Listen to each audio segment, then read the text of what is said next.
Chapter 530. The sword returned to its scabbard. The purple-clothed Xianxia swept into the arena and fought a thrilling battle with this elegant swordsman. His figure was nimble and his purple sleeves fluttered. It was a very beautiful sight.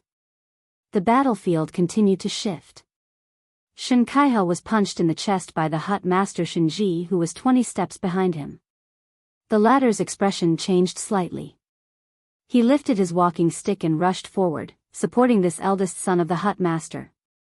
Xianxia stood behind the long-bearded hut master.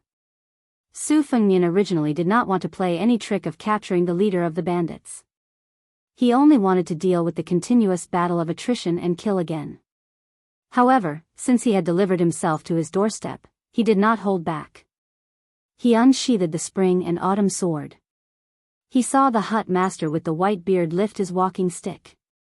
Su Fengnian sensed that this second-level master's qi had collapsed in an instant. Although there were signs of reversing the flow of qi, it was as if he had received another heavy blow. Finally, like the river and the sea, the spring and autumn sword pierced through his heart without any stagnation. It drew an exquisite arc in the air and returned to its scabbard. Su Fengnian narrowed his eyes. There was some surprise and even more unreasonable strange smile. Xianxia roared, "Father," and hugged the dying old man who had been pierced by the sword. He carefully sat down and lowered his head with tears in his eyes. His gaze was unusually cold. The hut master Shenji, who was about to meet the enemy, had been attacked twice in the back by the qi of the sword at close range. 2 of his vital acupoints had been pierced. The acupoints themselves were not fatal to martial artists. However, the Shin family's unique inner strength cultivation method was very particular about stopping and then stopping again in the circulation of qi. The circulation of qi was progressing layer by layer. In the end, the atmosphere was very vigorous. This subtle moment of the Shin family's 3 stops to reach the peak was not easy for outsiders to grasp. However, Xianxia was very familiar with it. The 2 stabs had caused Shenji's inner strength to lose its foundation. Finally, he was easily defeated by the spring and autumn sword. Father and son, one lying down and one sitting, looked at each other. Unexpectedly, Xianxia, who had committed treason, wanted to use the excuse of wiping the blood to cover Shenji's mouth to prevent him from shouting out the truth. Unexpectedly, the old man only smiled bleakly and did not show much anger. He shook his head slightly and spat out a mouthful of blood. He slowly said, "Kaiha, although Zhongli Handan is arrogant, he has no ambition. You only know how to be jealous of his martial arts talent and hate his ruthlessness. Do you know that your mother and Aunt Lu were killed by your father's hands and not by him? I'm doing this for the future of the cottage. Handan has untied the knot in his heart. He doesn't hate you. Once I die, he will focus on practicing martial arts. You can take advantage of Dunhuang City, which is rumored to be Tuoba's lover, to join the army. Then, you will have a meteoric rise. Furthermore, if Handan reaches the 1st rank, he will be in charge of Lifeng. Then, you will have nothing to worry about. After all, the position of the leader of the cottage is yours. The bright future is also yours." Shenji, who was on the verge of death, spoke intermittently. Xianxia, who was in the prime of his life, pursed his lips and his lips trembled. Shenji, who was like a tiger that did not eat its cubs, grabbed his son's wrist and said with a hoarse voice, "Kaiha, don't get involved in the mud of the Murong family. Compared to the huge forces like Dunhuang City, the Shin family can't afford to play with a palace coup. Remember, there is a Zhuwang spy hidden in the cottage. I purposely formed a connection with Dunhuang City to cover up your relationship with Murong Baoding. You have to be careful." Shenji's last words before he died were, "Don't feel guilty, Kaiha. You are someone who can achieve great things. As your father, I will take it as one of your achievements. In the future, you will bring glory to our family and have more children." Xianxia finally had a few drops of sincere tears. However, there was still no remorse in his eyes. Su Fengnian, who had watched a great show, knew that there was no need to fight today. The purple-robed man's actions seemed absurd and cold-blooded. He knew that he could not kill Su Fengnian in a short period of time, but he also revealed the truth of killing his father. It was obvious that he was giving Su Fengnian a name. Not to mention being an enemy, he could even become a secret guest. Su Fengnian suddenly raised his head and glanced over. A silk-robed man jumped gracefully on the roof of a tall building. He flew like a swan goose from a raised eave. After grabbing something, he fell rapidly and disappeared in an instant. Su Fengnian retracted his gaze and asked, "What do you mean?" Xianxia, who was sitting on the ground, looked as if he was an irreconcilable enemy. He gritted his teeth and said, "I, Xianxia, will personally find you after my father's death." Su Fengnian smiled and said, "I am Song Rong from the chess and sword music school." Under everyone's gaze, he turned around and left the square. When he went down the mountain, only Han Fang and Zhang Xiuqing were left dumbfounded. The three horses traveled together under the moonlight and passed the towering archway made of Phoebe Jinan wood. Han Fang was frightened. She gathered her courage and asked, "Sir, are you from the chess and sword music school?" Su Fengnian smiled and said, "Obviously, it is even more fake than the name Su Lang that I told you. It is just a name I made up casually." "Do you really believe it?" Zhang Xiuqing smiled knowingly. Su Fengnian looked back at the night view of the mansion with lanterns hanging high and said softly, "I know you are from the Han family. If you don't want to die in the revenge of the cottage, bring a few trustworthy brothers and return to Jizhou tonight." Han Fang said bitterly, "Sir, who are you?" Su Fengnian said irresponsibly, "You will know in the future. Anyway, if you still want to help the Han family and turn the Legend of the Courteous Minister written by the historian of the Liang dynasty into Legend of the Loyal Minister, then go to Jizhou. Besides, you have no choice. If you want to live, you can only escape to the south." Han Fang said stubbornly, "What if I don't want to listen to orders?" Su Fengnian sneered and said, "Then die." Han Fang's expression was solemn and she said calmly, "When have the men of the Han family ever feared death?" Su Fengnian smiled and said, "Of course I am not afraid of death." Back then, in the capital of Ji province, a few hundred members of the Han family were strung together like grasshoppers. When they arrived at the entrance of the city, they raised their hands and chopped down with their knives. I heard that the butchers' knives even left a gash in their heads. I don't know how you became a cowardly fish that escaped the net, but I won't look into it. I will only negotiate with you. You go to Ji province and use the Han family's banner to secretly recruit 1,000 elite soldiers. As for where you hide, it is up to you. If you want gold, I will give you gold. If you want silver, I will give you silver. I can even provide war horses and weapons. After that, let's see if God will let the Han family wash away this injustice. As for who I am..." Zhang Xiuqing squeezed the horse's belly and took the lead to run a few hundred steps forward. After the three horses ran side by side again, Zhang Xiuqing saw that Han Fang's face was still in shock. It was obvious that the answer must be very shocking. Su Fengnian asked, "Other than you, Han Fang, are there any other direct descendants of the Han family?" Han Fang shook her head and said, "No." Su Fengnian sneered and said, "Fortunately, otherwise I would have killed them for you."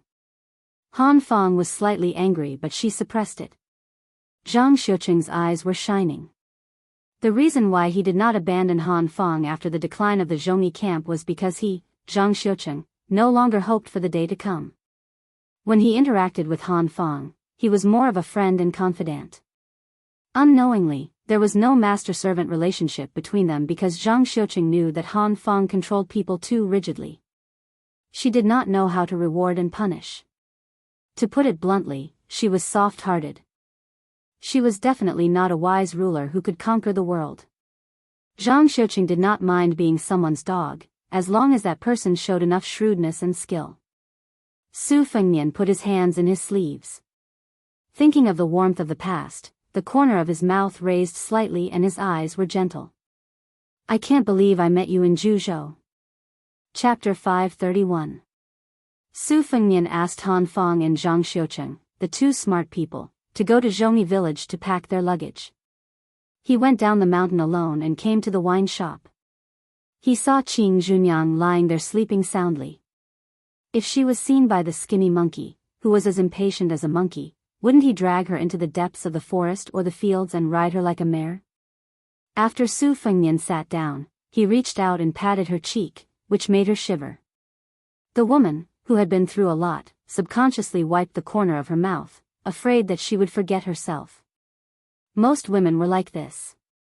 They loved beauty, cherished reputation, were afraid of pain, and were even more afraid of death. Of course, there were exceptions. Su Fengnian had seen too many women who were not inferior to men. He did not dare to underestimate them. Moreover, for women who were more beautiful than 70 yuan, he did not mind if they were older. As long as they were not life and death enemies, he would be kind to them. Qing Junyang was in a daze. She hugged her collar tightly and did not notice anything strange. She was relieved. This expression hurt Su Fengnian. Qing Junyang was experienced and was familiar with the relationship between men and women. She saw the young man's helplessness from the corner of her eye and smiled. "Little bastard, you don't even dare to knock on my door. I'll piss you off." Su Fengnian said straightforwardly. Zhongni village angered the devils of Shenmen's thatched hut. Han Fong and Zhang Xiuqing will take you south to Jizhou to escape. I think the days will be bumpy, but it should be better than being a fish on the chopping block. You will live a more comfortable life there. However, it is up to you whether you want to go to Jizhou or not. I won't force you. I'll tell you in advance that Zhongli Handan of Changle Peak Cottage is dead. You have no one to rely on. Qing Junyang was stunned. She mumbled to herself, "Dead? Finally dead?" Su Fengnian nodded and said, "He can't be more dead. I'm not lying to you." Qing Junyang lay on the table and stared blankly. Her breasts were out to scare people again? Was he not afraid of crushing the table? Su Fengnian looked at her openly and asked with a smile, "Do you know how to ride a horse?" Qing Junyang winked and said, "I can even make human meat buns. How can I not know how to ride a horse?" Su Fengnian's eyes looked strange. He nodded and said, "You know how to ride a horse." Qing Junyang's charming eyes were like silk. Under the table, she gently stepped on the foot of the sword-bearing wanderer, and softly said, "Isn't that so?" "If you don't believe me." Su Fengnian shook his head. "I'm not a casual man." Qing Junyang stopped teasing him. She lowered her eyelids and said softly, "I'm a casual woman, right?" She did not even question at the end of the sentence. "And he?" "Of course." Of Lady An laughed. Junyang he was that. Bi Qing Junyang did not seem to take it seriously. She said with a worried face, "What can I do in Jizhou?" Su Fengnian stroked the empty wine jar with 2 fingers and said softly, "Continue to be the lady boss of a wine shop. Remember to sell good wine. Don't open a black shop and make human meat buns." The sound of horse hooves was heard. Han Fong and Zhang Xiuqing brought less than 20 riders down the mountain. They got off their horses and came to the table respectfully. Qing Junyang looked at the 2 leaders who were like mice that saw a cat. She was confused. Su Fengnian counted the number of people and laughed, "Including you, there are only 20 riders. Was it the second leader who stopped you? He didn't ask you to drag the whole village down with you." Han Fong blushed. Zhang Xiuqing smiled and hit the nail on the head. If she had not tried her best to stop them and only brought 18 strong brothers to Jizhou, Han Fong would have wanted to bring them all to the south.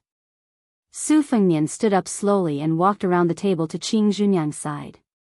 He picked her up and put her on his horse. He raised his head and said, "Qing Junyang, go to Jizhou. Find a man you like and marry him.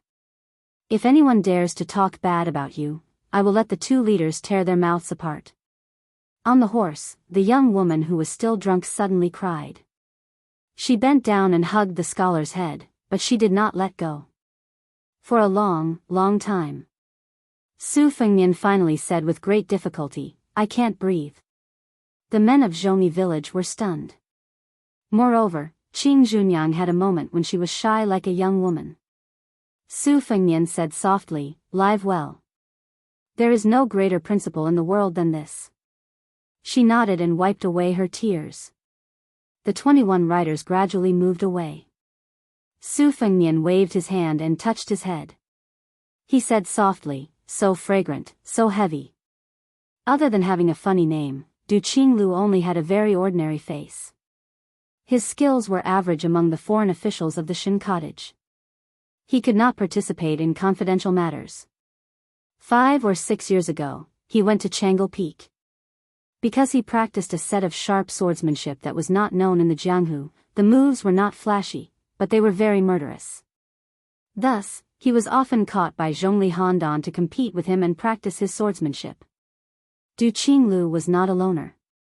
He got along well with many officials on the mountain. He was a small character who was willing to lower himself to get to know people. He was also one of the few important officials in the cottage who was willing to be nice to the bandits. He often went down the mountain to drink and laugh. Chapter 532. This chapter is not updated on the 18th. It is a chapter to thank the new top scholar for his calligraphy. The mansion of Shen Men Cottage was in chaos. As the night deepened, more and more red lanterns were hung. Many of the acquaintances began to gather and whisper to each other. Those who did not have time to get close to the fight were all shocked by it. 34 people died in the encirclement of the young swordsman who went up the mountain to pick a fight. Even the head of the cottage, Shenji, was stabbed in the heart. Because of the rolling sword Qi, Shenji, who had been in the second rank for many years, was careless and died, which did not cause too much speculation. After cleaning up the mess, Xianxia in purple went to the back of the mountain and knocked on a wooden door. He told a white-haired old man about the situation at the top of the mountain. The old man did not say a word. In the end, he stared at his grandson's eyes. Xianxia sat upright and did not move, especially with a straight back. The old man in Tranquil Peak was like a retired emperor who retired after abdicating. He finally spoke in a plain tone, "Bury your father early to avoid leaving a topic for gossip." Xianxia knelt down and cried bitterly, "I am unfilial." Now that his grandson was no longer observing his expression, the old man slowly showed his weariness, just like a piece of rice paper that had been laid out for many years, but after a drop of thick ink had been dripped into it, he would eat the ink later. He no longer mentioned this matter and asked, "How is that woman from Dunhuang?" Xianxia choked and said, "I don't know if she took advantage of the chaos to go down the mountain or to loot a burning house." The old man said in a low voice, "You gradually alienated yourself from the governor of Orange State. You can't expose yourself and make him hate you. But I will draw a bottom line for you on behalf of your father. If you dare to cross the line and insist on using the lives of the Shen family as a bargaining chip for your future, since I already have several great-grandsons, Shenji and Zhongli Handan are dead, I don't mind losing one of you. If I can't help you up, why should I help you?" Xianxia, who kept his head down, said, "I know the severity of the matter." The head of the cottage closed his eyes and concentrated. Xianxia waited for a moment before he got up and bowed to leave. It was destined that the mountain would be covered in mourning clothes at dawn. The mountain wind was bleak. The old man opened his eyes and looked at the door. "Since you're passing by, why don't you come in for a chat?" The voluptuous woman in embroidered clothes smiled sweetly, pushed open the door, entered, and sat down directly. The old man with a serious expression sized her up and asked, "Miss, are you in the embroidered musk deer that entered the rankings with that blind zither player, Shui Song?" The woman touched her blood-red lips with her finger and smiled. "I'm only at the bottom. It's not worth mentioning." This old man shook his head and said, "Because there are 2 people in the second place, making a total of 11 people on the list. The first place and the little girl called Jia are just a little more famous, but they don't live up to their names." In this old man's opinion, in terms of killing techniques, Shui Songguan is good at Xian killing Vidra, so he should be ranked first. Miss Jean Musk might not be in the top 3, but at the very least, she should be in the top 5. The beautiful young woman pretended to hold her chest and laughed while covering her heart. "Shen Shuihu, everyone in the Orange Prefecture says that you have high standards. How is it that your flattery skills are better than your skills? You really have hidden your strength well." The old man who was being sarcastically laughed it off and changed the topic. He sighed and said, "My family's dirty linen is made public." "Miss Jean Musk, please don't laugh at me." The woman raised her eyebrows and asked, "Dirty linen? Is it as ugly as me?" The old man laughed and said, "Miss Jean Musk, you really like to joke. This old man has lived for more than 80 years, but I've never seen a woman as beautiful as you." She asked seriously, "I killed an ignorant cottage employee called Du Qinglu, who was a spy on Murong Baoding's side. Will you punish me?" Shen Shuihu thought for a while and shook his head. "This old man is not qualified to punish you. Not to mention that as second king, in Dunhuang City and the small cottage, even you can come and go as you please. However, the imperial edict will definitely be investigated. Can the cottage say that it was Dunhuang City who killed you? Miss Jean Musk, you also know that the cottage is not Dunhuang City. We can't withstand the imperial edict from Murong Baoding." The woman twitched the corner of her mouth and said, "Okay." Shen Shuihu bowed and said, "I'll have to rely on Dunhuang City in the future." She nodded. Su Fengnian came to Mount Liuyi all by himself and left all by himself. He found a pot of wine at Qing Zhunyang's wine shop and carried his bookcase on his back. Wearing a black robe and a white undershirt, he drank as he walked. Su Fengnian felt that he finally had a Motherf * king heroic demeanor. Why did he go up the mountain to kill people? Su Fengnian walked on the muddy road that was full of potholes due to the horse's hooves. He thought for a while. Qing Zhunyang's words were so good. In Su Fengnian's opinion, he took the initiative to jump into the Jianghu. Whether it was dog paddling or backstroke, he could only rely on his own abilities. For example, the Fish Dragon Gang and Lu Narong had to be responsible for their own lives. Other people practiced martial arts and ran to help the weak after reaching a certain level. Su Fengnian was in Beimang and was in a precarious situation. He did not want to join in the fun. Since he was determined to seek fame and fortune in the Jianghu, he could not blame others if he was killed by the waves. Chapter 533. The girl's eyes and brows were full of charm. She only pretended to be delicate and timid, not in a hurry to jump into the scholar's arms. Is this path-cutting bandit the king of the mountain? Wrong, this one is only a small bandit, snatching a girl for the king of the mountain to be his wife. Once this merit is accomplished, I can go from a small bandit to a big bandit. Then haven't you even hugged the bandit's wife? Moreover, this is the wilderness. Even if you do something to this little girl, heaven and earth won't respond. That's true. But if you become the bandit's wife and tell the mountain king, won't my head be chopped off? Humph. Little girl, don't talk nonsense and disturb my mind. Although I'm a nameless nobody right now, I have the ambition to be the king of the mountain. Even if you're a fickle woman and are willing to sleep with me under the canopy of heaven and earth, I will definitely not do it. Bah, you dare to tease me. If my young master hears this, he will chop you to death. Who is your young master? Is he as skilled as me in both sword and saber arts? Moreover, your young master is definitely not as elegant as me. Little bandit, you are just a frog in a well. How would you know my young master's good points? I am not a frog in a well. I am a toad blocking the road. Little girl, you can insult this one's appearance, but don't insult my bandit profession. Sigh, my young master said that he has made up his mind to build a pigsty on the ridge of the field. He will not let the goodies flow into the fields of others. But why haven't you eaten me yet? That's strange. Your young master is indeed a gentleman. I admire him very much. The moon was bright and the wind was high. It was a good night to kill people. Otherwise, it would be a man and a woman having a romantic moment. How bored must this pair be to chat in the middle of the night on a muddy path? After chattering for a while, the embroidered-clothed girl finally flew into Su Fengnian's arms like a graceful butterfly. Su Fengnian hugged her soft body and sniffed hard. He closed his eyes and said with intoxication, after smelling it, "Your scent is still the most fragrant. It's even better than seeing a piece of delicious roasted sweet potato after you've lost your mind from hunger." The woman hugged him tightly and pressed herself against his chest. It was as if she wanted to rub herself into his body. She murmured, "This servant was originally called Sweet Potato." The young man and woman, who were master and servant, walked out of Bailiang at almost the same time. It seemed like a warm reunion in a foreign land, but who would know about the soul-stirring journey that belonged to each of them? She was always smiling at the people she cared about.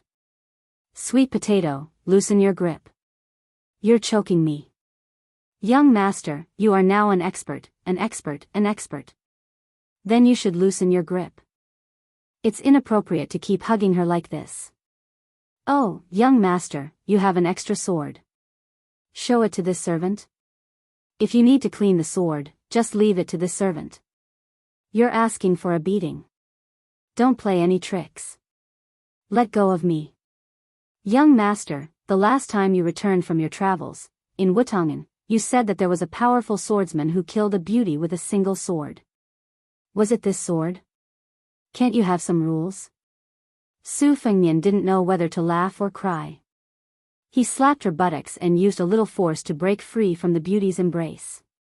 He glared at her and saw that her face was strangely red, as if she had taken an aphrodisiac. The two of them looked at each other. Su Fengnian pinched her nose and said with a smile, "Why are you here? What are you doing in Shenmen Cottage?" It was Wutangan's first-class servant, Sweet Potato. Her eyes were filled with hidden bitterness. She enunciated each word clearly and said, "I missed you, young master." Su Fengnian pretended that he was going to hit her. Sweet Potato leaned over and looked like she was going to let him do whatever he wanted. Su Fengnian frowned. Sweet Potato smiled and whistled. A horse galloped over and she took the reins. She said seriously, "I left Bailiang a few days later than you, young master. There was a plot in Dunhuang City by the prince's mansion, which involved the cottage. My original intention was to knock some sense into Xianxia, who was secretly close to Murong Baoding, the head of Orange Province. I didn't expect young master to be so powerful that you killed the cottage and even killed Shenji. Coincidentally, I pulled out one of Zhu Yan's spies. After that, I used a trick and told the previous cottage master, Shen Shuihu, that I was Murong Baoding's spy. I promised him that Dunhuang City would be the scapegoat. I bet that he wouldn't dare to take the initiative to mention this to Murong Baoding. During this period of time, I imitated the handwriting of the catcher and delivered some authentic secret letters. I won't be exposed for the time being. At least, when your highness leaves Jinsi province, the butterfly catchers 300 miles away will only notice. If we are lucky, your highness may not have revealed any clues to those people when you return to Bailiang." Su Fengnian mounted the horse and bent down to pull Sweet Potato up. He hugged her slender waist and rested his head on the servant's round shoulder. He frowned and said, "What if it's exposed?" She calmly said, "There's no harm in that. Just let Sweet Potato follow the vine to find the melon, and kill more than a dozen catchers in one go to catch the butterfly lady. This will throw them into confusion, and I guarantee that they won't be able to track down your highness' whereabouts. They'll only be led by the nose by this servant." Su Fengnian was silent. Even the king of Bailiang, Su Shao, praised her for having a clever heart. Sweet Potato said softly, "Young master, Sweet Potato is a death warrior. If I don't die, what am I living for? Isn't it to help master kill people?"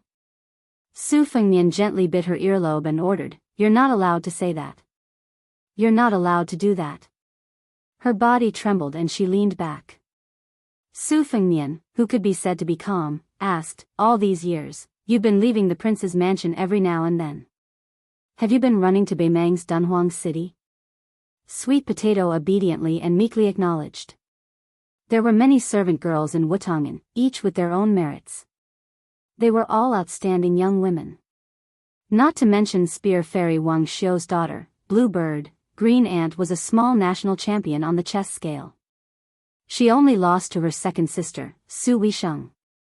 Su Fengnian had been defeated by him for many years. He was good at the quatrains and had a strong poetic style. The maidservant, who had been renamed Cucumber, had outstanding attainments in music. She was also an expert in cooking, and the pastries she made were comparable to those made by the chefs in the imperial palace. Only the northern Liang prince's mansion was wealthy enough to allow so many women to gather in one courtyard. Any one of them would be able to make the scholars of northern Liang go crazy. Sweet Potato was undoubtedly the most interesting one. Blue Bird, who was also a servant girl, had a cold temperament and was difficult to get close to. Sweet Potato was much more gentle and charming. Everyone liked her from the bottom of their hearts. She always looked at the big picture and grasped people's hearts. The harmony in the courtyard could not go unnoticed. Su Xiao said that she could go to the palace and become an invincible concubine. It was not an exaggeration. Her charm was on her face, but she was cold to the bone. Su Fengnian had been close to her since they were young. They were probably both cold people. That was why they were so close. They were like hamsters in the winter. They could only snuggle up to each other for warmth. Su Fengnian curiously asked, according to what you said, you have another identity in Dunhuang? Sweet Potato put her hands on her waist and nodded, of course there will be. Dunhuang City has many different forces entangled with each other. It's very complicated. This servant entered early. At that time, Dunhuang City was short of manpower and was in turmoil. I took advantage of the situation. I know that there are no less than 8 big mountains. Among them, there are 3 factions that have been accumulated by the people of Dunhuang for 2 generations. They are like 3 legs of a tripod. It can be said that they spared no effort in scheming against each other. Young Master also knows that the northern barbarians are learning our dynasty's battle of wits. It is a bit nonsensical, but there are some battles of bravery that are very interesting. Other than the 2 factions supported by Murong Baoding and Jinxi Province, the Buke Tai, which is ranked 9th among the top 10 sects in Beimang, has its foundation in Dunhuang. It is one of the city's elders. It does not participate in the struggle and has never done anything like pulling chestnuts out of the fire. The other 2 factions are the powers formed by the entanglement of wealthy merchants. They are particularly slippery in their conduct and cannot be underestimated. Su Fengnian sighed with emotion. They really have a lot of methods, he said. Sweet Potato leaned against his chest and closed her bewitching limpid eyes. She said in a low voice, recently, I heard that there was a disciple of Chao Guanzi on the prairie who defeated Tuoba Chunsen's arrogance. I knew it was young Master. Su Fengnian stroked her fine black hair and said with a laugh, you and I are like frogs meeting frogs in boiling oil. We are brothers in distress. Sweet Potato said in a sweet voice, I am a woman. Chapter 534. Su Fengnian did not respond. Thinking about the Zhongyi camp, he was touched. He smiled and said, I've been staying at Mount Liuyi these past few days. I met a descendant of the Han family and encouraged him to go to Jizhou. Sweet Potato, if you have time, send a message back to Bailiang and ask my master to play Go. He's good at this. Sweet Potato nodded. Okay. When we get to Dunhuang, we'll do this. I guarantee that there won't be any mistakes. Su Fengnian said softly, my master has always regarded Go as a wild fox. He disapproves of it and doesn't think highly of it. He says that although the moves of the Go pieces seem complicated, it's far from being as unpredictable as the human heart. A Go piece can take root on the chessboard mountain. After all, a black Go piece is still a black Go piece, and a white Go piece is still white Go piece. No matter how you change the colors, a person can reverse black and white. Loyalty, righteousness, kindness, and so on are not worth mentioning. In the past, I didn't think so. I just thought that my master's Go skills were not good enough. He couldn't even beat my second sister, so he found this excuse. Now that I look back, I understand my master's good intentions. In the past, under the shade of the tree in the prince's mansion, watching the small ripples or the rise and fall of the water was always like watching a play. I never personally entered the game. Perhaps it's because the old foxes hide too deeply that I can't see it clearly. But in Mount Liuyi, a small Zhongyi camp, there are some differences in the way the leaders do things. Sweet Potato, is this what my master meant by cutting a small hole to make a big fuss? Sweet Potato stroked the back of Su Fengmian's interlocked fingers and said softly with a smile, "Young master is becoming more and more sensible." Su Fengmian was about to teach his head made a lesson when she suddenly turned her head. She raised her sharp chin. Her fox-like face was devoid of any signs of spring. She said, "Young master, I'm not talking about Sweet Potato. I'm talking about those people who can't see the light for years or even decades. They don't even have a proper name when they die. You have to remember their kindness." Su Fengmian nodded. "I'll remember that." The transmission of information was done in the form of human lives and blood. On the battlefield were scouts and horses, in the dark were secret agents and spies. The latter was even more silent. "Sweet Potato, this horse is not bad. Is it a famous horse from Beimang?" "It's a night jade lion. One horse is worth 50 taels of gold." "You rode from Dunhuang? What kind of status does he have to be so imposing?" "Young master, you'll know when you arrive." "You don't want to say?" "I scratched your armpit." "Young master, don't." You're rebelling. Just because you say you don't want it, you don't want it? Who's the young master and who's the servant girl?" Instead of finding a place to rest, they galloped through the night and arrived at a small city without walls in the wee hours of the morning. Sweet Potato, who had slept in Su Fengmian's arms, continued to curl up her head, not letting anyone see her beautiful face. He stopped at an inn to rest, paid the bill, and left in less than 2 hours. The innkeeper and the waiter, who were mesmerized by the Sweet Potato face and figure, looked at the departing figure, thumped their chests and stamped their feet. "This damned scholar, he picked such a delicate and beautiful flower." The innkeeper and his assistants suddenly came back to their senses. The latter took the lead and was about to run to the inn where the man and woman were staying. What could they do in 2 hours if they came and went in a hurry? As long as one was enlightened, they would know even if they used their buttocks to think. Smelling the fragrance of the quilt was also a great blessing. The innkeeper grabbed his assistant's collar and angrily scolded him, driving him to do his work. He rushed into the room and saw that the quilt was neat and clean. He did not give up his evil intentions and jumped on the big bed. Not smelling the woman's body fragrance, the middle-aged bald innkeeper became absent-minded again. He punched the bed and cursed bitterly, "This boy is not a man. Such a beautiful woman, it's worth it even if I lose 10 years of my life to have fun with her." It was said that a horse could travel 1,000 miles in a day. It was impossible for a single horse to travel 1,000 miles in a day. A military horse had to brush its nose every 30 miles. Moreover, even if the horse did not hesitate to run until it died, it would not be possible unless it was the continuous post horses of the Liang dynasty. If there was an emergency military situation, it would need to travel 800 miles. It was based on the premise that it was changed every few dozen miles. Only then could it reach the limit of 800 miles in a day. During the Great War of the Spring and Autumn period, there was a rare example of a horse traveling 900 miles in a day to deliver a letter.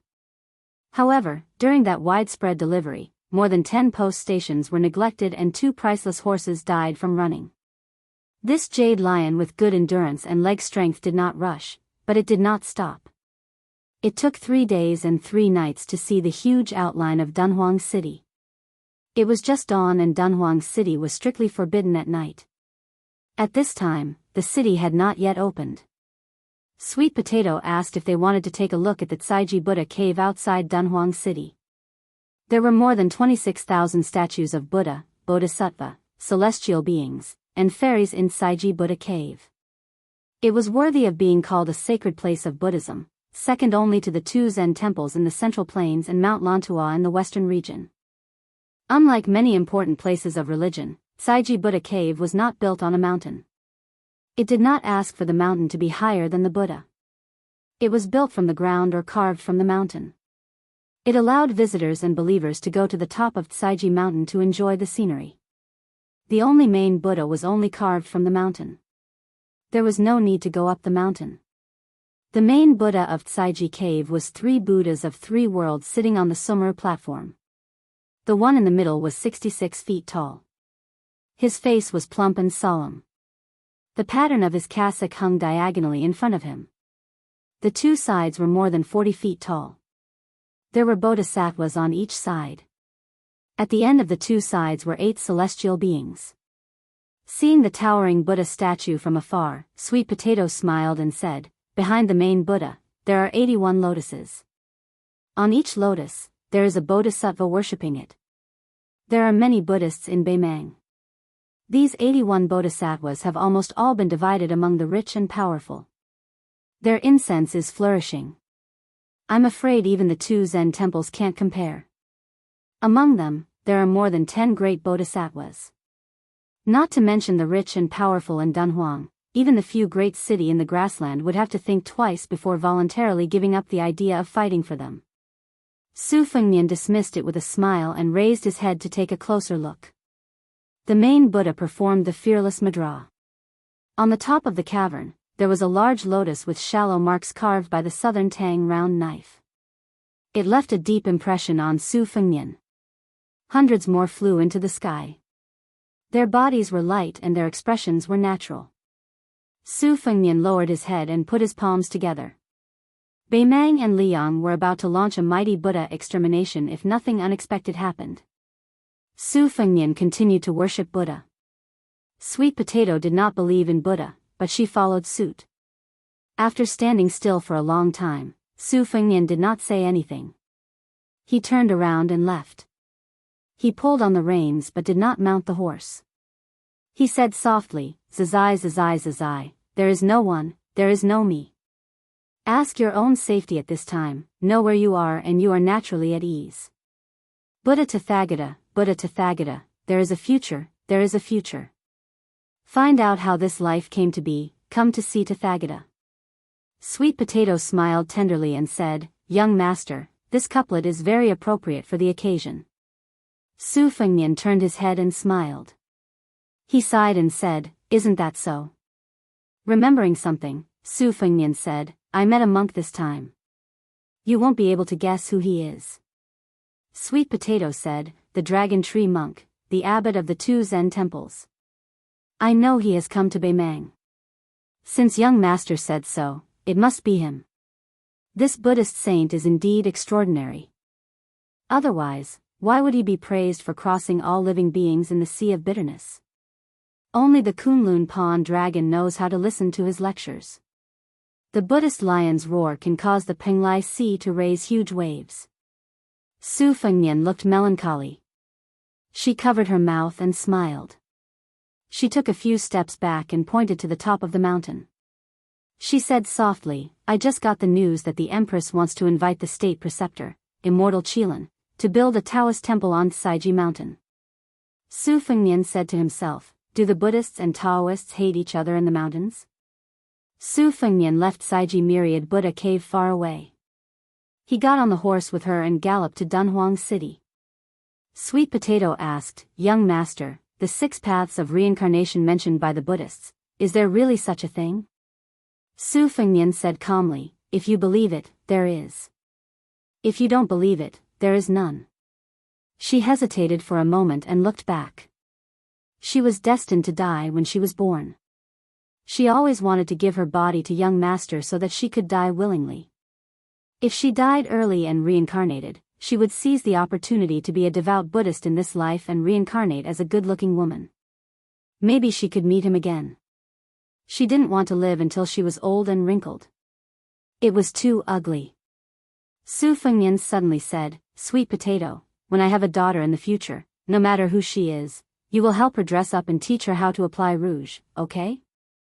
She blinked her eyes and asked with a red face, "But I'm just a worthless maid." Su Fengnian said in a deep voice, "I'm a man and you're a woman. It's that simple.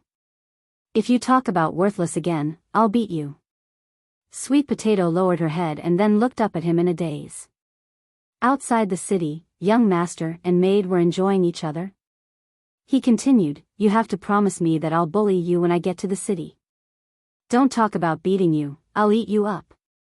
"Really? A gentleman keeps his word."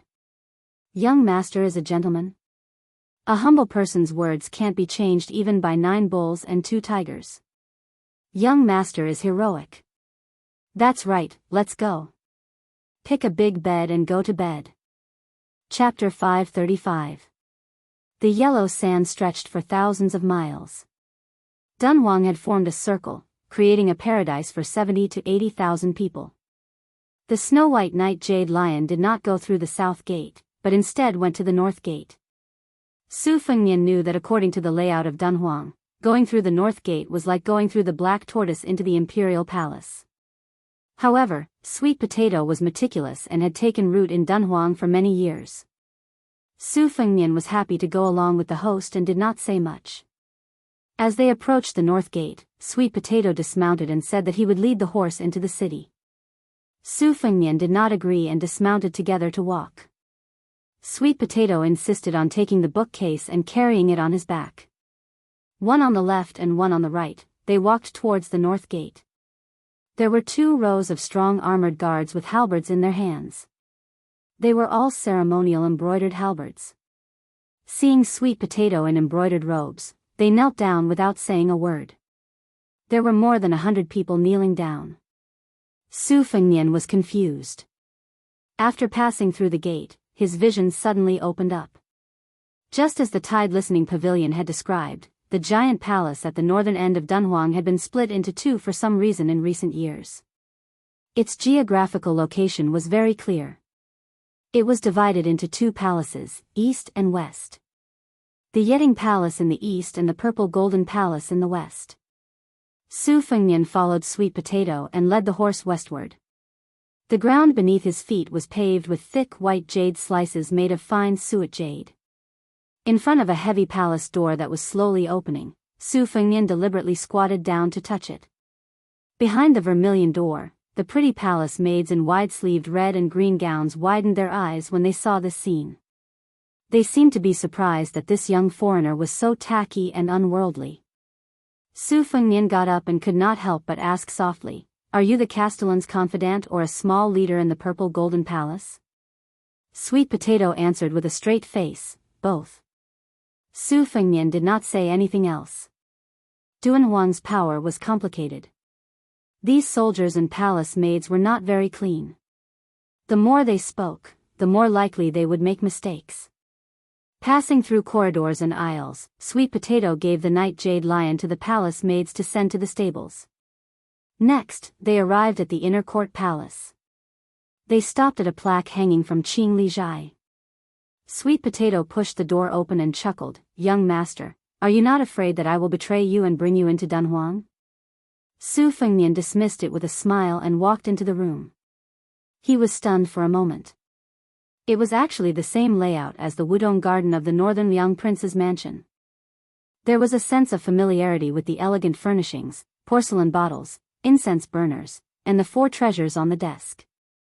Su Fengnian reached out to touch a large pouch filled with crystal balls and white chrysanthemums. His fingers then touched the large red sandalwood table with carved dragons. Sweet Potato seemed to have a great sense of accomplishment and satisfaction. She looked at Su Fengnian's side profile and whispered in a sweet voice, "Young master has returned home." Seeing her young master's puzzled face, Sweet Potato no longer kept Su Fengnian in suspense. She put down the bookcase and pulled Su Fengnian to the couch by the window to lie down. She spoke tirelessly, "The lord of the city is this servant's aunt." She sat on this position with the secret support of Bailiang Palace. This servant was originally sent to Wudong Garden with a status similar to that of a hostage. However, Wang Fei treated me like her own daughter and taught me martial arts. On the other hand, this servant was not very close to Aunt. Aunt also had a hard life. She was originally a concubine of the Beimang Palace and was framed by Empress Murongshi. That was why she lost the battle for favor and lost the position of Empress. However, the late Yilu Emperor had a secret posthumous edict that forbade Murongshi, who was the Empress at that time, from killing Aunt. He also asked Aunt to ensure her safety for the rest of her life. Aunt's family declined and she only brought this servant with her to become homeless. Although her life was not in danger, she had experienced many hardships. At that time, there were many rumors and slanders, which were not all nonsense. Later on, when she met the great general and Wang Fei at the border, her luck changed. In addition, when Tuoba was young, he did receive Ant's favor. After he became the king of the northern courtyard who was in charge of half the country's military, he had a lot of protection for Dunhuang City. There were some things that went beyond the rules in the city, and the Beimang Palace had no choice but to turn a blind eye to it. Sweet Potato sat cross-legged with Su Fengnian resting his head on her lap. She untied the hairband that tied his hair and combed his hair. Su Fengnian closed his eyes and asked, "Your aunt?" Sweet Potato said calmly, "A few years ago, the great demon Luo Yang passed by Dunhuang City. Aunt fought with him and died after a year. At that time, Luo Yang was going to enter the city and massacre the city. Aunt divided the giant immortal palace and gave the Yeting Palace to this demon as his temporary residence. She racked her brains to invite a peerless Buddha for Dunhuang City. Dunhuang City benefited from the disaster. Even the Beimang Empress stopped many of her infiltrations and even withdrew Zhu Yan's forces. Although Luo Yang was the Yeting Palace master in name, he did not show up in these years. After Aunt died, her funeral was kept a secret and I became the palace master of the Purple Gold Palace. Aunt left behind her last words. When Luo Yang moved into the Yeting Palace, it meant that she had a backer. Only then did I ascend the throne and announce her death." Su Fengnian frowned. During the trip to Beimang, the famous demon Luo Yang's reputation was like thunder to his ears. Su Fengnian opened his eyes and asked, "Who is this Luo Yang?" Sweet Potato shook his head and said, "No matter how the various powers of Northern Mang investigated, they couldn't find any traces of him. I heard from my aunt that this young man has the appearance of a woman. However, although his brows and eyes are somewhat charming, he has a valiant temperament. He's even better than the young Tuoba Bodhisattva. He likes to wear white clothes and doesn't use weapons." However, there was a rumor that several stunning women had appeared around Luo Yang and were treated as his exclusive property. Among them, there was no lack of daughters of noble families. At that time, Dunhuang City had also sent a young beauty whose beauty could topple a city. Luo Yang's fishing habits should be true. Su Fengnian held Sweet Potato's hand that was caressing his cheek and subconsciously rubbed it. He asked, "Will this Luo Yang have evil thoughts when he sees you?" Sweet Potato smiled and said, "This servant's beauty is probably not enough to enter his eyes." Su Fengnian scolded, "Bullsh *t." Sweet Potato lowered her head and stared into his red phoenix eyes. Her breath smelled like orchids as she whispered, "Young master, after 3 years of traveling, I heard you tell me that only those who eat too much sweet potato will fart. You haven't even eaten a sweet potato yet." Su Fengnian's eyes suddenly widened. Sweet Potato's unruly hand touched his waist and went straight to the root of the problem. He looked into her beautiful face. Her eyes were like silk, and her eyebrows were full of lust. However, the bottom of her eyes could not hide the shyness of a young woman.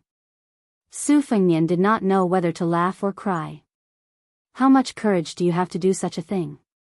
Playing little tricks with a womanizer like me, in the end you are the one who is at a disadvantage." Su Fengnian was not embarrassed by his little brother's uncontrollable hostility. On the other hand, Sweet Potato, who had secretly looked at a few erotic pictures with Green Ant and the others, did not know how to end it. Being stared at by Su Fengnian, Sweet Potato blushed and did not know what to do. Su Fengnian saw that her eyes and cheeks were almost dripping with tears. He did not want to embarrass her any further. He smiled and said, "Stop fooling around. I'm going to take a bath first and then have a good sleep. I won't be taking care of the sword today.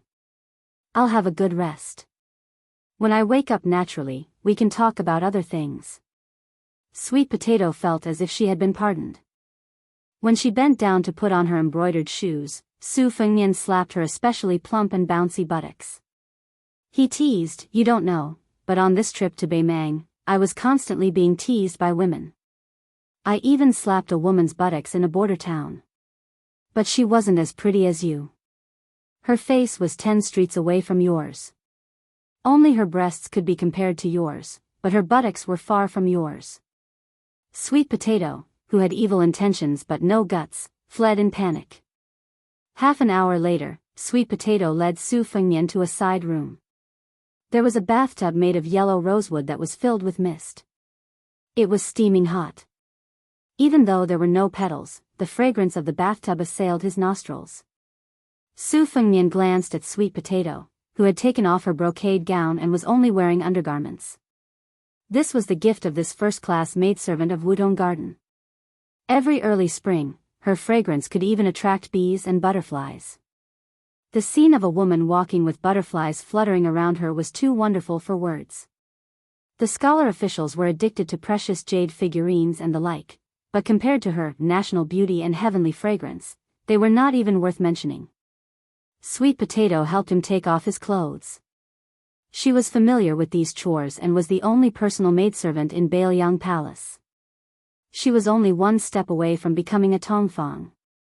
Thus, she was also the first person to see Su Fengnian naked. Only when she was not around would the green ants do it for her. Every time, the latter would want nothing more than to close her eyes in embarrassment. Su Fengnian looked at Sweet Potato, who seemed to be possessed by green ants. He smiled and asked, "You were different in the past. Is it because you're so close to home? What, you only know how to be shy now?" Chapter 536. Su Fengnian walked into the bathtub, and Sweet Potato skillfully wiped his body. It was a long time since he felt so comfortable. Sweet Potato saw a scar on his waist that hadn't faded even after the great yellow courtyard. It was a ghastly sight, and her lips trembled. Su Fengnian, who was enjoying himself with his eyes closed, said calmly, "I was unlucky. Tuoba Chunsun brought two great devils to surround me. After I escaped, I was struck by Duanhua Erwi's thunder spear while I was hunting." Sweet Potato remained silent. Her body was pressed against the wooden wall of the bathtub, and her head rested on Su Fengnian's shoulder. She asked softly, "It's not good to stand outside the tub. Do you want me to come in?" Su Fengnian nodded. She didn't take off her thin clothes. She half-squatted in the spacious bathtub, and her technique was delicate. Her clothes were soaked, and it didn't make much difference whether she wore them or not. At this moment, it seemed that wearing more clothes would make her even more charming. When Sweet Potato swam behind him like a plump koi and touched the large patch of fine scars on his back, Su Fengnian laughed softly. "Not long ago, I fought with the devil Shui Songguan and broke two of her zither strings. She had the 18 beats of the Hujia, which made me suffer a lot. Now that I think about it, I still have lingering fears. Sure enough, when I see those rare finger Xian experts, I still have to take a detour. At first, I thought that since she jumped into the finger Xian realm, her combat power should be about the same as Duanhua Erwi's. I thought that she could try to fight with them, but I was wrong. In terms of the three sects, there seemed to be no difference between the three realms. However, in Jianghu, the difference of one realm still made a world of difference. Sweet Potato, what realm are you in?" Sweet Potato rubbed Su Fengnian's chest. Her eyes were blurred, her body trembled, and her voice trembled. "I'm both a fake Vajra and a fake finger Xian. It's enough to kill ordinary people." Su Fengnian smelled the natural fragrance of dragon saliva and ancient sandalwood. He said, "It's about time." Sweet Potato nodded and took the lead to get up and leave the bathtub. She carefully wiped her hands with a silk cloth, and then she picked up a pile of clean clothes. On top of it was a purple robe of exquisite craftsmanship. It was the purple robe of the imperial family of the Central Plains. Su Fengnian walked out of the bathtub and walked closer to take a closer look. He said in surprise, "Is this the python robe of the Southern Tang Imperial Weaving Bureau? How did it came to Dunhuang City?" Sweet Potato smiled and said, "When the scholars of the Central Plains fled to the north, one of the leaders of the Weaving Bureau secretly hid this python robe and sold it for profit to an influential official in Dunhuang. The latter gave it to my aunt as a gift. In fact, there were two robes. The robe in my hand was originally intended to be given to a prince by the king of Southern Tang, so it fits you perfectly. The other robe is a yellow robe that is relatively small and delicate. It's more suitable for me to wear, but it's too tight for you to wear. Try it on." Su Fengnian didn't refuse either. In northern Mang, forget about wearing a fallen nation's python robe. Even if he were to wear the Zhao family son of heaven's dragon robe in private, no one would be so bored as to impeach him. Under Sweet Potato's service, he put on the purple robe of the imperial family of the southern Tang and put on the purple gold crown. There were 2 brocade ribbons on both sides of the crown that hung down to his arms. Standing in front of a large bronze mirror with a red sandalwood frame, Sweet Potato's eyes were intoxicated. She said in a daze, "It's a pity young master didn't become an emperor." Su Fengnian laughed. "You've tried it. You still have to sleep. Don't waste this robe. You should change your clothes too." After taking off the robe, Su Fengnian went to his room and fell asleep. Sweet Potato walked over and sat on the bed. She listened to the soft snoring and felt sad. Before traveling, he had never snored. How tired must he be to be like this? Laying down on her side, Sweet Potato gazed at the serene face that was just inches away from her. She whispered, "Gongzi, you're mine now. You're mine alone. I'm not greedy. Even if it's just for one day, it's fine." Day and night in Dunhuang were like 2 seasons. The day was as hot as the summer, and the night was as cold as the late autumn. When Su Fengnian woke up, he was the only one in the room. He put on his boots and felt a little hungry. He went to the desk and picked up a bell and shook it a few times. A palace maid came over slowly. Su Fengnian ordered in the language of the southern Tang, "Bring me a few pieces of sweet potatoes." The palace maid seemed to understand, but she also seemed to not understand. She did not dare to ask too much. She just thought that she had met a strange guest. She went to get a plate and brought back a few pieces of sweet potatoes. Su Fengnian waved his hand to signal her to leave. He then carried a pile of books to the outside of the courtyard. He first lit the freshly cut branches and dug a small hole. Only then did he start to roast the sweet potatoes. The new branches were wet and were not suitable for roasting. This was what old Huang had taught him in the past. Su Fengnian sat on a small embroidered stool and nibbled on a red heart sweet potato. He turned his head and saw the woman who was about to cry. She could be considered the Empress of Dunhuang. He heard her sobbing, "Young master, is this what you meant by eating sweet potatoes? You didn't keep your word." Su Fengnian opened his mouth wide. He was speechless. Sweet Potato had obviously dressed up. She was charming. Now that she was weeping, she was even more attractive. Su Fengnian said helplessly, "What's the rush?" It's said that only when one is full and warm can one have the strength to think about one's desires. Can't I eat sweet potatoes before eating them? You're too unreasonable. Sweet Potato smiled through her tears. Su Fengnian carried a few pieces of sweet potatoes into the room and handed one to her. Sweet Potato shook her head. Su Fengnian said softly as he ate, "When I was traveling, every time I ate a roasted sweet potato, I would think that when I got home, I would definitely change your name. Red Musk, Red Musk, Red Musk, etc. How could it be more pleasing than sweet potatoes? Holding it to warm your hands, eating it to warm your stomach, and thinking about how it can also warm your heart, right?" Sweet Potato's face was red. A woman dressed up for her bosom friend. Previously, she had spent a lot of time putting on makeup, but it was worth it. A woman undressed for her bosom friend. Previously, when she wore beautiful and complicated clothes, she also liked it. Perhaps it was because they were too close and had been together for too long, but when Sweet Potato's clothes were taken off, Su Fengnian realized how good she was. It was beyond his imagination. Beneath him was a piece of mutton fat jade that emitted a sweet fragrance. A gentleman's virtue was like jade, and a woman's body was like jade. His fingers touched every inch of her body. Her body was sensitive and trembled incessantly. Like a fish in a pond caught in the crossfire, the pair of large twin peaks shook stubbornly. When he went down, it was muddy. Sweet Potato held her face with both hands, not daring to look at others. She also tried to suppress the soft moans that overflowed from her throat and mouth. Su Fengnian leaned over and bit her earlobe, whispering, "Do you want to end the bitterness and enjoy the sweetness?" Sweet Potato pulled his head down and squeezed it between her breasts. Every moment of the night was worth 1,000 gold. It was a pleasure between a man and a woman. However, for a woman, the first time was usually painful and unbearable. There was no physical pleasure to speak of. As for those who became more courageous the night they had their first taste, in Su Fengnian's opinion, they were either heroines or heroines. It was almost impossible.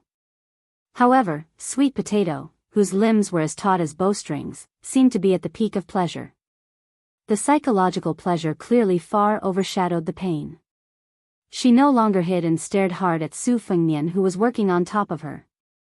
Her face was as red as a peach. Her legs and hands were wrapped around his slender body. Her fine black hair was scattered on the pillow, which set off her white and plump body.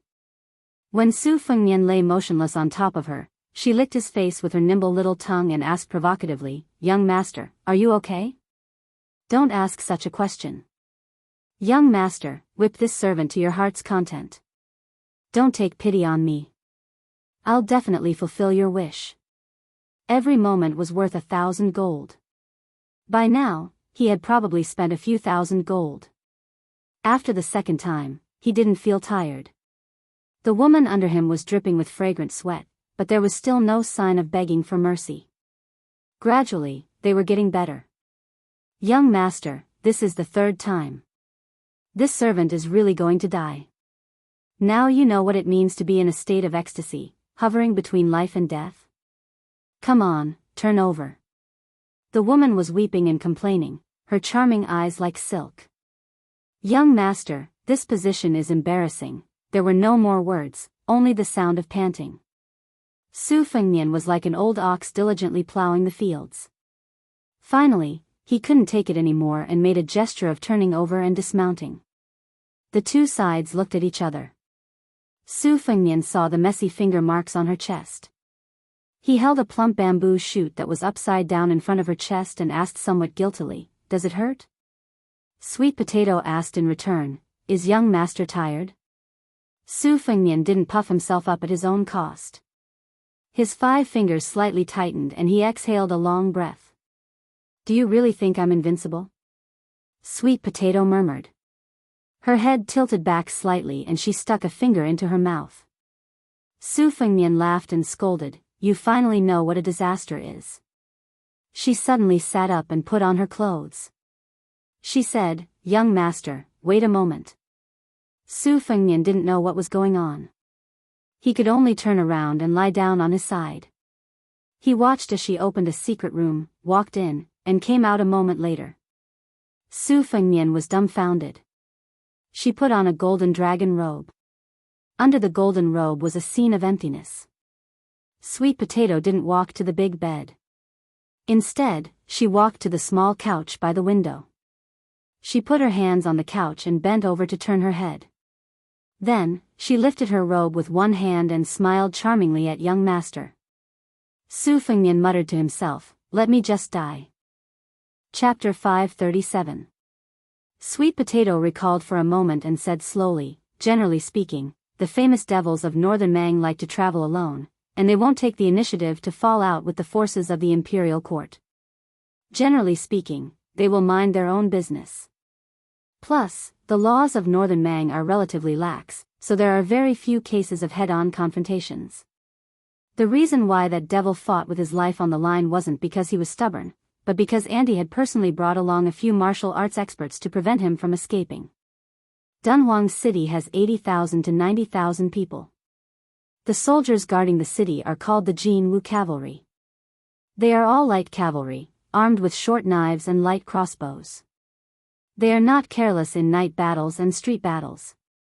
Half of them are outside the giant immortal palace, and the other half are outside the city. Among them, there are 40 to 50 people who came from Jianghu. They are good at martial arts. They committed crimes outside and had no choice but to seek refuge in Dunhuang City. And also treated them with courtesy. Those who performed meritorious deeds were even rewarded with some older palace maids. It was not that they could not arrange more crossbowmen, but they were limited by the range. 100 people were enough. The remaining 900 cavalrymen were stationed at both ends of the street. 3 cavalrymen were side by side. In one round of charge, 20 cavalrymen were sent out from the east and west, led by a military officer with good martial arts. After the cavalrymen died in battle, waves of arrows were shot down from the roofs, not giving the demon a chance to breathe. The next batch of cavalrymen would stop firing their crossbows and recover their arm strength. There is a very important point. In addition to the 500 Jianghu cavalry of the giant immortal palace, there are more than 30 Jianghu soldiers. They are specifically targeted at the Wulian people who committed crimes in Dunhuang City. These people are not good at cavalry fighting, so ants secretly scattered them into the assault team. Each time, there are 2 or 3 people, waiting for an opportunity to assassinate. There is also a group of them on the roofs. They are allowed to retreat. In this way, in the 6th cavalry charge, the demon died of exhaustion and was trampled into a pile of mud by the horse's hooves. Su Fengnian nodded and said, "This is very similar to the time when our Bailiang army fought against the Sword Emperor of Shishu who guarded the country's gate with only one sword. It was a 2-pronged attack by the cavalry and the men of sacrifice, alternating between light and dark. In addition, the imperial uncle was also determined to die. That was why the entire Jianghu was bitterly disappointed. Last time, Shenmen Cottage was short of a rank 1 master and their cooperation was not good enough. There were too few archers and they could not cause any substantial damage. Otherwise, would not have been able to leave the mountain so easily. I'm very curious as to how the 9 swords of the Wu family defeated the Beimang's 10,000 cavalry 200 years ago. Are there any secret records in Dunhuang?" Sweet Potato smiled and said, "Auntie is a martial arts fanatic. Aside from her collection of weapons, she also has a few obscure secret manuals. She also likes to comment on the martial artists of the world. She writes them all down on paper, but I'm not really interested in them. I'll bring them out for you later." Su Fengnian joked, "Don't worry, I won't be leaving Dunhuang for a while. I want to see how a city operates, so there's no need to hide this matter." Sweet Potato hugged Su Fengnian's arm. That lump of weight was really shocking. She smiled and said, "I wouldn't dare to fool you." Su Fengnian sighed and said, "This place is really like the imperial palace. I wonder what the biggest palace in the world looks like. If I had known, would have asked Chao Zhangqing, who had entered the royal capital on his 4th attempt." Sweet Potato smiled and said, "There are palace maids and eunuchs here, but there aren't many, only a few hundred. It can't be compared to the imperial palace of Great Peace City. Great Peace City has a human cat Han Diaosi who fought to the death with Chao Changqing 3 times. He's really a weirdo among eunuchs. In my giant immortal palace, the eunuchs are all useless, but the palace maids are all good-looking. Auntie used to be sisters with a secret concubine sect leader from the 4th of the 5 big sects, Princess Tung. This sect is the biggest demonic sect in Beimang. They have a lot of women and are very good at bewitching men.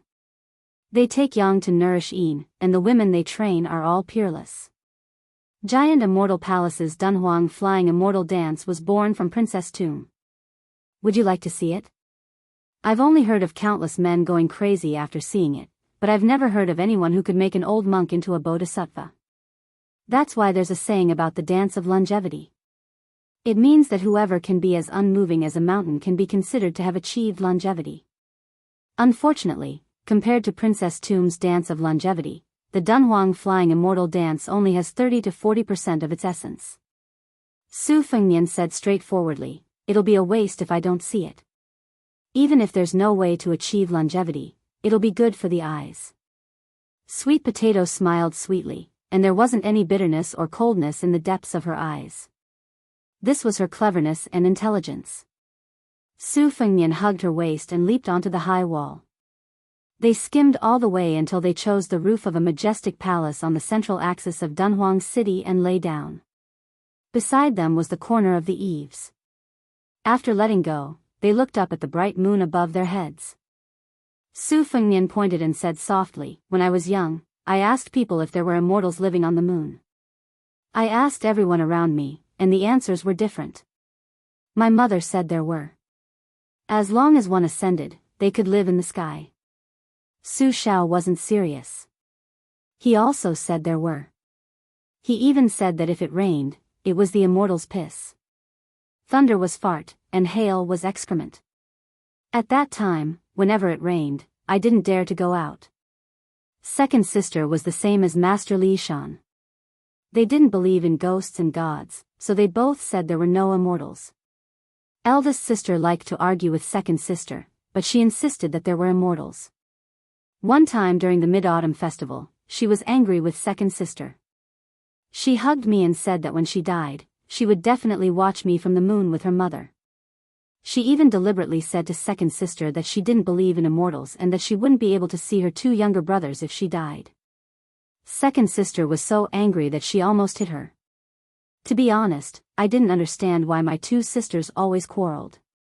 At that time, I didn't know anything and liked to fan the flames. I was happy to see them glare at each other and puff their cheeks. You also know how proud second sister is. Only this kind of trivial family matter can make her angry. Whatever military affairs, national affairs, or worldly affairs, she calculates them as if they were playing chess. It was because she was indifferent that she was invincible. I remember that every time we had a snowball fight, I was with her. It was called grand. She tossed us around like we were marching into a war. We always returned victorious, but she never got tired of it. Once, I secretly stuffed a small snowball into the back of her collar. She chased me around half of the prince's mansion. Su Xiao didn't have the code of brotherhood and was just foolishly laughing. After second sister tidied me up, I chased after Su Xiao and killed half of the prince's mansion to vent my anger. Now that I think about it, how many fathers in the world are as sullen as Su Xiao? None, right? With such a disappointing son like me, it's already good enough that he didn't die from anger. After I turned 20, I didn't want to pursue any imperial ambitions. I only wanted to do two things well, to practice martial arts and to avenge my mother with my own hands. To command an army and give Su Xiao a lighter burden in his later years. Sweet Potato held Su Fengnian's slightly cold hand and didn't say anything to comfort him. Su Fengnian shook his head and laughed. It's good that he really ascended. I'm willing to believe in the one who rides the bull. Sweet Potato laughed softly. I heard that Hong Shixiang is the reincarnation of Ancestor Lu. Then young master, you're the most powerful person in the world. You've beaten up Ancestor Lu's immortals, and often at that. Su Fengnian smiled. Sweet Potato turned sideways, one hand supporting her cheek, and two fingers of her other hand stroking her young master's eyelashes. She said softly, "Young master, your eyelashes are really long. I used to dream of touching them." Su Fengnian didn't stop her little action. He said, "Sweet Potato, when I leave Dunhuang, you also go back to Beiliang. Don't be a death warrior pawn. Be my concubine in the future." Su Xiao will also agree. He's good at one thing, and that's that he doesn't ask about anyone's background. Even Lu Qingyan, the woman from the Green Party, can do it. Can't you? Sweet Potato shook her head. This might be the first time in her life that she didn't agree. Su Fengnian turned around and frowned. Sweet Potato, who seemed weak but was unusually stubborn in her bones, blinked her eyes. How can a concubine like a marionette kill people? Su Fengnian said unhappily, "You like killing people?" She nodded without hesitation. Su Fengnian stared. Sweet Potato hid in his arms and whispered, "Young master, do you like to be a prince of Beiliang just for show?" Su Fengnian sighed and said, "Putting yourself in my shoes, I understand the reason. But can't you let me be unreasonable?" Sweet Potato curled up in his arms like a kitten. It's Sweet Potato who is unreasonable. I should listen to everything master says. Su Fengnian didn't say anything. Suddenly, his eyes lit up. He narrowed his eyes, which would make any woman envious. He patted Sweet Potato's round buttocks and ordered, "Sit on me." After Sweet Potato sat on him, she looked confused and shy. She whispered, "Young master, do you want to do it here?" Su Fengnian said fiercely, "What do you think? You know, Auntie said that I'm 70 to 80% similar to the Beimang Empress when she was young. She took off her skirt and whispered in his ear, "Young master, there's a dragon throne in the hall. Tomorrow, I'll wear the dragon robe and go there." Chapter 538. A fledgling young swordsman met a newly minted female swordsman. In the end, he suffered a crushing defeat and could only beg the female swordsman to spare his life. After sending Sweet Potato back to rest, Su Fengnian did not expect to be able to do that kind of thing on the dragon throne in the palace in the next few days. Women had just broken out of their melons, so to have sex every day would be too ungentlemanly. Su Fengnian returned to the roof of the palace alone and sat in a daze. During this time, he nurtured his sword and Xian Lei. After that, he dripped his blood on the spring plum blossoms. After dawn, the morning glow slowly bloomed on the eastern horizon. Su Fengnian looked at the magnificent scene above the 9 heavens. At this moment, the melodious morning bell of the giant fairy palace rang out. For some reason, perhaps because the battle on Tranquil Peak had vented all his anger, Su Fengnian felt a surge of noble spirit in his chest. The flow of his qi was much faster than usual, especially when he stood up and saw with his own eyes that the morning glow between heaven and earth moved from east to west. When the ray of morning glow fell before his eyes, Su Fengnian sat cross-legged. His flying sword was exposed from his sleeves, and the flying sword's sword aura exploded. This flying sword, which was only of average quality among the 12 flying swords, flew out of his hand and spun happily without control. It was like a monster in a fantasy. After hundreds of years of arduous cultivation, it was enlightened in a single day. The sword embryo was complete. There was a sword coming from the east. Su Fengnian was wild with joy.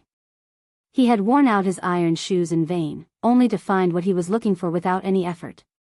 Immediately he did not need any qi to guide him. With a thought, the flying sword, Morning Dew, flashed and disappeared. Wherever his heart pointed, the sword would follow. After teasing for a long time, Su Fengnian's mind was filled with an unworthy thought. Damn it, I can finally nurture one less sword. Su Fengnian was not in a hurry to put away his sword. He quietly sat where he was and watched the morning dew's flight path. His eyes gradually revealed an expression of shock. He tightly pursed his lips and gnashed his teeth. What a dong tai. The wonder of the flying sword does not lie in the flying sword itself. It does not even nurture the sword. It lies in the hidden sword technique. Su Fengnian self-deprecatingly said, if I had said it earlier, given my personality, I would have definitely racked my brain to find a shortcut. It's better not to say it. Su Fengnian raised his smiling face. His 5 fingers flipped and the flying sword circled around him. He looked like a delicate and naive girl who had just experienced her first awakening of love. The more Su Fengnian watched, the more he wanted to laugh. This was probably the joy of practicing martial arts. On the path of martial arts, the heavens would not let down those who worked hard. If there were some more opportunities, there would be all kinds of glimmers of hope. There would be a pleasant surprise of jumping out of the well. Su Fengnian put the morning dew back into his sword pouch and jumped off the roof. He walked through the purple gold palace and returned to Qingqiuzhai. Using the only memory he had before he started practicing blade martial arts, he clearly recognized the layout of the palace courtyard from above. He would not get lost. Perhaps because of Sweet Potato's words, some of the palace maids and eunuchs who had woken up early to work were very respectful. Although they did not kneel, they still stood with their heads lowered, not daring to take a second look. Seeing her leaning against the courtyard door waiting for his return, Su Fengnian was somewhat absent-minded. Sweet Potato said softly, "Young master, I have already prepared a bowl of plain porridge and a few side dishes according to your taste." Su Fengnian tapped her forehead. "Don't you know some ways to maintain your health? Don't you know how to slack off?" Sweet Potato smiled. "That is the life of the young ladies. I can't envy them, and I don't like it either. Being exposed to the wind will make you cold. Being exposed to the sun will make you heatstroke. Crying after reading a few lines of palace-made poetry is not the temperament of our Bailiang women." Su Fengnian finished his breakfast. In today's world, the rich usually ate 3 meals, while the poor ate 2. As for those who were qualified to raise palace maids and eunuchs, they were no longer wealthy in the ordinary sense. In this way, Sweet Potato, who could wear a dragon robe and play the role of an empress, was indeed much more wealthy than the young ladies. She single-handedly controlled the life and death of 70 to 80,000 people in Dunhuang City. In the end, when it came to Su Fengnian, she was still a maidservant. Su Fengnian really couldn't find anything to be discontent about. He came to the study room that was like being in the Bailiang Palace in Wutangan. The large red sandalwood table was filled with secret files that Sweet Potato had brought over and her aunt's handwritten handwriting. Su Fengnian saw a brass scroll painting. He glanced at Sweet Potato, who was standing beside him and grinding with her sleeves rolled up. He saw the corners of her mouth curl up. He opened it to take a look. As expected, it was a portrait that was obviously drawn by a court painter.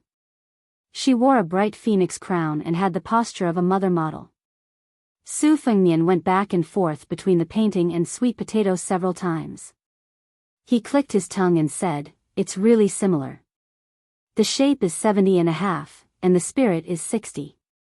Seeing Sweet Potato's burning gaze, Su Fengnian expressionlessly waved his hand and said, "Rest for 2 days." She tilted her head and smiled. Su Fengnian slapped her buttocks and said with a smile, "Virtue.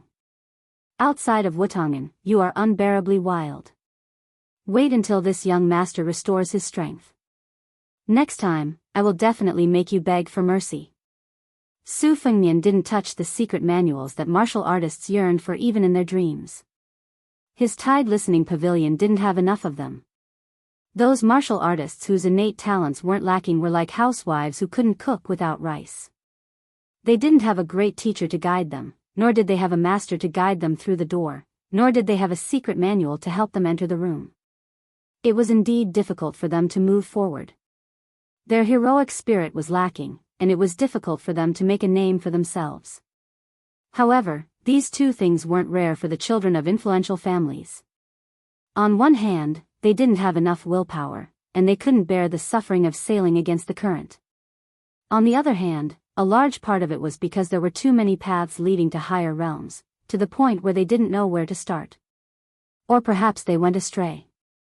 If they learned all kinds of martial arts and read all the secret manuals, it would instead be difficult for them to become a grandmaster. As for Su Fengnian, who was close to Wuxia Xianxia, he knew that he shouldn't bite off more than he could chew. As a result, he had always picked secret manuals that were beneficial to his blade technique. Now that he had Wuxia Xianxia's blade technique manual, he was even more undistracted. Su Fengnian was working so hard because he truly felt that if he didn't put his life on the line to practice martial arts, he wouldn't be able to face the fellow who had been sloppy and thieving with him and was still carrying a wooden sword. The next time they met, once his identity was discovered, wouldn't he be chopped to death by Wenhua's wooden sword? Chapter 539. Putting down the scroll, Meng Qi flipped through Aunt Sweet Potato's handwriting. It was obvious that the handwriting was the same as the heart of a raccoon's hair and the tip of an autumn rabbit's hair. It was said that words were born from the heart, but it was not very accurate. After all, there were countless people who could write well. However, if one were to add in the type of brush used, especially those who only used one type of brush, one could roughly guess it. This woman was indeed a fierce person who competed with the current Northern Mang Empress for the favor of the Empress. Although the strokes were strict and dignified in small regular script and were extremely particular about the rules and style, in terms of individual words, each stroke was as if it was carved into wood. Su Fengnian somewhat understood how she managed to teach a woman like Sweet Potato. Meng Qi slowly browsed through the handwriting. Most of the handwriting was about the famous deeds of the previous generation of Beimeng Jianghu. Just reading the handwriting was enough to make Su Fengnian applaud. Sweet Potato considerately carried a pot of green ant wine shipped from Bailiang. Su Fengnian finally saw the battle of the 9 swords in the Wu family's sword tomb. Sweet Potato Ant also heard about it from hearsay. However, compared to ordinary people's exaggerated stories, the words of the second king of Dunhuang City were much more credible. She herself was a top martial arts master. The few hundred words she wrote shocked Su Fengnian. After reading it a few times, Su Fengnian was still not satisfied. He sighed and said, "So that's how it is." The 2 generations of the Wu family's sword tomb 200 years ago were known as the most amazing period of the sword tomb. There were 9 sword masters. 1 was at the celestial state, 2 were at the Xian finger state, 1 was at the Vajra state, and the remaining 5 were at the master level. It was conceivable that if the Wu family was given another generation, even if 1 or 2 of them died of old age, they would still be able to achieve the unprecedented achievement of 5 first grades in one martial art. Su Fengnian only heard about the 9 swords of the Wu family going to Beimang from a guard servant. At that time, there was a swordsman in Beimang who claimed that there was no swordsman in the Central Plains. However, Su Fengnian did not take this statement seriously. Although the Wu family had always been arrogant and looked down on all the swordsmen in the world, no matter how impulsive they would not go all out to Beimang. He once asked Li Chungang during his travels, but the old man with a sheepskin fur coat only said that the west sword led the east, and did not explain further. Based on the content written by Aunt Sweet Potato, Su Fengnian had a rough understanding of the situation. The 9 swords against the 10,000 cavalrymen were not fighting on their own. Instead, the most powerful person, the celestial state sword crown, would be the eye of the formation. The 8 of them would take turns to be the sword master and sword attendant, eventually forming a shocking sword-controlling formation. One could imagine the scene of the 10,000 cavalrymen tightly surrounding the 9 of them. The scene was bleak and bloody. Wave after wave of cavalrymen charging, in addition to thousands of flying swords decapitating the enemy. What kind of sword chi would it be? Su Fengnian exclaimed again and again. He leaned back in his chair and muttered to himself, "This sword formation can only be created by a top swordsman. It's impossible to use it on the battlefield. Can it be simplified like that set of fist techniques for riding a bull?" It seemed to be quite difficult. The Jianghu experts were already impatient with rules and regulations. Being a watchdog for the rich and powerful, they were only aiming for a stable martial path. Only fools would be willing to fight for their lives. However, it would be good if he could get the rough foundation of the sword formation. Where could he find it? The Wu family sword tomb. It seemed unrealistic. Would the Beimang royal court have secret documents? Even if they did, it would be even more unrealistic. It's not something that can be exchanged with gold or silver. Sweet Potato chuckled. If young master really wants it, you can use the men of sacrifice lurking in the royal court to do it. Su Fengnian shook his head. That's not taking human lives seriously. It's not worth it. Oh, Sweet Potato replied. Su Fengnian did not even raise his head. He continued to flip through the book and said, "Don't think about it. You're not allowed to join in the fun. Do you hear me?" Sweet Potato hummed softly in agreement. Su Fengnian raised his head and laughed angrily. "Don't play dumb with me." Sweet Potato's eyes were full of flirtatiousness. She wrinkled her small and delicate nose and said very childishly, "I know."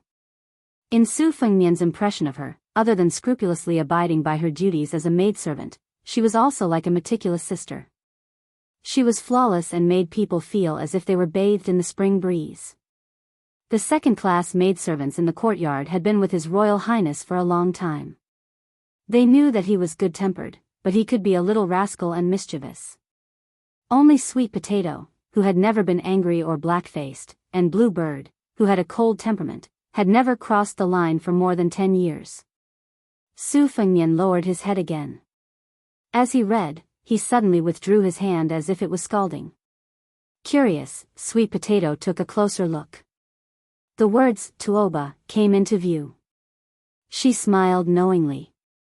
Since he had come to Beimang, how could he avoid this bodhisattva, the martial god? Moreover, young master had a life and death battle with Tuoba Chunsun. The 3 pages were all about this Beimang god of war.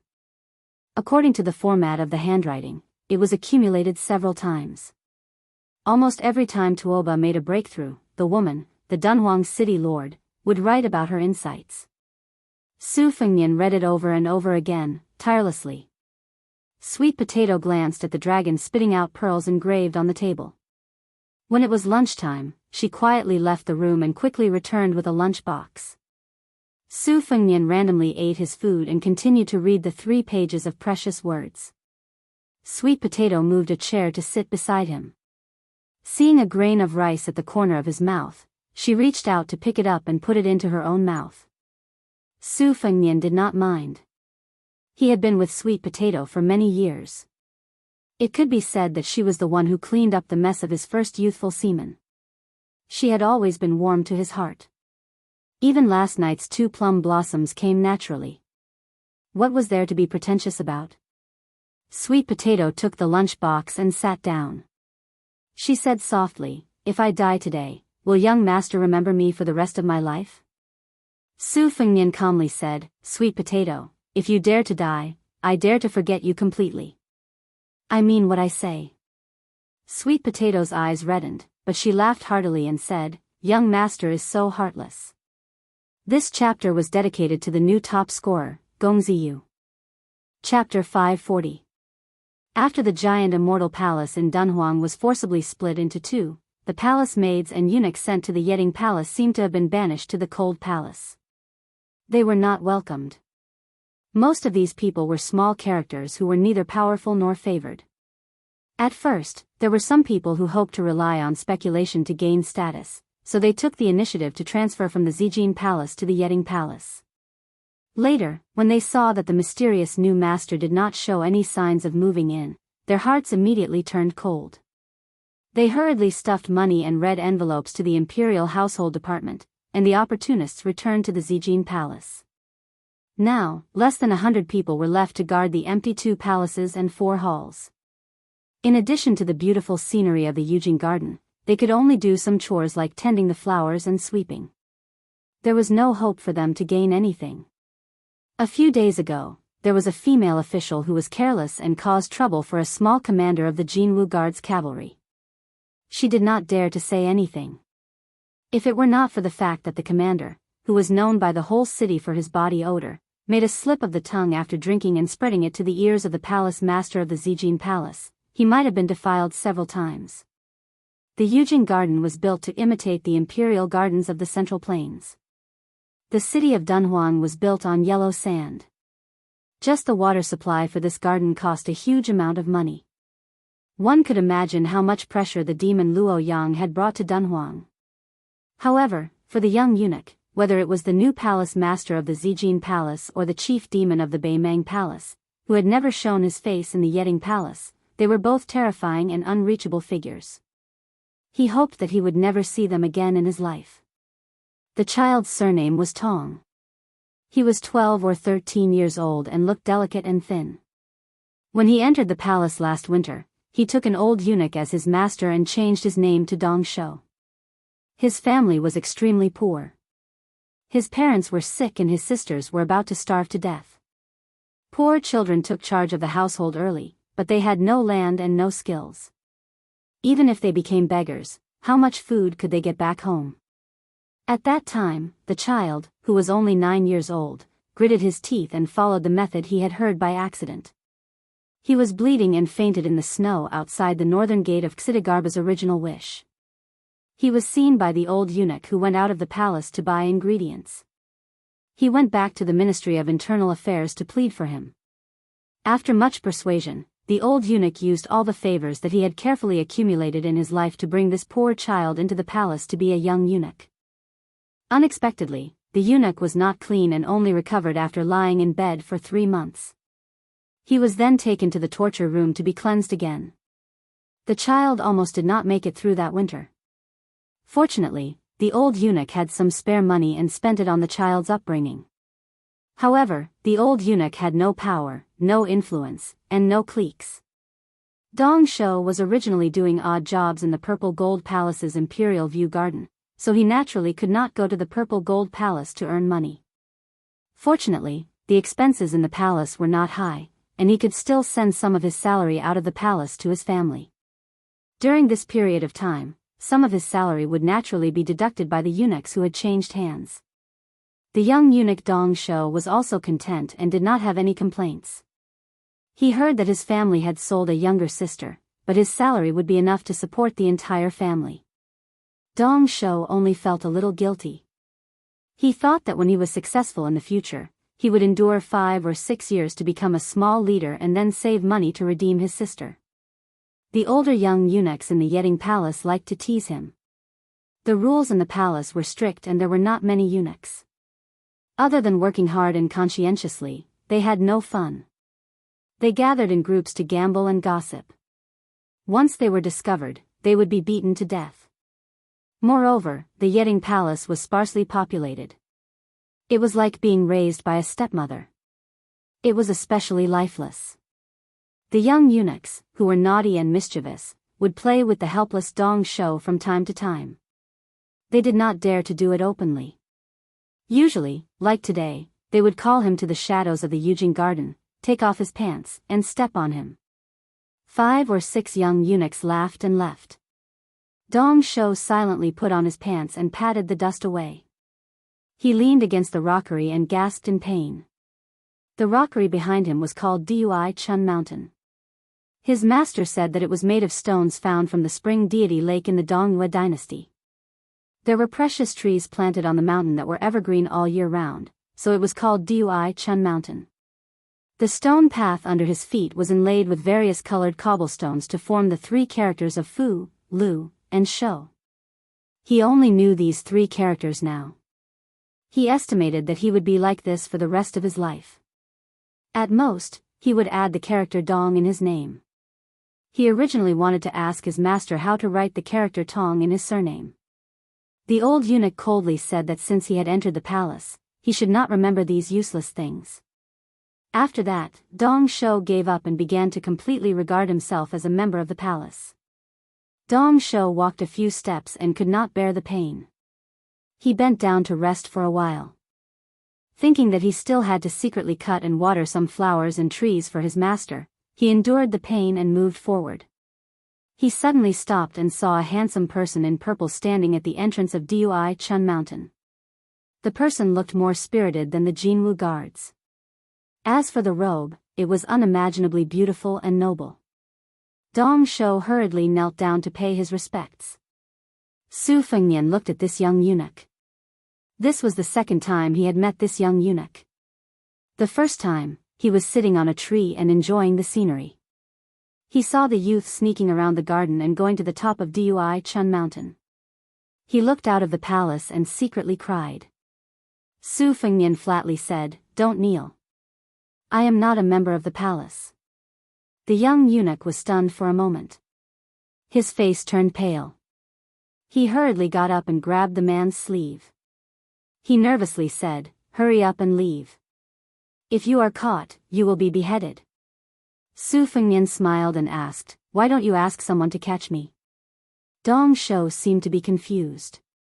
After hesitating for a moment, he still shook his head. He realized that one of his hands might have dirted the man's sleeve. He hurriedly retracted his hand. His expression was still flustered. He lowered his voice and begged, "Hurry up and run.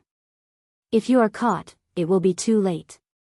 Su Fengnian said, "Don't worry. I am a stonemason from Yujing Garden. I am responsible for repairing Dui Chun Mountain. It is this rockery behind you." Dong Shou stared at him for a while. It did not seem like he was lying. He felt relieved. Su Fengnian asked, "Why were you beaten?" Dong Shou became nervous again. He instinctively stuttered, No, I was just playing with a friend." Su Fengnian sarcastically said, "Friend? A small eunuch also has a friend?" Dong Shou's face turned red and then white. He did not know what to do. Su Fengnian shook his head slightly and asked, "You are called Dong Shou? The senior eunuchs in the palace gave you a shabby name. But I guess your master is also a good-for-nothing." Dong Shou was angry for the first time. He still stuttered, you are not allowed to talk about my master like that."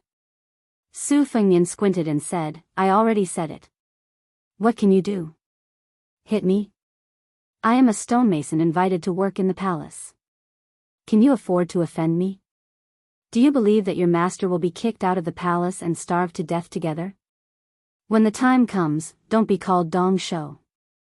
Just call him Xia Si. Dong Shou suddenly cried and knelt down. He no longer stuttered. He kowtowed and said, Dong Shou is not sensible. I offended the stonemason. You can hit me, but don't implicate my master. The small eunuch quickly kowtowed on the cobblestone floor. It happened to be the word shou. Su Fengnian saw Sweet Potato coming over from the corner of his eye. He waved his hand to signal her not to come closer. He said slowly, Get up. I am here to work. I won't lower myself to your level. The small eunuch still did not dare to get up. He continued to kowtow, Stonemason is magnanimous. It is good that you beat me to vent your anger. I will only dare to get up when I have vented enough. Su Fengnian said angrily, Get up. Not to mention the small eunuch, even Sweet Potato, who was in the distance, was shocked. Dong Shou stood up timidly.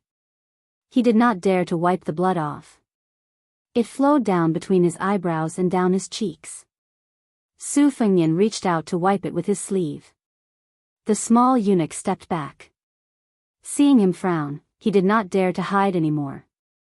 He was afraid that all his previous efforts would be wasted and that he would anger the stonemason again. Chapter 541. After wiping away the bloodstains, the two of them were momentarily speechless. Su Fengnian did his best to put on a pleasant expression. Go do what you need to do. The young eunuch trembled as he left. After walking far away, he quietly turned around and saw the purple-clothed stonemason. Su Fengnian smiled. I'll just walk around and take a look. Don't worry about me. Following that, Dong Shou went to prune the flowers and plants that were much more valuable than his life. When he accidentally saw the stonemason pluck a flower, he endured the fear in his heart and cried out that this was a crime punishable by execution. Then the stonemason said that he was a stonemason and that it didn't matter. As a result, Dong Shou worked for 2 hours and cried no less than 6 times. Fortunately, the Imperial View garden occupied a large area and no one paid attention to the situation in the flower bed. Dong Shou felt that his courage had been broken and his teeth were chattering incessantly. However, he didn't have the courage to call for someone to take this purple-clothed man away. Although the stonemason spoke lightly, he felt that if he was caught committing such a crime, he would definitely be beheaded in public.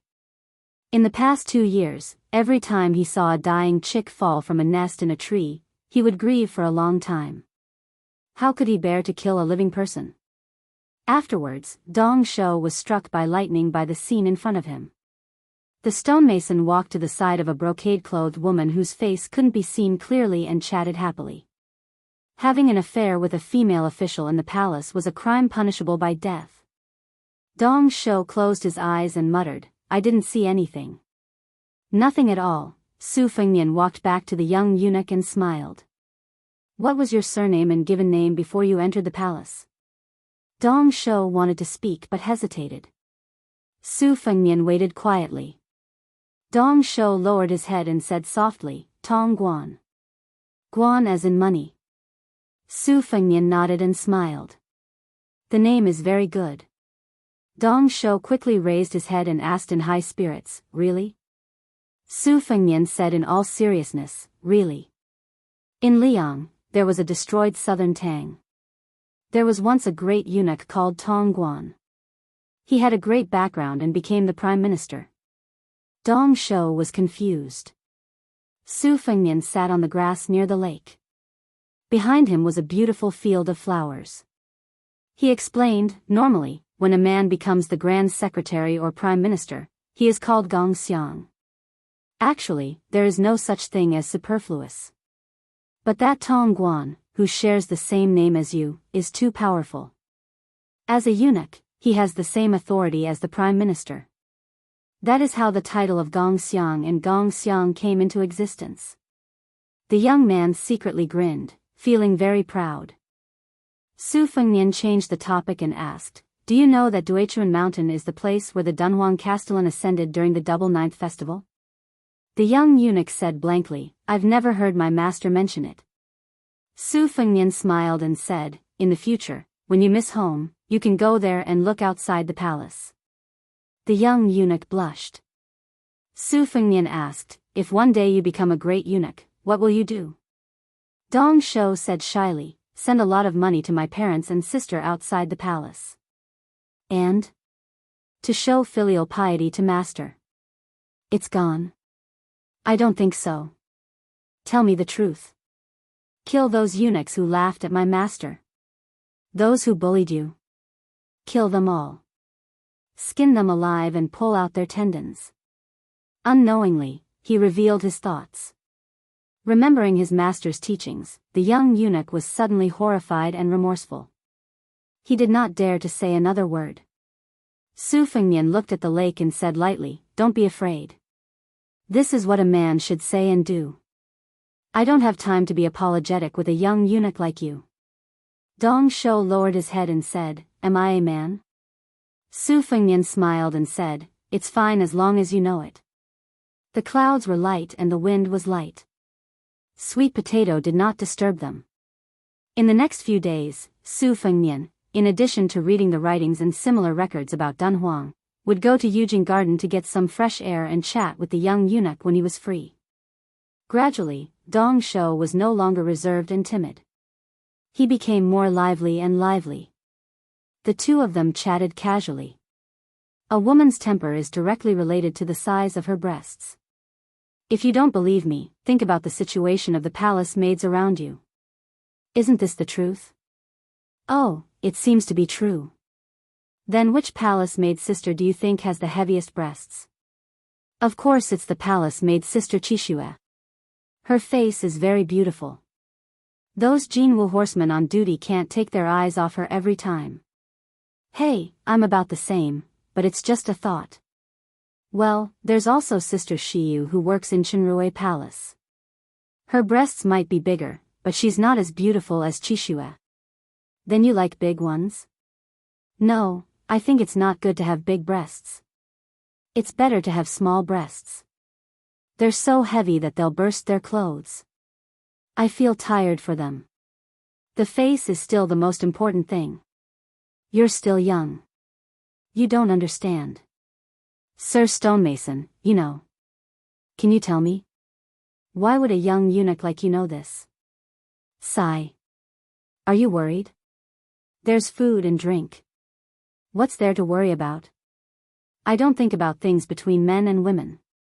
In fact, I know that there are palace eunuchs and palace maids who are quite pitiful. Are they as pitiful as you? Sigh. Dong Shou, you only know sigh. Hee, you're ignorant. I don't know what to say. There's nothing I can do about it. The last meeting was very short. It was at dusk. Su Fengnian said, the matter is done. We're leaving the palace. The young eunuch didn't want to cry, but he couldn't hold back. Soon, he burst into tears. Then, he asked him to wait for a while. He ran away in a hurry. When he came back, he handed Su Fengnian a money bag and begged him to give it to his family outside the palace. Su Fengnian asked, aren't you afraid that I'll be greedy? The young eunuch shook his head and said, I know that Sir Stonemason isn't such a person. Su Fengnian threw the money bag back and smashed it on his face. He scolded, what do you know? What if it's embezzled or forgotten by me? Can your family starve for a month? Dong Shou picked up the money bag. He felt wronged and at a loss. He began to sob again. Su Fengnian touched his head and said softly, in the future, don't trust anyone so easily. However, once you've set your mind on something, you have to do it well. Give me the money bag. I promise I'll deliver it to you. Dong Shou wiped his tears and handed over the money bag with a happy smile. Su Fengnian turned to leave. After thinking for a while, he turned around and ordered, go break a flower branch and bring it over. The young eunuch was conflicted. In the end, he gathered his courage and went to break a branch. Su Fengnian squatted on the ground and wrote 2 words on the ground with the branch. He raised his head. Dong Shou's voice trembled with excitement. He asked carefully, Tong Guan. After Su Fengnian got up, he broke the flower branch section by section and threw it into the lake. He rubbed the young eunuch's head with all his strength. The young eunuch cried and laughed. Su Fengnian walked straight away. When he turned the corner, he saw Sweet Potato standing gracefully. Sweet Potato asked softly, "Should I arrange a stable yamen for the little guy or throw him into a pot of oil and fry him?" Su Fengnian shook his head and said, "There's no rush. Let's wait for another 2 years. If his temperament hasn't changed, we'll find someone to teach him how to read and then send him to the sutra depository. He'll read the secret manuals freely. Don't try too hard and spoil his growth. What happens next will depend on his own luck." Sweet Potato nodded. By the lake, the young eunuch picked up some branches near the lake and stuffed them into his sleeve. He was about to throw them into the bottomless and narrow holes on Mount Duichuan. He returned to the 2 words, Tongguan, and squatted down to look at it again and again. He memorized it in his mind. When he was about to wipe it away, he still couldn't bear to do so. After thinking for a while, he took out a thorny branch and deeply carved 2 small words on his palm. He squatted there in a daze. After a long time, he came back to his senses and said, "If I had known, would have begged my benefactor to teach me how to write the word dong." The young eunuch slapped his face hard. "Don't be ungrateful." He stood up and clenched his fists. His eyes were firm. The young man loosened his fists and looked down. He muttered, "Tong Guan. Thank you to the new top scorer and the adorable Xiao San." Chapter 542. Before 12 o'clock a.m., Chapter 2. Before 4 o'clock a.m., Chapter 3. Is there a 4th chapter? To be determined. The Zijin Palace had a temple of discipline that overlooked the entire city. The top floor was a library. Outside the building, there was a stone carving of a dragon spitting water. Sweet Potato's aunt had planted 5 crabapple trees. Su Fengnian had moved from the Qingming courtyard to the library in the Temple of Discipline for the past few days. He often stood by the window for hours. Sweet Potato could live leisurely in Wudong Garden like a koi swimming in water, but she definitely could not do so in Dunhuang. Now, 70 to 80,000 people had to look up to her. She was like a young empress ruling from behind a curtain. Although she had a group of capable female officials from the Zijin Palace to help her deal with political affairs, the entanglement of Dunhuang's various powers was a mess. Everything needed her to make a final decision. Fortunately, Su Fengnian did not let her stick to his side. There was no wall in the world that did not have a crack. Even if this wall was the wall of the emperor's house, it could not be concealed. From time to time, Su Fengnian, who was secretly wandering around the palace, felt an undercurrent surging. The tendrils extended outwards and then fed back into the palace. Su Fengnian did not know if this was the norm for Giant Immortal Palace and Dunhuang. When he asked Sweet Potato, she said that Dunhuang had always been under her aunt's control. When the devil Luo Yang was outside the city, Dunhuang was like a plate of loose sand. The powers that were indebted to her aunt all watched as she left the city alone and returned with heavy injuries. After Luo Yang left, she did some icing on the cake. As for the common people, most of them saw it as a matter of course. You are the lord of Dunhuang's city. If you don't take action, who will? If you die, it's just a change of master.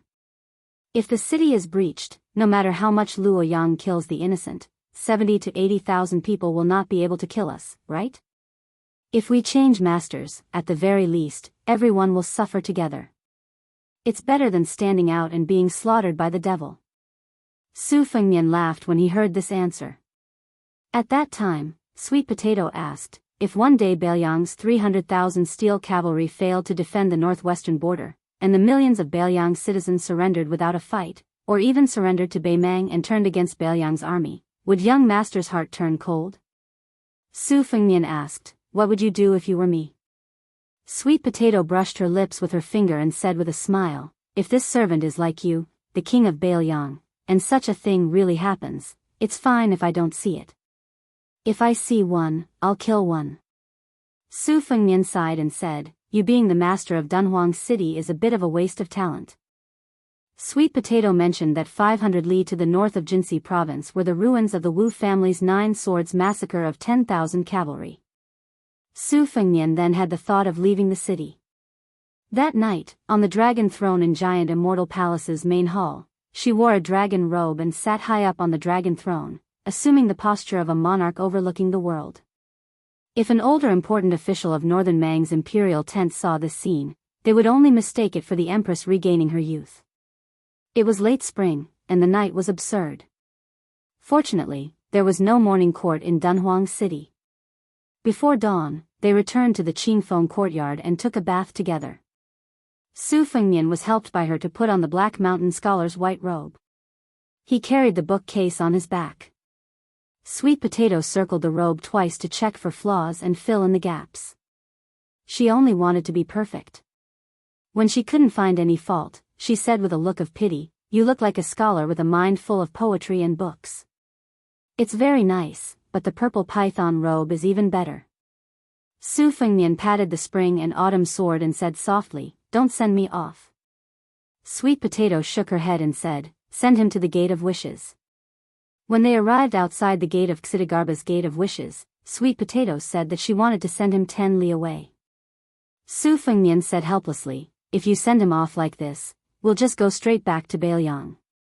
Sweet Potato carefully groomed Su Fengnian again and asked, "You really don't want the Night Jade Lion?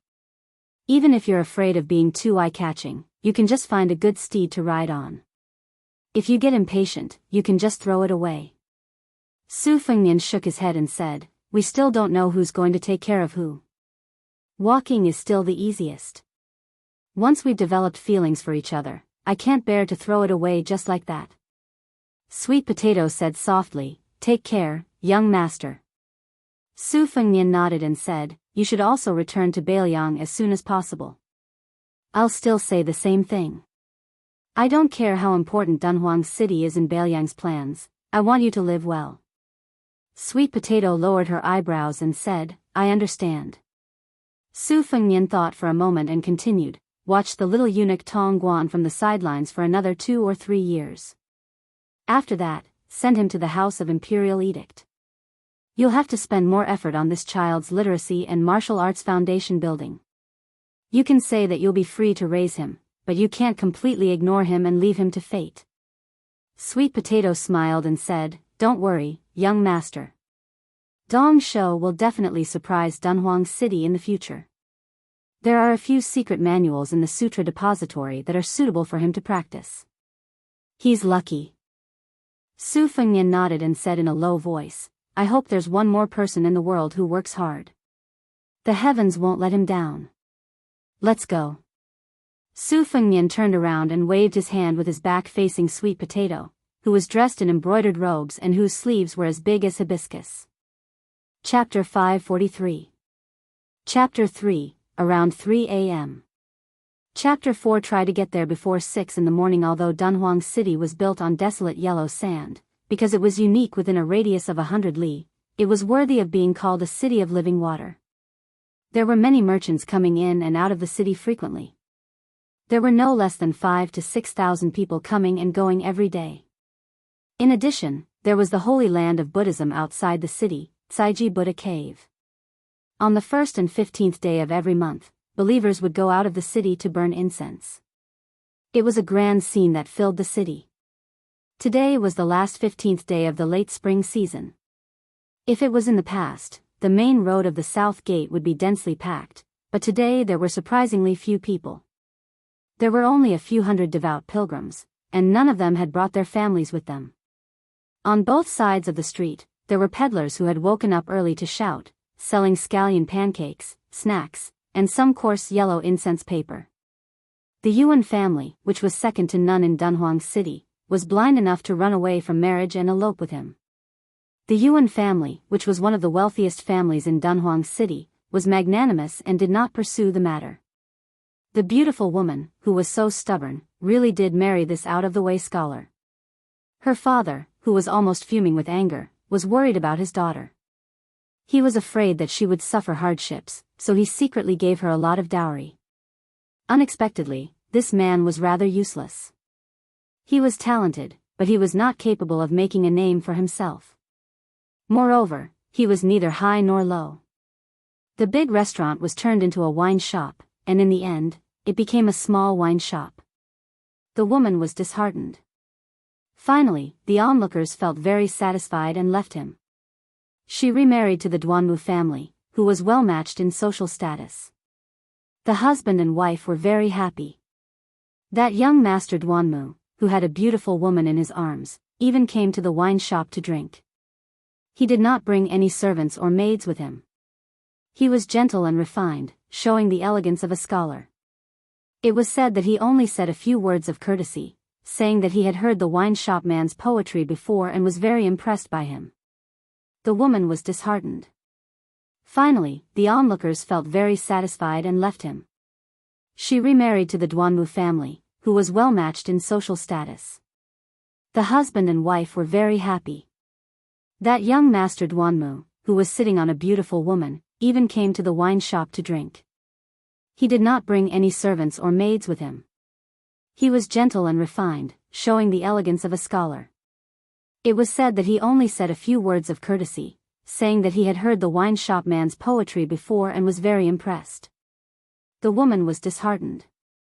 Finally, the onlookers felt very satisfied and left him. She remarried to the Duanmu family, who was well matched in social status. Later on, the woman would occasionally burn incense and enter the city of Dunhuang, but she would always ride a splendid carriage with 4 golden horses. Busybodies had never seen her lift the curtain to look at her former lover, who was in dire straits. Presumably, she was really heartbroken.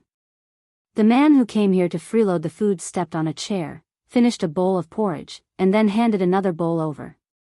Everyone says that people who eat other people's mouths are soft, but this guy casually lectured him. Su Pu, it's not that I want to criticize you, but if you sold incense here, you would have made a lot of money already. Hey, when the time comes, I'll go burn incense and pray to Buddha, and I'll get a lot of money. When Bodhisattva sees my sincerity, I guarantee that all my wishes will come true. When I'm rich, won't it be easier for me to support you? The middle-aged man with a tranquil expression took the big white bowl and filled a bowl of porridge for this one of his few friends. He shook his head and said, 3 incense sticks are enough. To worship Buddha, Dharma, and Buddhist monks, the amount of incense doesn't matter. The sloppy man who took the white bowl glared at him and said, You're so inflexible and reasonable. Your wife left because she was angry at you.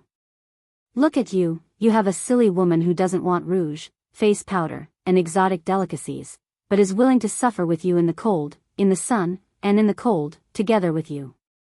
You don't know how to cherish her, and you don't know how to make progress. You deserve to be laughed at and poked at behind your back. The man took a stool and sat at the door.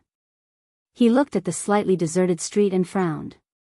The sturdy man behind him was still nagging, if it weren't for the fact that my father received your prescription to save his life, he wouldn't be willing to suffer with you. You say, since you know some medical skills, it's good to be a half-baked doctor under the guise of practicing medicine to help the world. There's a shortage of doctors in Dunhuang, and a lot of people are willing to be cheated, as long as you don't treat people to death. Hey, I'm talking to you, Su Pu. In any case, you should at least say a few words. Fine, I don't have anything to say to a taciturn person like you. Let's go, let's go. I'll take care of those wild ducks I hunted. Fair-weather friends were particular about not exposing scars and not slapping faces. More icing on the cake, less providing charcoal in snowy weather. It could be seen that this person was either heartless or really treated the shabby wine shop owner as a friend. The middle-aged man suddenly asked, Why are there so few people going out of the city to burn incense today? Let me tell you, the giant immortal palace is restless today. After the battle with the great demon Luoyang, the old city lord has already passed away and ascended to immortality. This is a fact that even a 3-year-old child knows. Now it's obvious that there's a rebellion. I'm afraid only that little girl doesn't know about it. There's news that the 500 golden guards in the Mao family's hands outside the city are about to kill their way into the city and go straight to the purple gold palace to drag that little girl down from the dragon throne. I think there's an 80 to 90% chance that this matter will succeed. A little girl in her 20s is the city lord of Dunhuang. If word gets out, it's a disgrace. The man asked, aren't there 500 golden guards stationed outside the city? The hunter was unwilling to answer this kind of childish question. He really couldn't hold back his words, so he said, do you think those Mao family, Duan Mayuan, and the other clans are all blockheads? Even if you use your butt to think, you can know that these guys must have spent money to send women to the officials. Among those 500 riders, there must be a lot of guys who are not of the same mind as the palace. In addition, the 500 riders outside are going to kill their way into the city. Even a small commoner like me knows that I can't stop them. However, these are all tricks of the big shots. If they die, they die. Those who are born rich and have nothing to do with us. Just wait and see. Before long, there will definitely be golden guards rushing into the city. The middle-aged man sank into deep thought and prepared to close the shop. The hunter stepped out of the door with a gratified expression. Su Pu, this time you finally have some brains. You know to close the door and watch the fun. The man smiled and didn't say anything. Only after the hunter had walked far away did he whisper, join in the fun. He saw that not long after the hunter ran back with many pilgrims in a sorry state. Only then did he close the last door. The hunter ran until he was out of breath. He hurriedly said, why haven't you hidden yet? Quick, quick, quick, come in. Let me hide for a while. His mother, there's a young man whose head was kicked by a donkey. He's blocking the city gate. It seems like he wants to fight the 500 riders head-on. He's crazy. How many? The man asked. The hunter cursed, that young man is courting death. Just one. The man who had already taken a step forward thought for a moment and asked, is he going to use a saber or a sword? Chapter 544. Chapter 4, around 6:00 in the morning. Mao Ro gritted her teeth in hatred when she saw how arrogant this young swordsman was. If it was in the past, she would have tied him up on the bed and pampered him. However, now that they were on the battlefield, she was only left with a bone-deep anger. She said the word, kill, several times in a row. The warhorse galloped forward like thunder. Su Fengnian did not stop rolling the dragon wall. Although he could not achieve a sword aura like Old Man Li, he had comprehended the sleeve of Azure Dragon during the battle of life and death with Tuoba Chunsun on the grassland. His sword aura rolling the dragon wall became more and more genuine. His figure was like a fish swimming in the tide. When he met the first batch of cavalry charging, he used the spring and autumn movement to split a man and a horse in half. Then he ran horizontally, ignoring the iron spears. Relying on the surging true energy of the mirage, he had the idea of a protracted battle. He did not insist on killing people, but on seeing horses. Heavy cavalry were invincible in a battle on horseback, but dismounting to fight on foot would be a burden. The charging warhorse formation was like a line of tide. When Su Fengnian broke through the tide, more than a dozen riders were thrown off their horses. Under the second wave of iron spears, they only retreated slightly before charging again. His figure was free and unfettered with sword aura. It was like the calligraphy of a painting master. Mao Ro, who was sitting high up with a spear, was gnashing her teeth. It seemed that in just a few blinks of an eye, the Mao family had invested so much effort and enough gold and silver to form a small mountain. Almost 20 people had died. Once they fell off their horses, their heads would be cut off by the scholarly swordsman's sword aura, or their armor would be torn apart by his sword aura. They would die without a complete corpse. It was as if her muscles were being cut off. She really wanted to stomp on that handsome little bastard's crotch and ask, do you know that it's easy for this old lady to raise these armored cavalry as if they're my own sons? Is it easy? Mao Ro quickly calmed down. Let alone killing one person with 500 cavalrymen, even if 300 cavalrymen went up against a first-stage Vajra realm martial artist, the latter would most likely be exhausted to death. However, there was an important prerequisite for this. After 100 or 200 people died, the formation wouldn't be messed up, and their courage wouldn't be shattered. They wouldn't be defeated and scattered. Mao Rou had a lot of confidence in this point. These 500 cavalrymen of the Jianghu guards were equivalent to Mao's personal guards. She had trained them for 1,000 days and attached great importance to actual combat and reward and punishment. She often took them out to kill bandits and horse thieves. Against the former, light cavalry and light cavalry, the latter, heavy cavalry and light cavalry, mixed together to kill. Every time they returned from a successful mission, not to mention wine and meat, as long as they dared to fight with their lives on the line, Mao Rou had the courage to spend money to invite those courtesans from the brothels in Dunhuang to the barracks and reward them.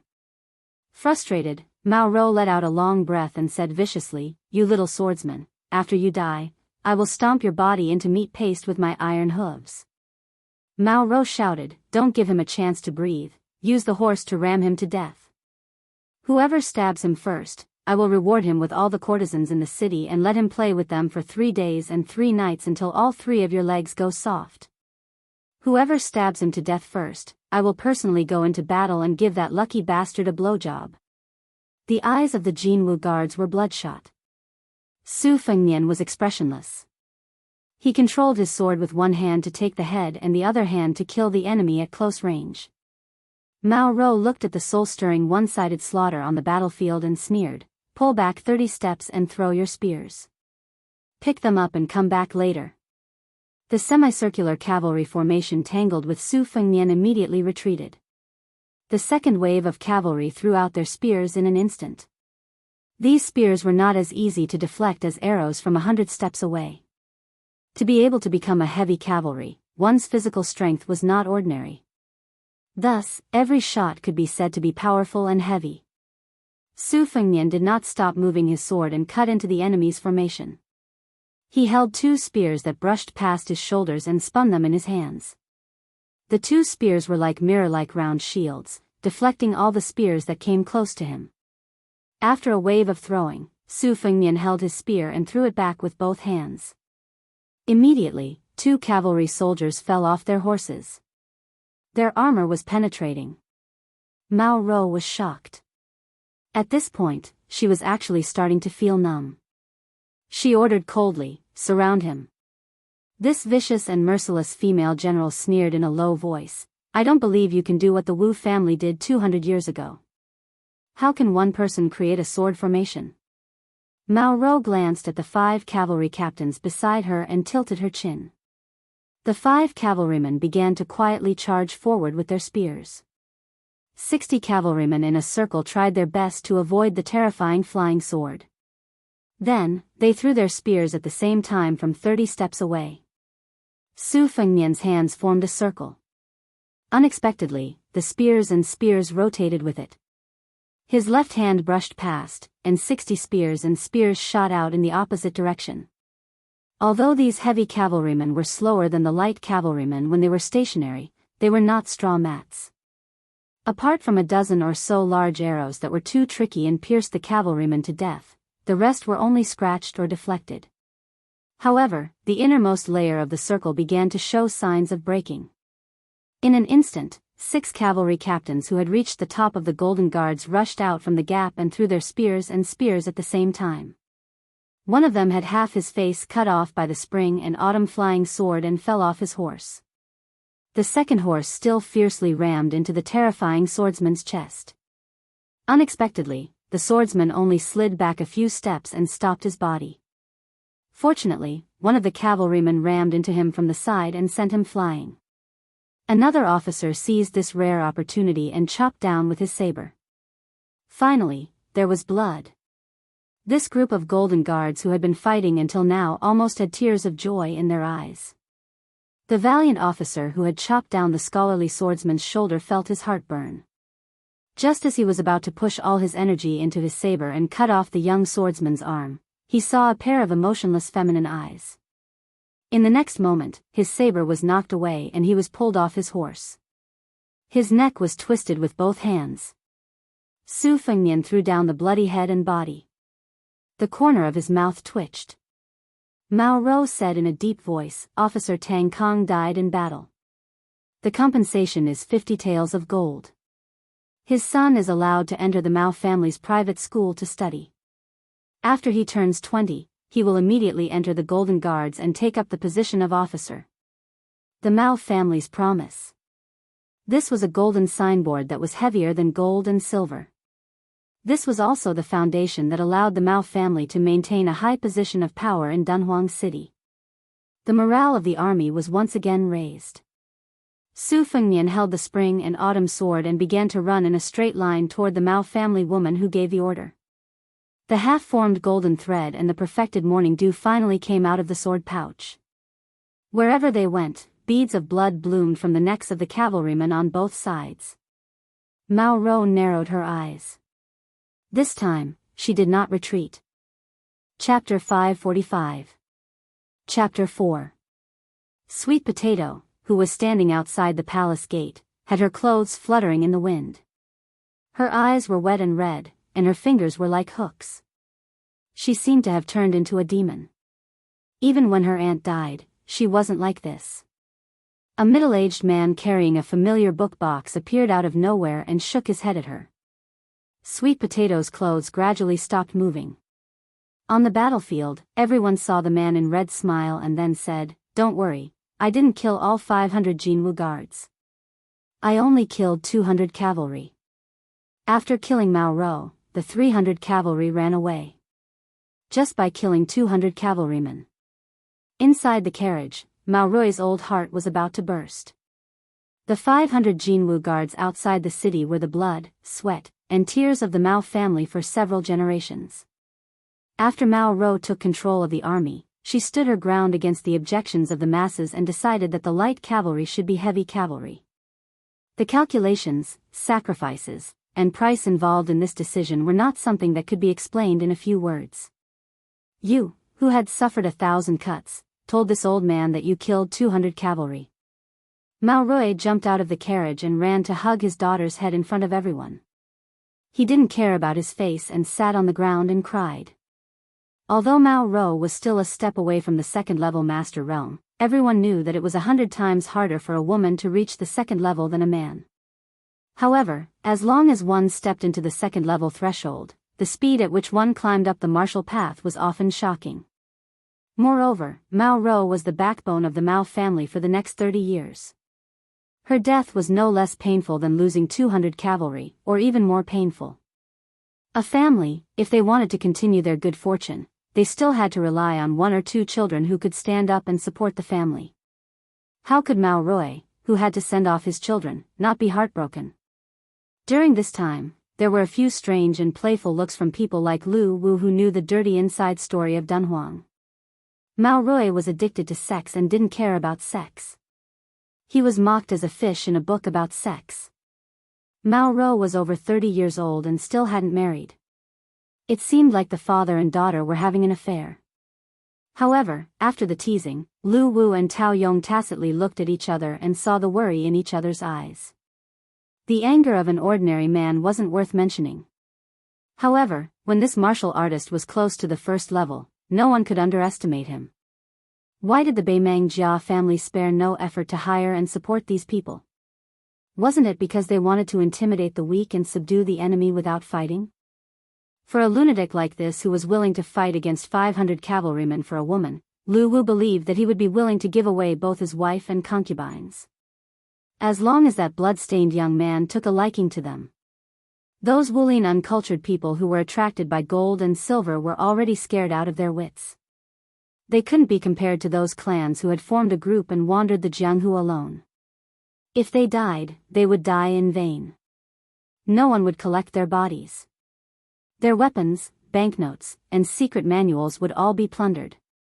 This time they entered the city to fight for riches and honor under the premise that victory was in the bag, not to be a sacrificial lamb and throw away their lives. For a moment, the 70 to 80 people who were left after fighting with the Jianghu guards became restless, thinking of retreating. Some people who were friends with each other were on guard against unfamiliar faces. They began to whisper to each other, calculating the pros and cons. Lu Wu had the demeanor of a great general. He urged his horse to rush out and asked, "Who are you?" Su Fengnian only looked at the old man who was howling in grief and said flatly, "Your name is Mao Rui. I know you." The fierce bow-bearing General Tao Yong suddenly shouted, "Careful! At the same time, he knocked his bow and shot an arrow toward Mao Rui's head under everyone's watchful eyes. Some sharp-eyed bystanders thought that Tao Yong had lost his mind or wanted to hit someone while they were down. Little did they know that the arrow collided with something and produced a clanging sound. However, Mao Rui's head still swung back and one of his eyeballs exploded into a small ball of blood. Mao Rui let go of the woman's head and covered his eyes. His screams became more and more mournful. Tao Yong, whose eyes were red, gnashed his teeth and reminded in a deep voice, "This child can control 2 swords." Su Fengnian wiped the blood from the corner of his mouth.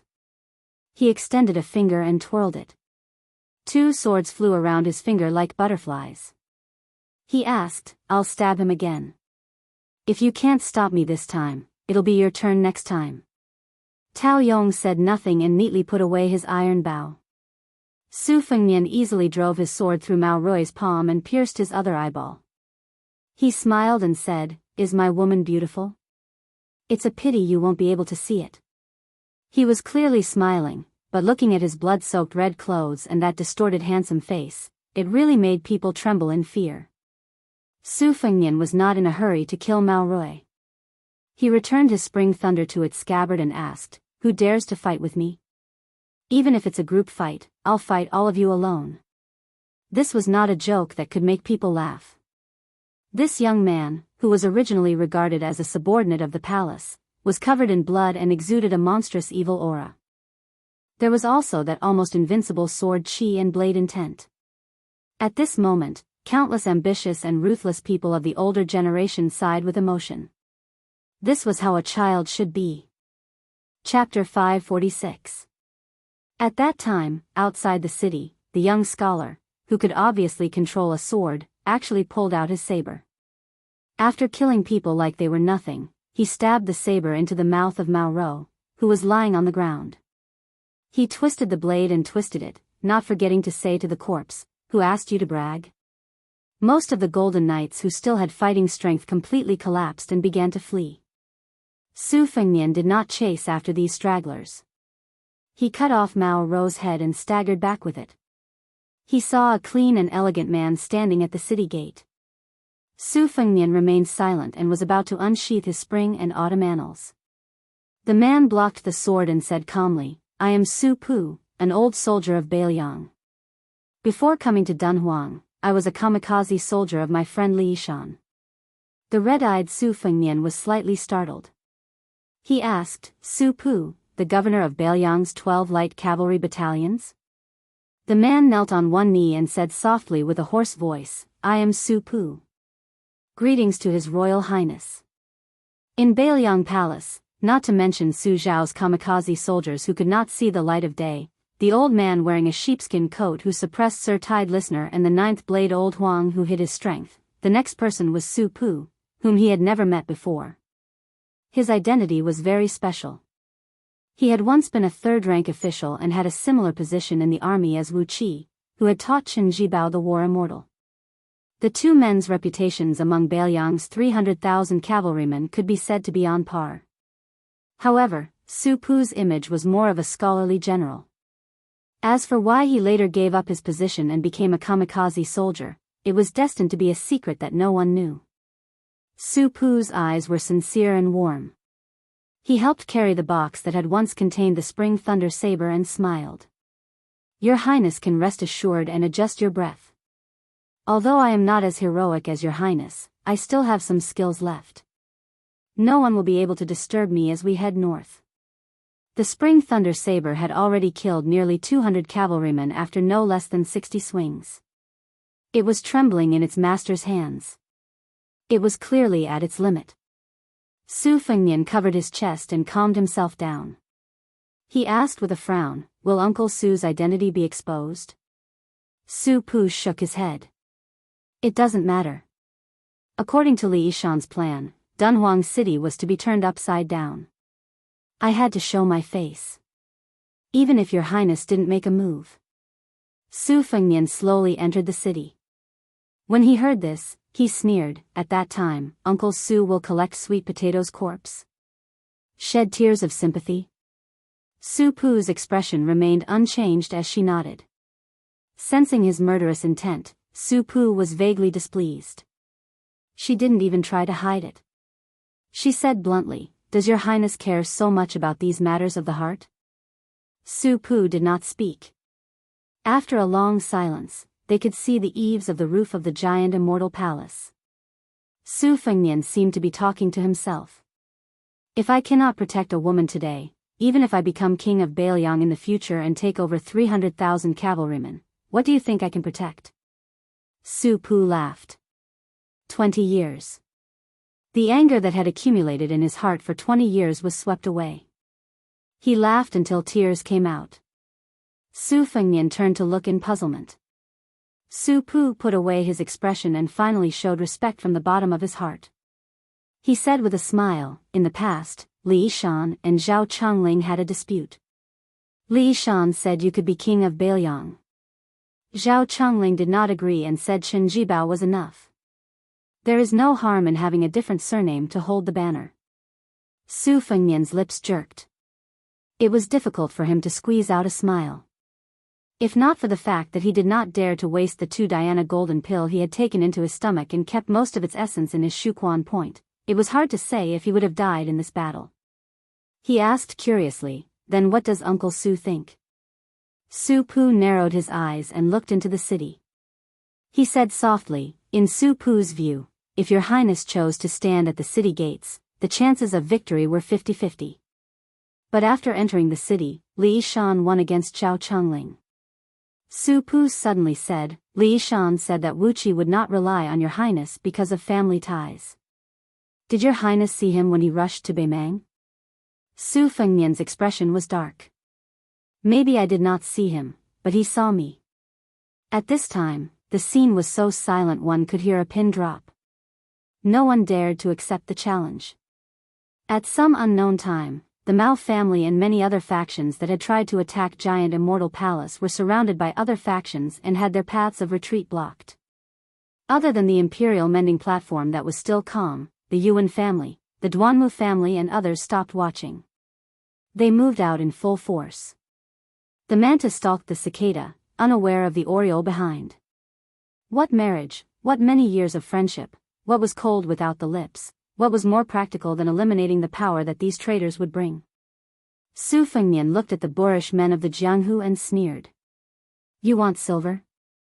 How much the Mao family gives you, Giant Immortal Palace will give you double. How about it?" Su Pu smiled as he put down the bookcase and started to kill people. As the governor of the 60,000 light cavalry of the Bailiang army, when had he not killed people with his own hands? Su Fengnian walked forward with his sword and blade. The situation was decided and no one dared to stop him. He walked in front of the embroidered-robed woman and raised his hand as though he was about to hit her. She had tears in her eyes and did not dodge at all. Sweet Potato hugged the red-robed man tightly. He bit his lips so hard that the blood stained his lips. Su Fengnian only reached out and pinched her cheek. He glared at her and said, "You're about to die. Do you really think I can forget you? As a servant girl, can't you let your young master have some peace of mind? Let's take a step back and say, as a woman, can't you let your man shelter you from the wind and rain?" Chapter 547. Chapter 2, around 12:00 in the evening. This time I got heatstroke and took a good rest. In the last few days there have been a lot of new Zhuangyuan. I will try to thank them one by the end of the month. P.S. I hope there will be more suggestions and criticism in the book review section and Tiaba. I will read them all. If there is something, I will correct it. If there is nothing, I will encourage it.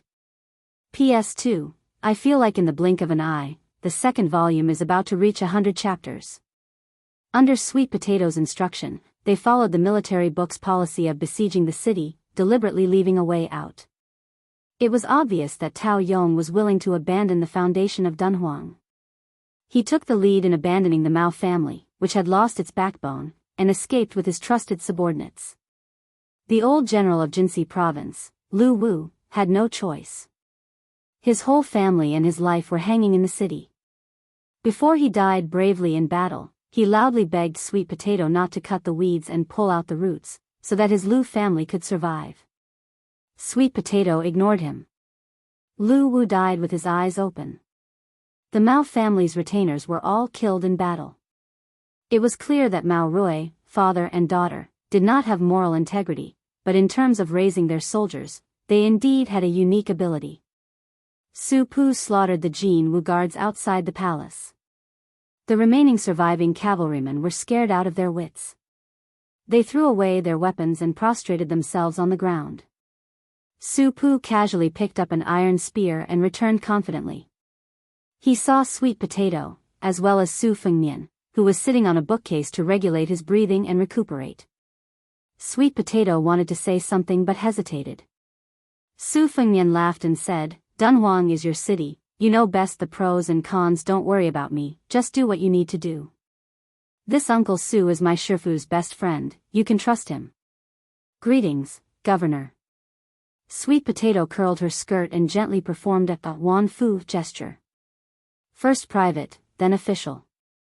With a stern countenance she said, "I will have to trouble Uncle Su to lead 50 cavalrymen to pursue and annihilate Tao Yong, leaving him alone to return to Orange Province. This can be considered Dunhuang City giving Murong Baoding some face. Uncle Su will lead the troops to the Imperial Mending Platform. You don't have to do anything." Su Pu accepted the order and left. A few old eunuchs and female officials from the Palace of Purple Gold who were lucky enough to survive also followed behind this strange middle-aged man. With a few words, Su Pu roped in 50 to 60 golden knights who wanted to atone for their crimes and charged toward the Imperial Mending Platform that was either wavering or biding its time. Su Fengnian had been sitting on his book box the whole time to heal himself. Although he looked like he was covered in blood, he was actually only lightly injured and his external injuries were not serious. However, his meridians were severely damaged. It was not an exaggeration to say that he was able to fight against 500 cavalry alone. Although the Mao family iron cavalry lacked experts to oversee them, they still had to rely on Su Fengnian's iron fist and the promise of generous rewards to hide in the thickest part of the cavalry formation. She ordered the cavalry to launch continuous attacks, throwing spears and crossbows. Later on, she even used the method of charging dozens of cavalry at the same time. Among them, some of the cavalry captains who were slightly more powerful took advantage of the opportunity to ambush Su Fengnian.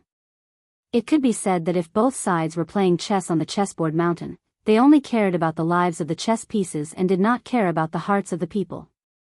Even if Su Fengnian risked his life to kill 100 cavalry, he would still be doomed to die outside the city gate. However, when Spring and Autumn used the sword Chi rolling wall and the green dragon sleeve to open the way and used the spring thunder saber to stab Mao Ro to death, it was as if he had beheaded a general in an army.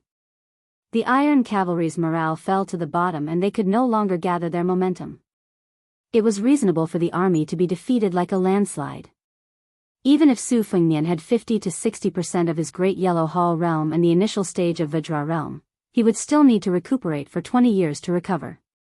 This bloody battle was no less thrilling than the death battle with Tuoba Chunsun and the other two experts on the grassland. In the marketplace, it was like a strong young man fighting three men of the same age. In the eyes of the onlookers, it was very exciting. The latter was like risking his life against hundreds of children, being entangled endlessly, bitten several times, dozens of times, or even hundreds of times. It was equally hair-raising. Su Fengnian calmly looked at those Jianghu people, who, after the dust had settled, looked somewhat nervous. He then looked at the sturdy old man, who had fallen to the ground dead. This Dunhuang City's Lu family had originally wanted to put on a tiger that would not fall down. Before he died, he would crush his iron spear into the ground and hold it with both hands until he died. However, very quickly he was hacked down by some people's sabers and trampled over. Some astute Jianghu people fought as they walked. They approached the corpse, pretended to roll on the ground, got close to the old man's body, and with a touch, stole the jade pendant on his waist. Several people who were slow to act followed suit, rolling back and forth on Lu Wu's corpse. They did not even let go of the jade inlaid buckle, which was taken away. There was only one ox leather boot left on his feet. It was said that the dead were the most important, but in Jianghu, who cared about being the most important? At this time, other than the two fragrant maids curled up in the corner of the carriage, the rest of the Mao family were already dead. A sharp-eyed woolly man wanted to go to the carriage to have a good time. Even if he did not take off his pants and did not work, it would be good to have a good time. In the end, Su Pu, who was riding on top of him, happened to stab him in the back with a spear. With a twist of the spearhead, his body was torn in half. No one dared to mess around in the chaos. Su Fengnian had already put the spring thunder saber back into the box. A blood-stained scarlet spring and autumn sword lay across his knees. He said to Sweet Potato, who was standing beside him, "How do we appease the many forces that have surrendered?" Sweet Potato thought for a moment and said, "These aftermath matters should be handed over to Governor Su Pu. I should have died outside the palace gate. It is not good to draw legs on a snake." She smiled. "Since the young master is here, of course it is up to you to make the decision." Su Fengnian furrowed his brows. "I will only watch. I won't talk or do anything. But first you have to arrange a passable identity for me." "Right, even you know Su Pu. Will anyone recognize him as the former governor of the 12th Light Cavalry Battalion of the Beiliang Army?" Chapter 548. Sweet Potato shook her head and said, "No, this servant knows Su Pu because Imperial Tutor Li Yishan mentioned the governor when he was teaching the brocade pouch at Tide Listening Pavilion. Moreover, the transmission of information between Liang and Meng was too expensive. It was all exchanged with human lives. Secret agents and spies had to be carefully selected. It was impossible for them to take care of everything, no matter how big or small. It was also impossible for them to have the ability to investigate an old general of northern Liang who had not shown his face for 20 years. Our Beiliang can be said to be the place that pays the most attention to infiltration and counter-infiltration of the two dynasties. From what this servant knows, Beiliang has a secret organization. Other than targeting Great Peace City and the vassals, it spares no effort on the Beimeng imperial tent and the capital of the southern dynasties. All of this is handled by Master's master. It is watertight." Su Fengnian said self-deprecatingly, "Benevolent people do not join the army, benevolent people do not command soldiers." I think that while Su Pu's impression of me has changed, it is probably not much better. Sweet Potato said sadly, "It is all this servant's fault." Su Fengnian said with a smile, "You are really wrong this time. If not for you, I insisted on being a hero and returning to the city. Su Pu may not have knelt and called me His Royal Highness. At most, he would have called me uncle and nephew. You do not know, these famous generals from the spring and autumn period are all arrogant and untamed. They value military merit far more than relationships. Su Pu is a rare exception. Like that strategist Zhao Chengling, who is called the right hand of my master, they all say that 3 years old can tell one's age. But before I was born, Su Xiao did not have an heir. He predicted that the Beiliang army would only be safe in the hands of Qin Jibao. He died 20 miles outside the West Shu imperial city, lying on his sickbed. He did not talk about how to avenge his family, but pulled Su Xiao's hand and said that he had to remove the word righteous from Qin Jibao's identity as his adopted son so that he could die in peace. Sweet Potato did not dare to ask further. Su Fengnian stood up and put the spring and autumn back into its sheath on his back. He spat out a mouthful of scarlet and golden qi and said with a smile, "It's a blessing in disguise." I absorbed 2 Diana golden elixirs outside the city and opened another aperture. Also, do you know that this newly forged sword can become a flying sword by itself if it drinks more than 1,000 blood? Sweet Potato blinked and said, "Then can I borrow your servant to kill another 700 to 800 people?" Su Fengnian reached out and flicked her forehead. He laughed angrily and said, "Do you think that this sword, which has the potential to be one of the top 3 swords in the world, is an idiot? You have to be of the same mind. When it comes to raising a sword, you can't be careless, and there's no shortcut." Su Fengnian looked at the river of blood outside the palace and sighed. He silently scolded himself for being soft-hearted, hypocritical, and pretending to be obedient after receiving benefits. She picked up her suitcase and walked into the palace. Sweet Potato naturally had to stay behind to clean up the mess. She looked at his back and remembered that day in the palace. She was wearing a dragon robe and sitting on the dragon chair. That moment of joy was worth a lifetime. Only now did she know that choosing to spend the rest of her life in a lonely city like her aunt and turning white for a man was not such a terrible thing. Su Fengnian suddenly turned around and smiled. Sweet Potato was absent-minded for a moment. She did not know which lucky woman he would fall in love with in this life. Jiang and I.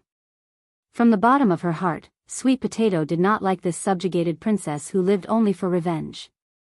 She felt that only a more generous woman was worthy of the young master's love. Of course, this was only what Sweet Potato thought. As for the young master's choice, she would support it. Su Fengnian was no longer His Royal Highness who could not distinguish between the 5 grains and the 4 limbs. He bathed alone in Qingxiu Zhai and changed his clothes. After changing into a clean set of clothes, he felt refreshed. The situation in Dunhuang had been settled. The palace maids and eunuchs in each palace continued to behave themselves step by step. To them, the turbulent situation outside the palace was nothing more than the rise and fall of a new emperor. It was just the rise and fall of a new emperor. Their official hat became bigger or even their heads were taken off. It would not disturb the lives of small fish and shrimps like them. However, to be honest, they still liked the current palace lord as the master of Dunhuang. Although the rewards and punishments were clear, compared to the previous palace lord who had been as cold as an iceberg for decades, it was more humane. Su Fengnian sat on a stone bench in the courtyard. There were spring and autumn and spring thunder on the table. Just by listening to their names, they seemed to be a pair of siblings. Su Fengnian did not wait for the expected Sweet Potato. Instead, he was unexpectedly visited alone by Su Pu. Su Pu also did not need to kneel to make her position clear. When she saw Su Fengnian waving his hand to signal her, she calmly sat down and said, according to Li Yishan's arrangement, the visiting forces will be treated differently. The deep-rooted local parties in the city will be eradicated. None will be left alive. For those who have infiltrated Dunhuang from outside the city in the past 10 years, such as the 2 trusted aides of Jiuzi province and Jiangxi province, after the old forces have been emptied and leveled, they will continue to arrange for people to fill in. Moreover, New Dunhuang City will take the initiative to express goodwill. Not only will it give them a way out, it will also set up a ladder to let them annex some of the Mao and Lu families' territories. In this way, they will have a fat bait to slowly nibble away at. It is guaranteed that they will live in peace for 5 years. Su Fengnian nodded and curiously asked, "What is the attitude of the Imperial Mending Platform?"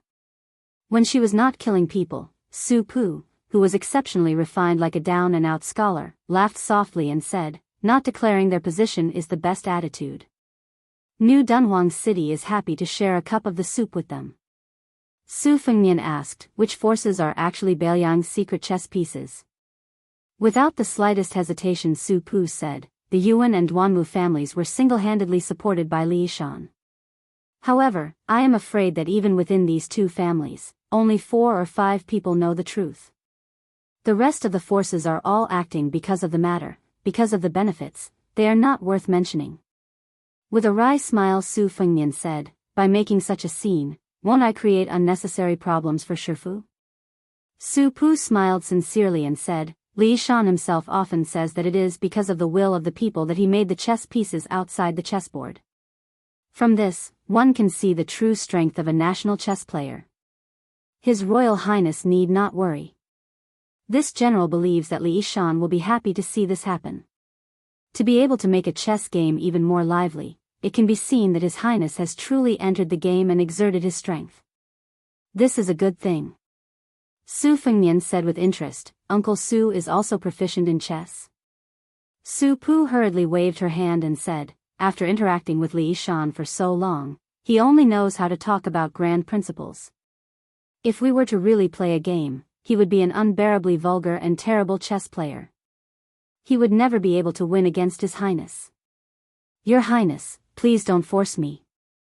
Su Fengnian laughed and said, "I think he is still a bit better than Su Shao."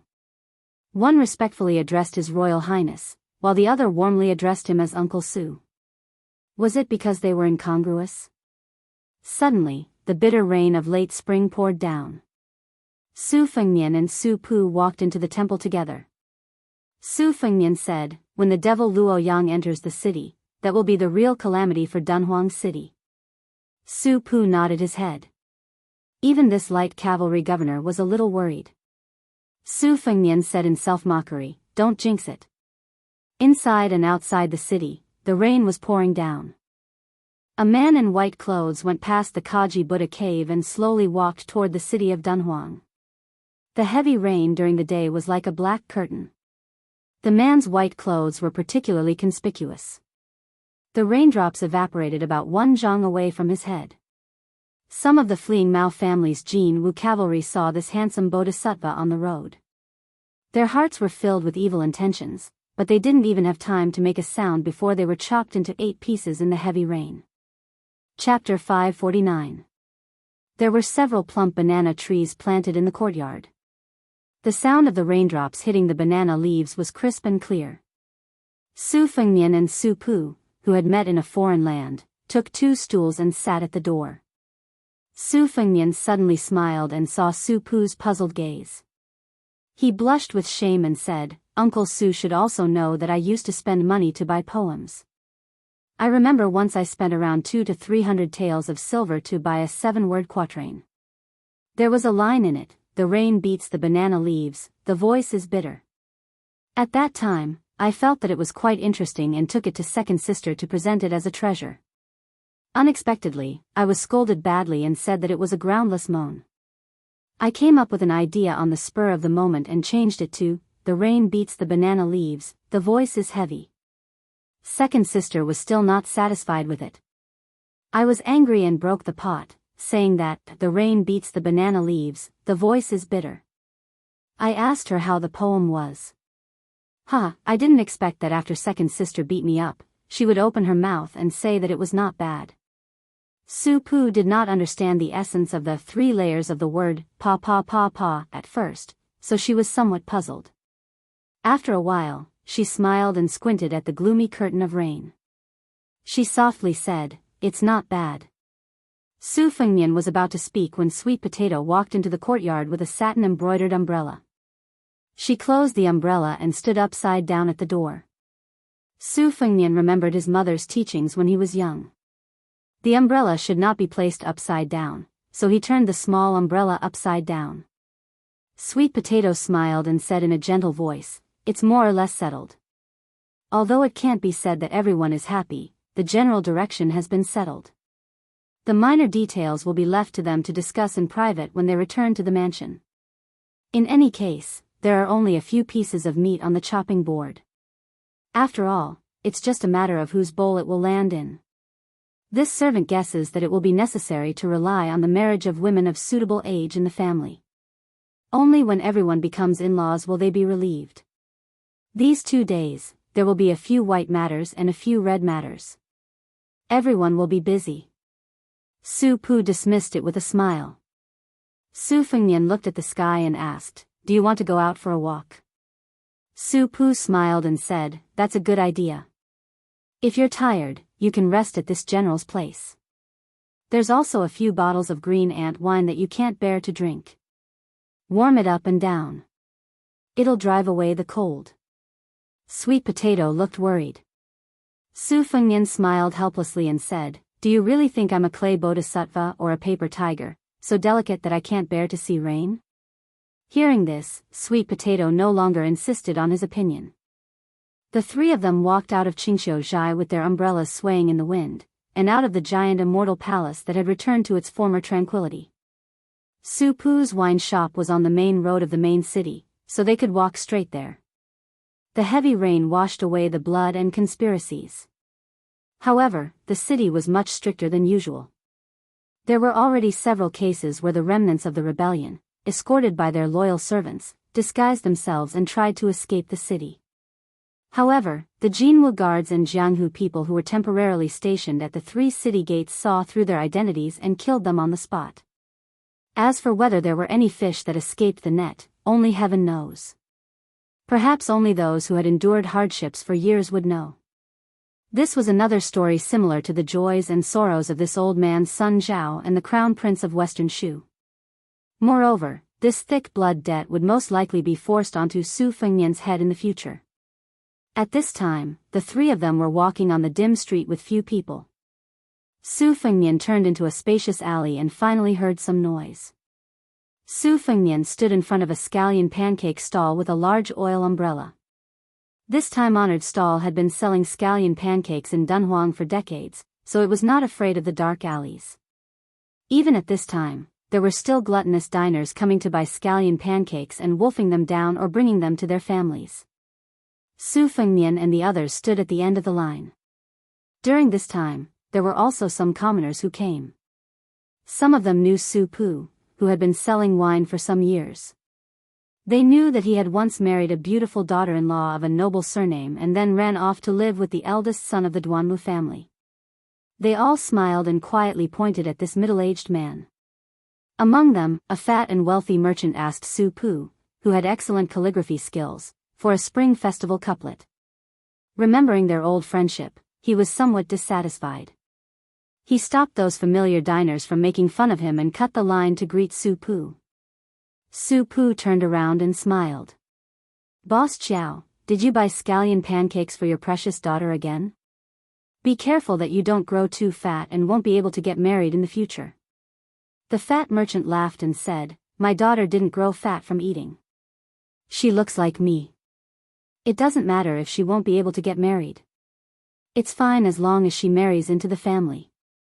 Old Xiao, I wake up early in the morning and grope around in the dark to earn money. What am I trying to do? Isn't it because I want my children's lives to be a bit more relaxed? That's right, Brother Su, I've purchased a new house in the eastern part of the city. When I get back, I'll need a few couplets from you. Can you help me write some bolder couplets?" Su Pu nodded and said, "That's not a problem. Remember to come and drink often. Without Big Boss Chow's support, the wine shop won't be able to continue." The Chow family member patted Su Pu's shoulder and said straightforwardly, "That's not a problem.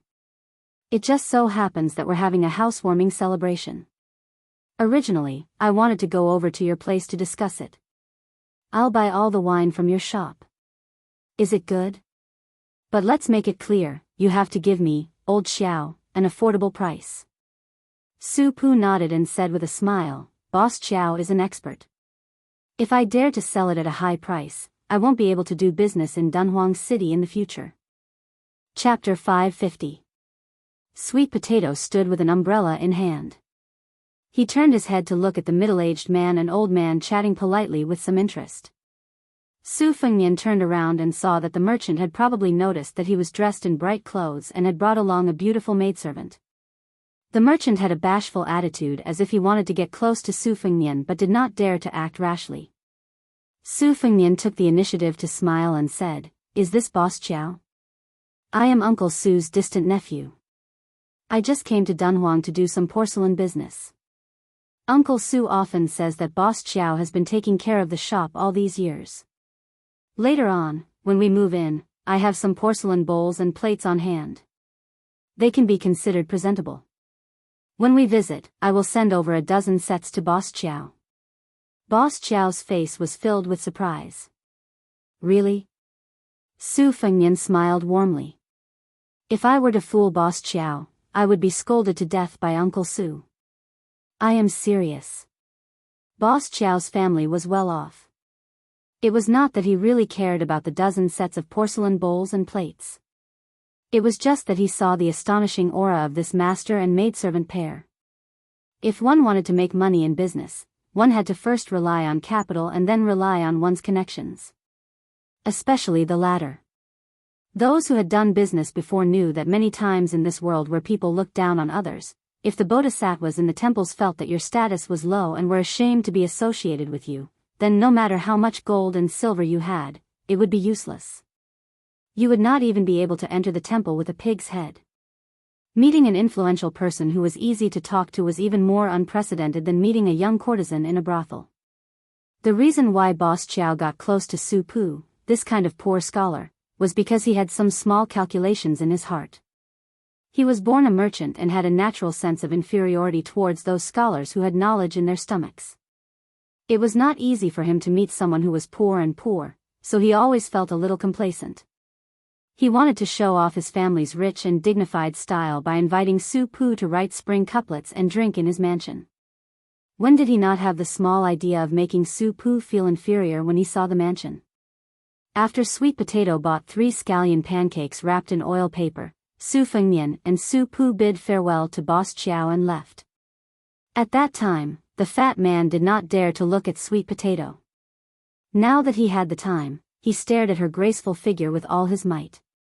He swallowed hard, wondering how Su Pu could have such extravagant relatives. Walking on the bluestone pavement in the spring rain, Sweet Potato smiled and said, "Governor, it won't be long before the Yuan family will regret." Su Pu shook her head with a bitter smile. Su Fengnian asked, "What happened?"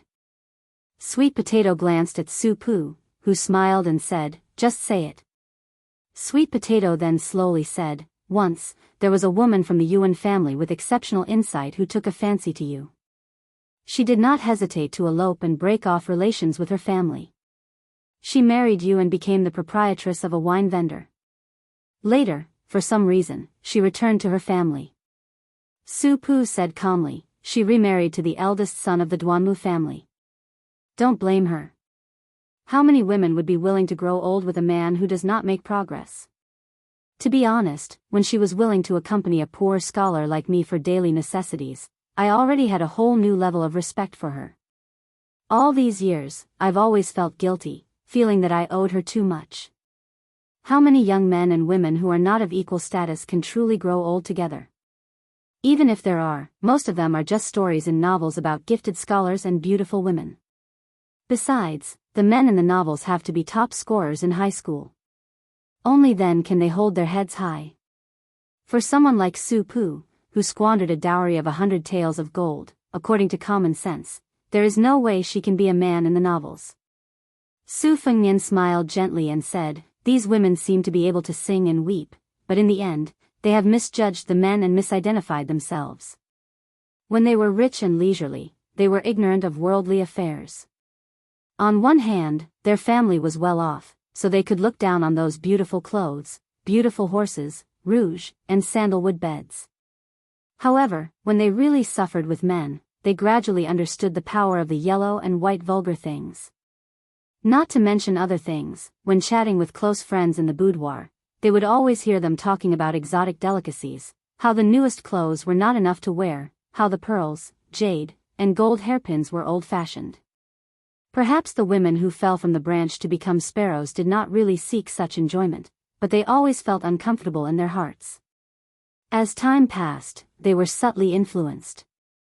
When they looked at the good-for-nothing man beside them, they knew that his literary talent could not turn into a wife who relied on her husband's status as a wife, and even implicated her children to suffer in the future. Naturally, their thoughts changed. Uncle Su, if my guess is correct, at first when she went to see her old friends, she would talk about it with you, and would even joke about it?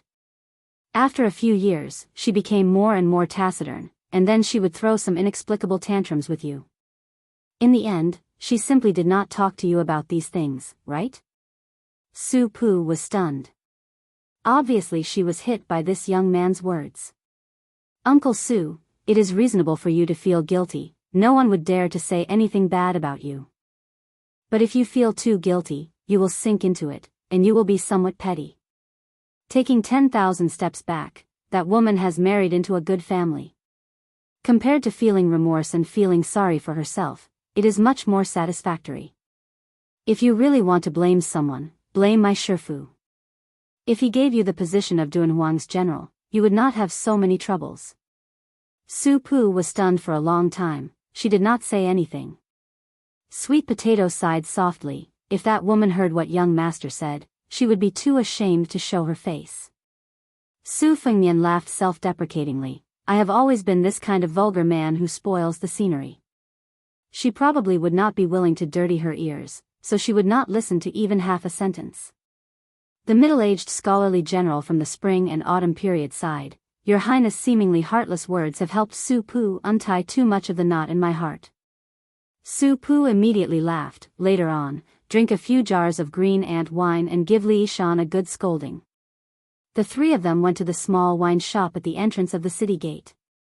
At this time, the man in white entered the city. There were dozens of corpses outside the city gate. They met on a narrow path. Su Pu looked at the man in white from afar and sucked in a breath of cold air, saying in a deep voice, "Demon Luo Yang." Chapter 551. A 9,000-word chapter. On the day of the palace coup, it could be said that there were some families who were happy and some who were sad. The Mao and Lu families were annihilated in an instant. In the northeast part of the city, influential officials gathered together. Many families, who could shake the entire city with a stomp of their feet, could be considered neighbors. Perhaps through a wall, they could see the scene of the confiscation of property next door.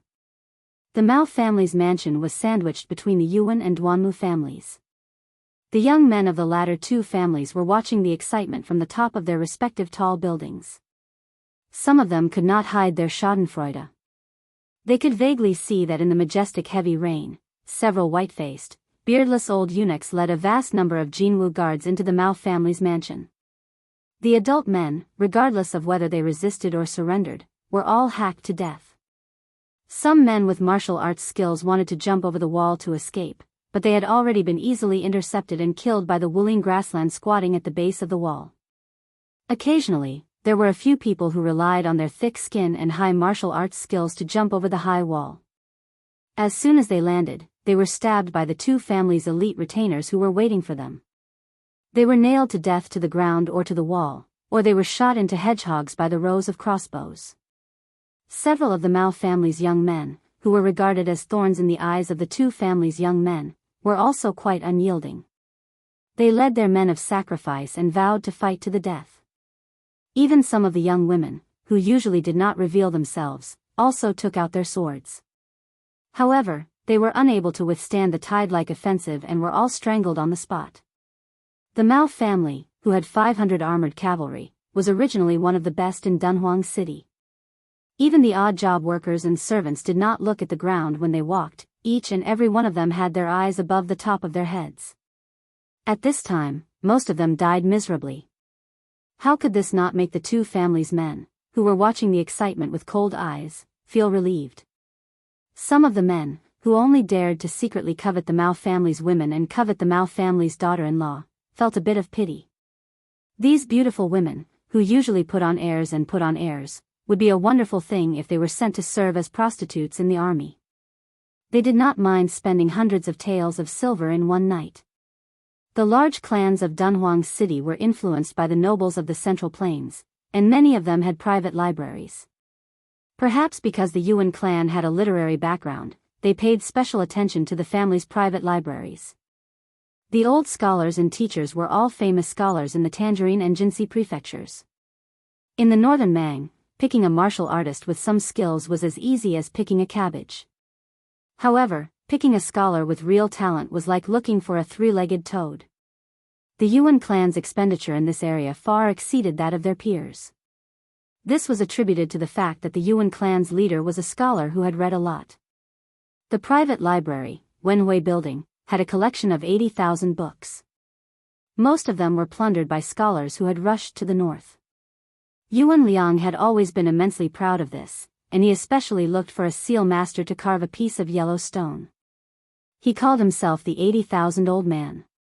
Today, Yuan Liang personally led nearly 100 soldiers and generals to the outside of the giant immortal palace. When he returned, he rewarded them according to their merits. At the same time, he ordered the steward to lead a group of trusted men of sacrifice through a secret passage that connected the three families. He first picked up a few women who had married into the Mao family, so that they would not be implicated. Then, he sealed the passage and destroyed it. The reason why he saved them in the chaos was not because Yuan Liang was merciful.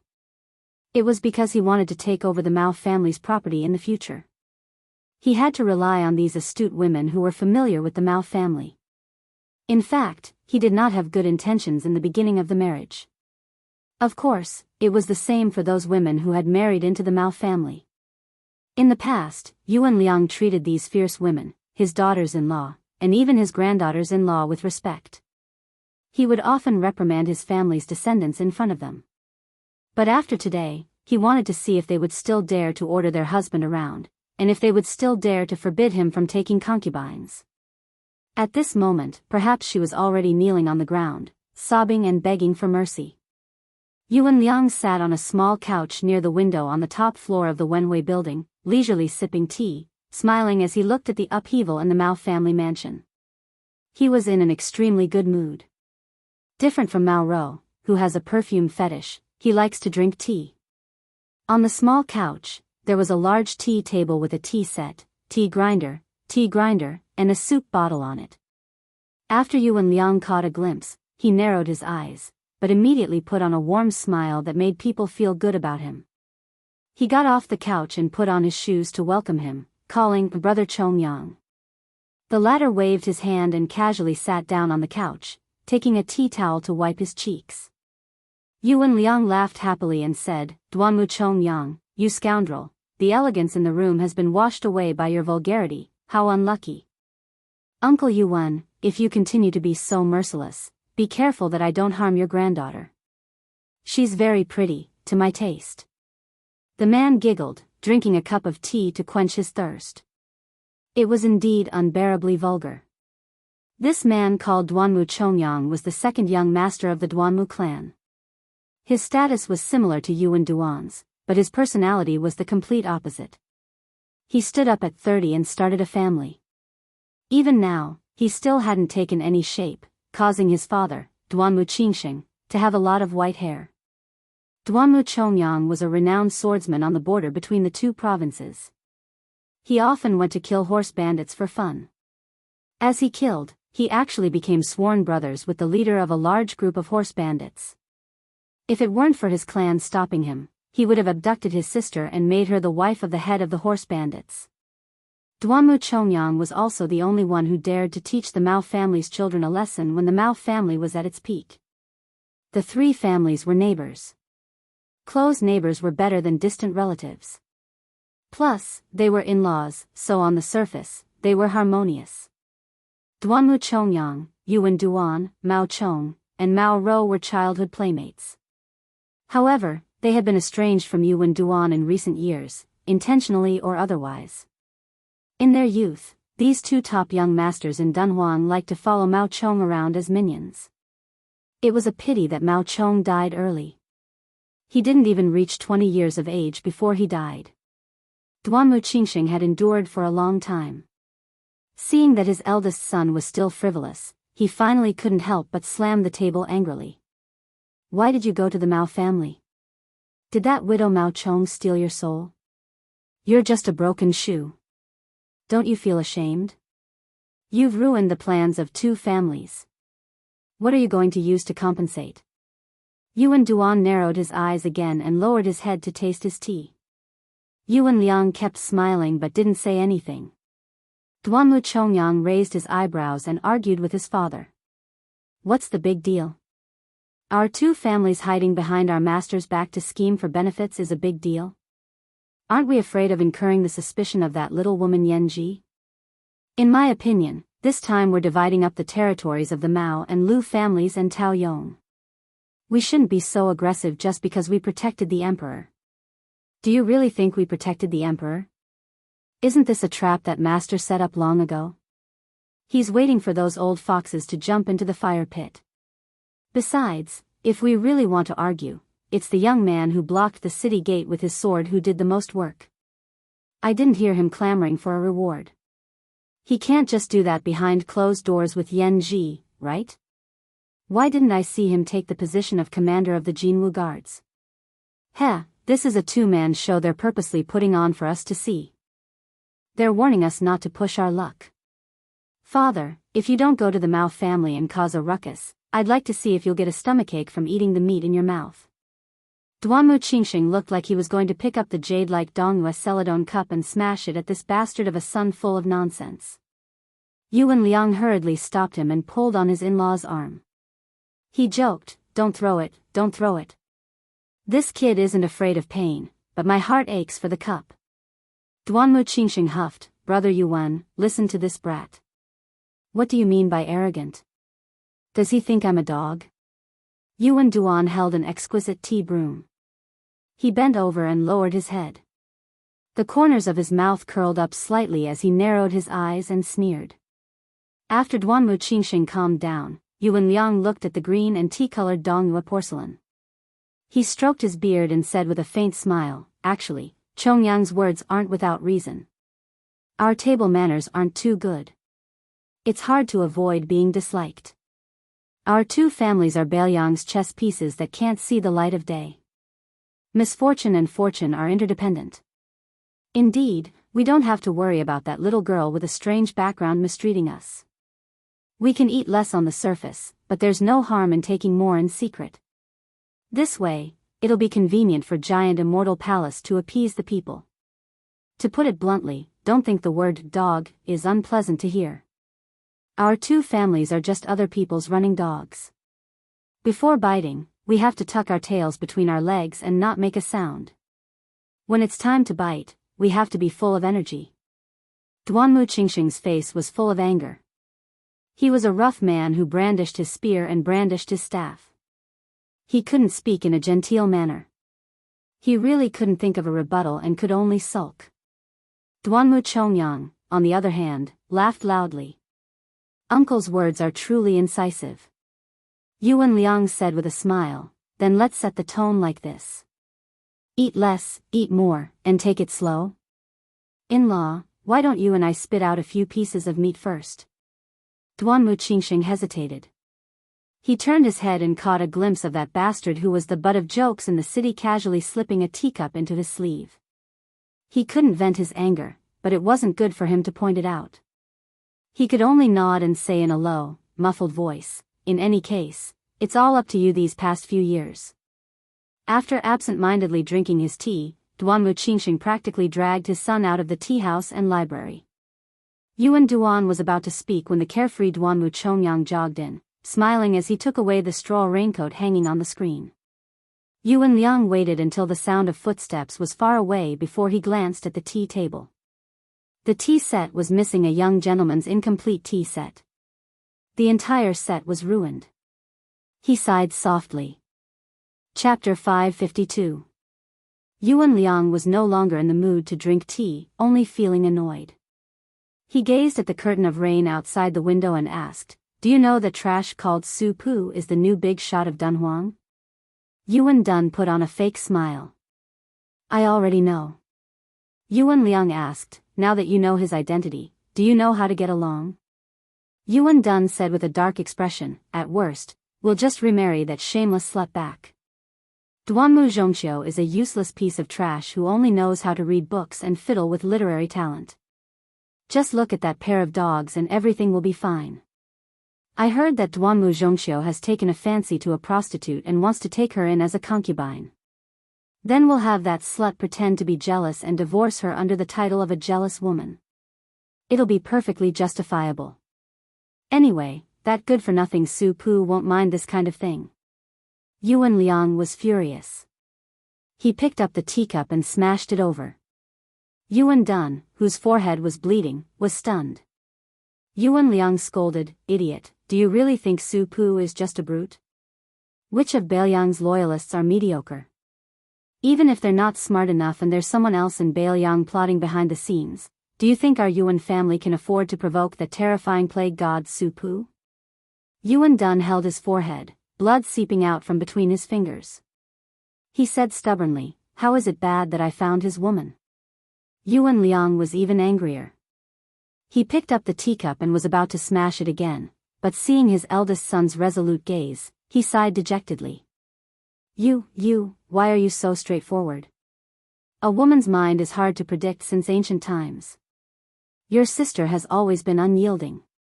After being humiliated like this and being forced to remarry, do you really think she won't go crazy and complain to Su Pu in a fit of rage? Since ancient times, how many of the generals and ministers who didn't die on the battlefield died in the gusts of cold wind on the king's pillow? Don't mention this again. Yuan Dun narrowed his eyes out of habit. After releasing his hand, he picked up a tea towel to wipe it clean and smiled. "I have a plan to divert the trouble to the Duanmu family." Yuan Liang's eyes lit up. He said skeptically, "Oh? Yuan Duan rubbed the round teapot with his finger and said with a smile, I have a confidant who is close to Duanmu Zhongxiu and can encourage him to take a concubine. Duanmu Zhongxiu is a hypocrite with a timid and fickle personality. He is easily swayed and cares about face the most. This confidant can take advantage of his lack of business knowledge and has a dead debt in his hands. 600 or 700 taels of silver should have been Duanmu Zhongxiu's money. Returning it to him now will leave him with plenty of money. When a man suddenly has a sizable private stash, he will have devious thoughts even if he doesn't have devious thoughts. I will have my confidant work on 2 fronts, one going to the brothels and beating around the bush. Now that the Duanmu family is suppressing the Mao family with us, I think the brothels are also aware of the pros and cons. On the other hand, he will bewitch Duanmu Zhongxiu, saying that Su Pu holds a grudge. If he dares to take that slut, he will make an example out of the entire Duanmu family. The Mao family is a good example. Father, do you think this good-for-nothing will give a divorce letter with both hands? At that time, our Yuan family will comfort that shameless slut, but she will fall out with the Duanmu family and shed all pretense of cordiality. Who will be the strongest power in Dunhuang City in the future? Yuan Liang thought about it carefully weighing the pros and cons and considering the feasibility of the plan. His smile grew wider and wider. Outside the building, the father and son of the Duanmu family walked further and further away toward the backyard. They got into an inconspicuous carriage, the sound of hooves not louder than the sound of the rain. Putting away the sheepskin umbrella, Duanmu Qingxing closed his eyes to rest. Duanmu Chongyang, who hadn't taken off his straw raincoat, also didn't have the least bit of a sloppy appearance. Duanmu Chongyang lifted the curtain and glanced at the high wall. He smiled and said, if nothing unexpected happens, this pretentious and feminine father and son are starting to scheme against our Duanmu family. Their falling out is much faster than them flipping a book. Yuan Duan, this kid, has a bellyful of evil tricks since he was young. He thinks he's virtuous, but he still thinks no one can see through him. It's really funny. Duanmu Qingxing said in a low voice, Chongyang, how do you think they're scheming? Duanmu Chongyang sneered and said, putting yourself in their shoes, they'll definitely start from big brother and sister-in-law. They'll see immediate results. The Yuan family only has this bit of foresight and prospects. Duanmu Qingxing opened his eyes and crossed his fingers on his abdomen. He smiled faintly and said, your big brother is timid and afraid of trouble. He doesn't even have the guts to compete with you for the position of the family head. I've already given up on him. But you, back then, dared to single-handedly kill Mao Chong in one move. Your hands and feet are clean too. This time, Yuan Liang and Yuan Duan want to trap your big brother. You go and keep an eye on them. Just don't make a big fuss. There's no need to lower yourself to their level. Otherwise, if they see through our concealment, it won't be pretty. We father and son are big men. Don't haggle over the smallest details with those 2 women. The Duanmu family has never treated Dunhuang as a place to do big things. Duanmu Chongyang laughed heartily and said mockingly, this drinking of tea is just drinking the word harmony in harmony. Looking back at Yuan Liang's sinister methods these years, it's really a waste of several hundred caddies of tea. Duanmu Qingxing didn't go along with this topic. Instead, he said in a more serious tone, just now, you went to the Mao family to save them. There's even a hint of camaraderie. Very good. Your way of doing things these years has always been putting on a show for the masters of Beiliang. Now it's time to pick the ripe fruit. Father can give up everything, but I'll definitely let you become the great lieutenant of the Jianghu Guards. You have to interact more with Su Pu and that young man. Drink wine and so on. You must not be in a hurry. As long as you progress step by step, there will always be a chance for you to go to Beiliang and make a name for yourself. Dunhuang is still too small for you to show off your skills.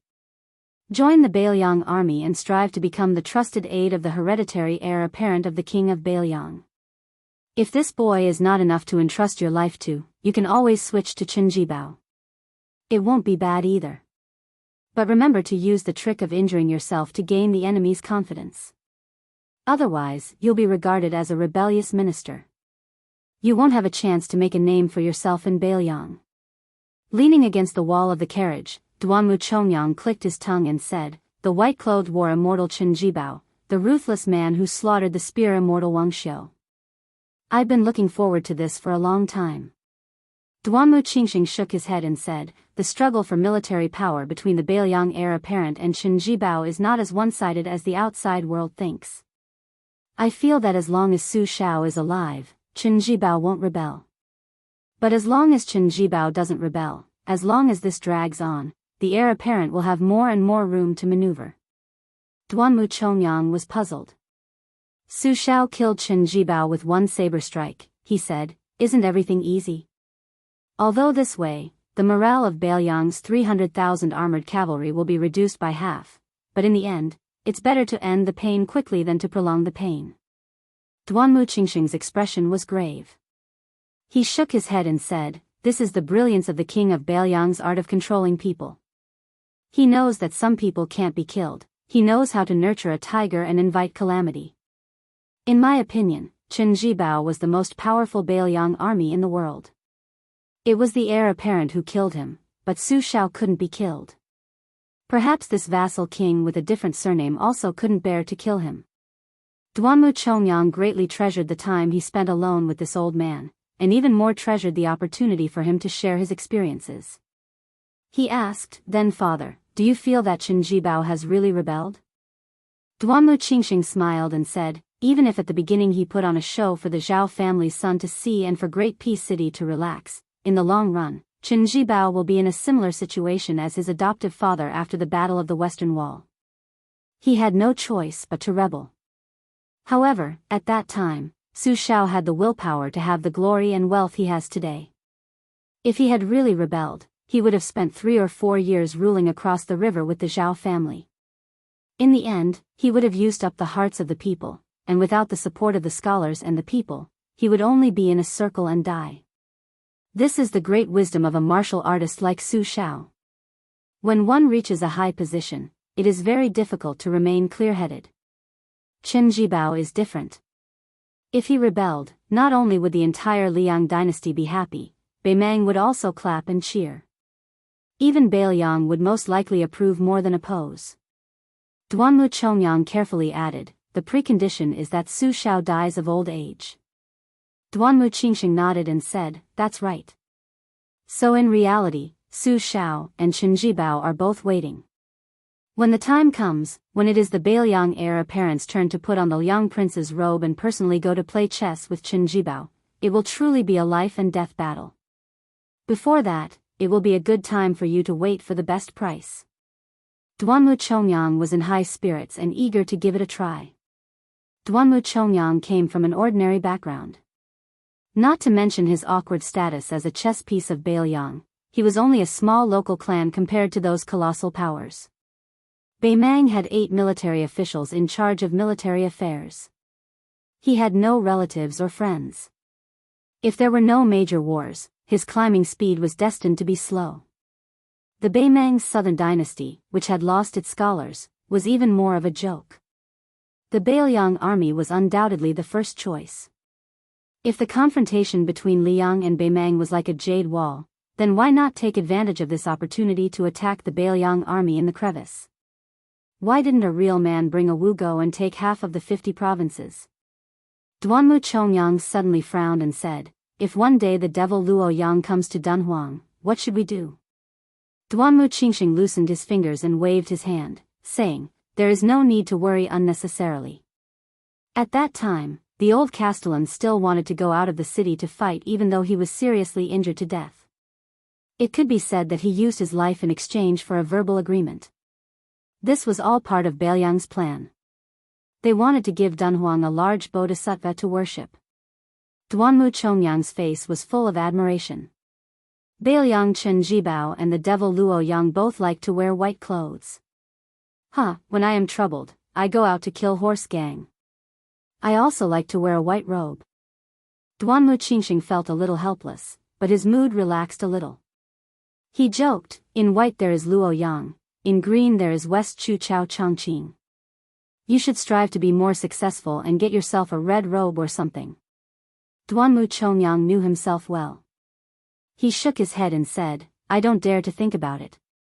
Chapter 553. Even though there would always be ambitious and ruthless people emerging from every generation, each of them dominating the world for 100 years, and there were only so many colors, such as white clothes, green clothes, red clothes, or purple clothes, there had never been such a white-clothed person in history. Wherever he went, he would kill gods and Buddhas that stood in his way. When he first came to the pugilistic world, no less than 1,000 people had died by his hands.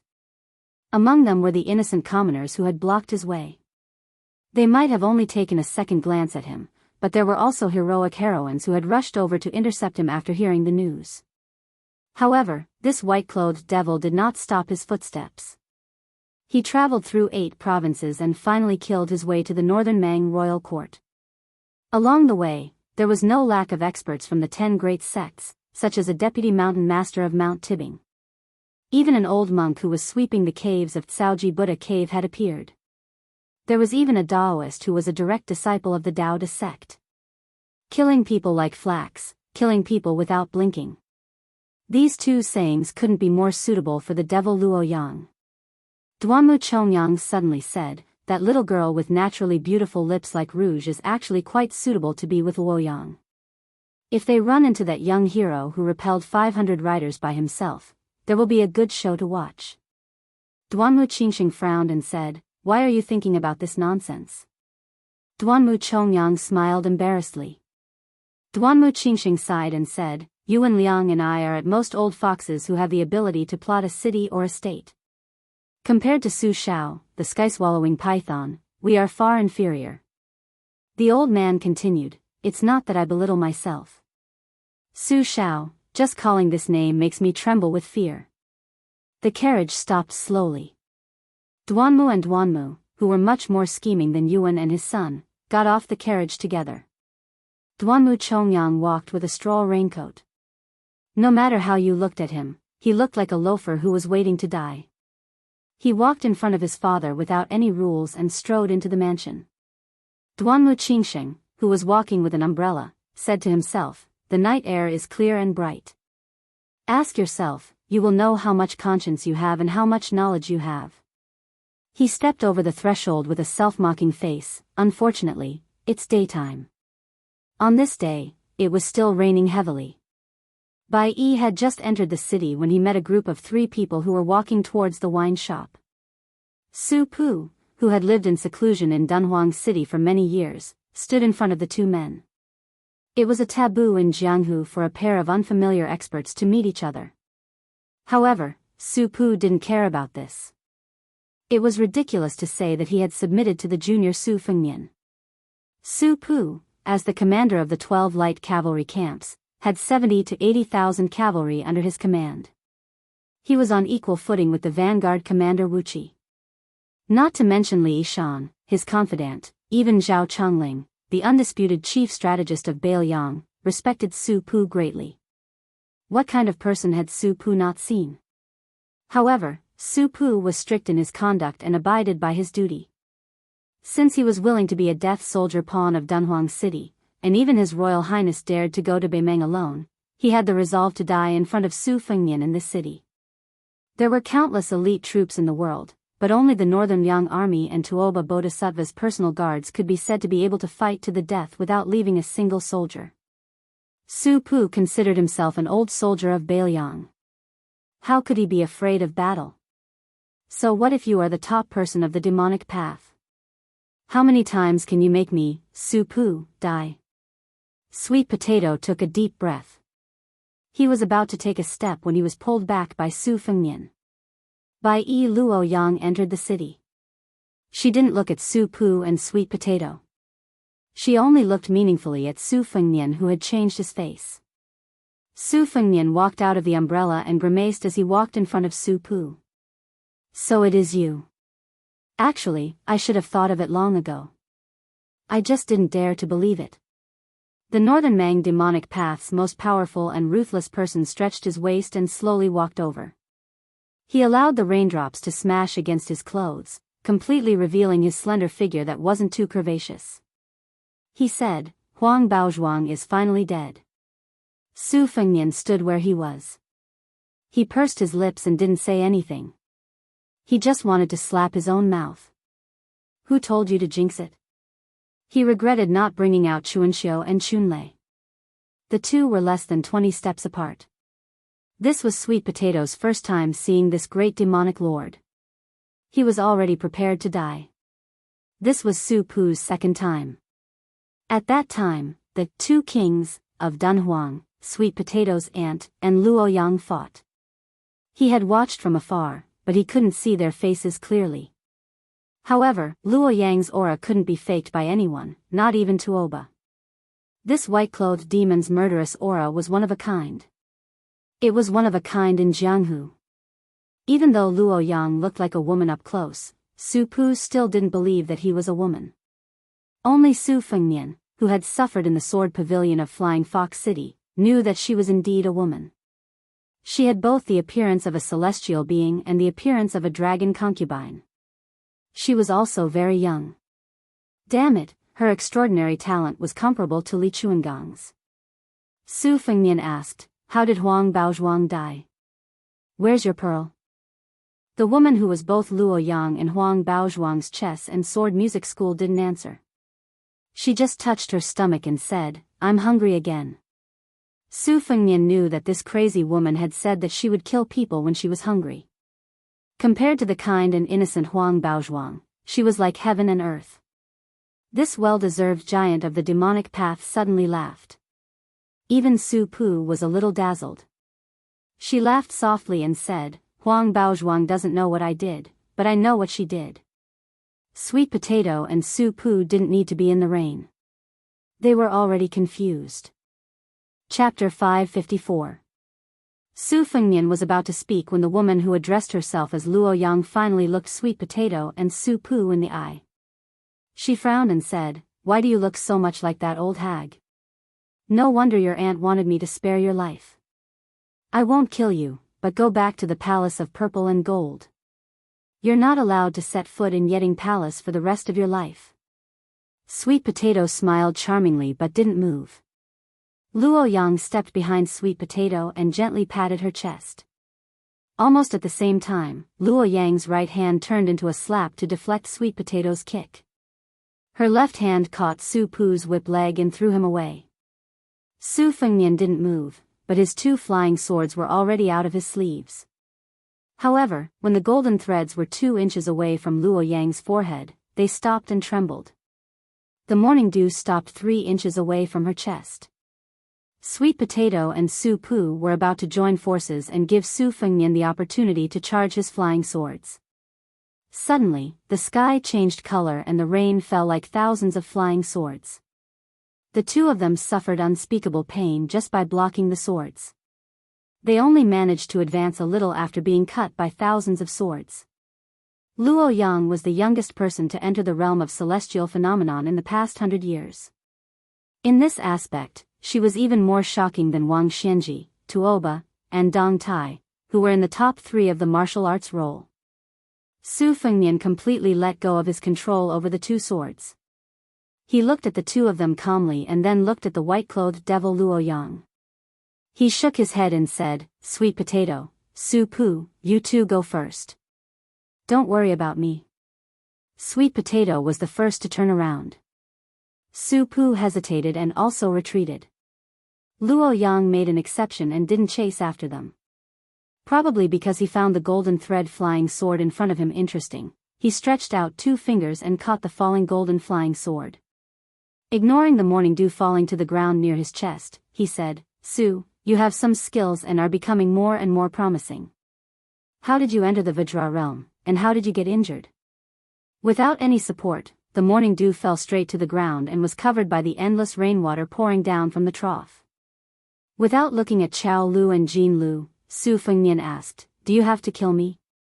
Luoyang's fingers slightly exerted force, the golden thread curved in an arc. She said with a smile, give me a reason not to kill him. Tell me. Forget it, you're going to die anyway. I'm more interested in knowing your true identity. Su Fengnian said bluntly, Su Fengnian. Luo Yang said expressionlessly, it's not as nice as Su Jianxia. Su Fengnian laughed. Without any guidance, the morning dew rose and stabbed toward the white-clothed demon's chest again. This attack was sufficiently sinister and tricky, and the timing was flawless. Even the blind zither player Shui Songguan would be caught unprepared. But she only made a small sound of surprise. She stretched out 2 fingers again and caught the strange psychic flying sword. Suddenly, she said, Wu family's secret sword nurturing technique. It seems your talent in the way of the sword isn't as good as your use of the blade. You have a total of 12 flying swords, but only this little thing has a complete sword embryo. Su Fengnian, who had been ridiculed for his talent for the first time, didn't jump up and curse. He stood quietly where he was. Su Pu and Sweet Potato, who had a tacit understanding, stopped and surrounded the white-clothed woman in a tripartite confrontation. The rain gradually stopped. There were no mountains here, so the mountains didn't turn green after the rain. Luo Yang asked, I've heard that you're half a disciple of Li Chungang.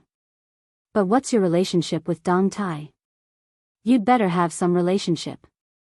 I killed my way here because I wanted to send a message to this new sword immortal swordsman. I want to fight him. Do you really think you're invincible? Su Fengnian spat and laughed, give me back my Huang Baozhuang. Compared to a demon like you, I prefer that gentle girl. Luo Yang laughed, her killing intent overflowing. But it wasn't directed at the blabbermouth Su Fengnian, but at the man on the city wall who carried the nameless sword. She mocked, no wonder you're so bold. So it was him who sent you a message. The dark clouds dispersed, and only a ray of sunlight shone through the cracks in the sky. It happened to shine on the swordsman's body. He looked like an immortal descending from the heavens. The middle-aged swordsman with a plain face floated down and said with a smile, I did send a message to this kid, but my original words were for him to say, do you think you're worthy of looking down on Dong Tai?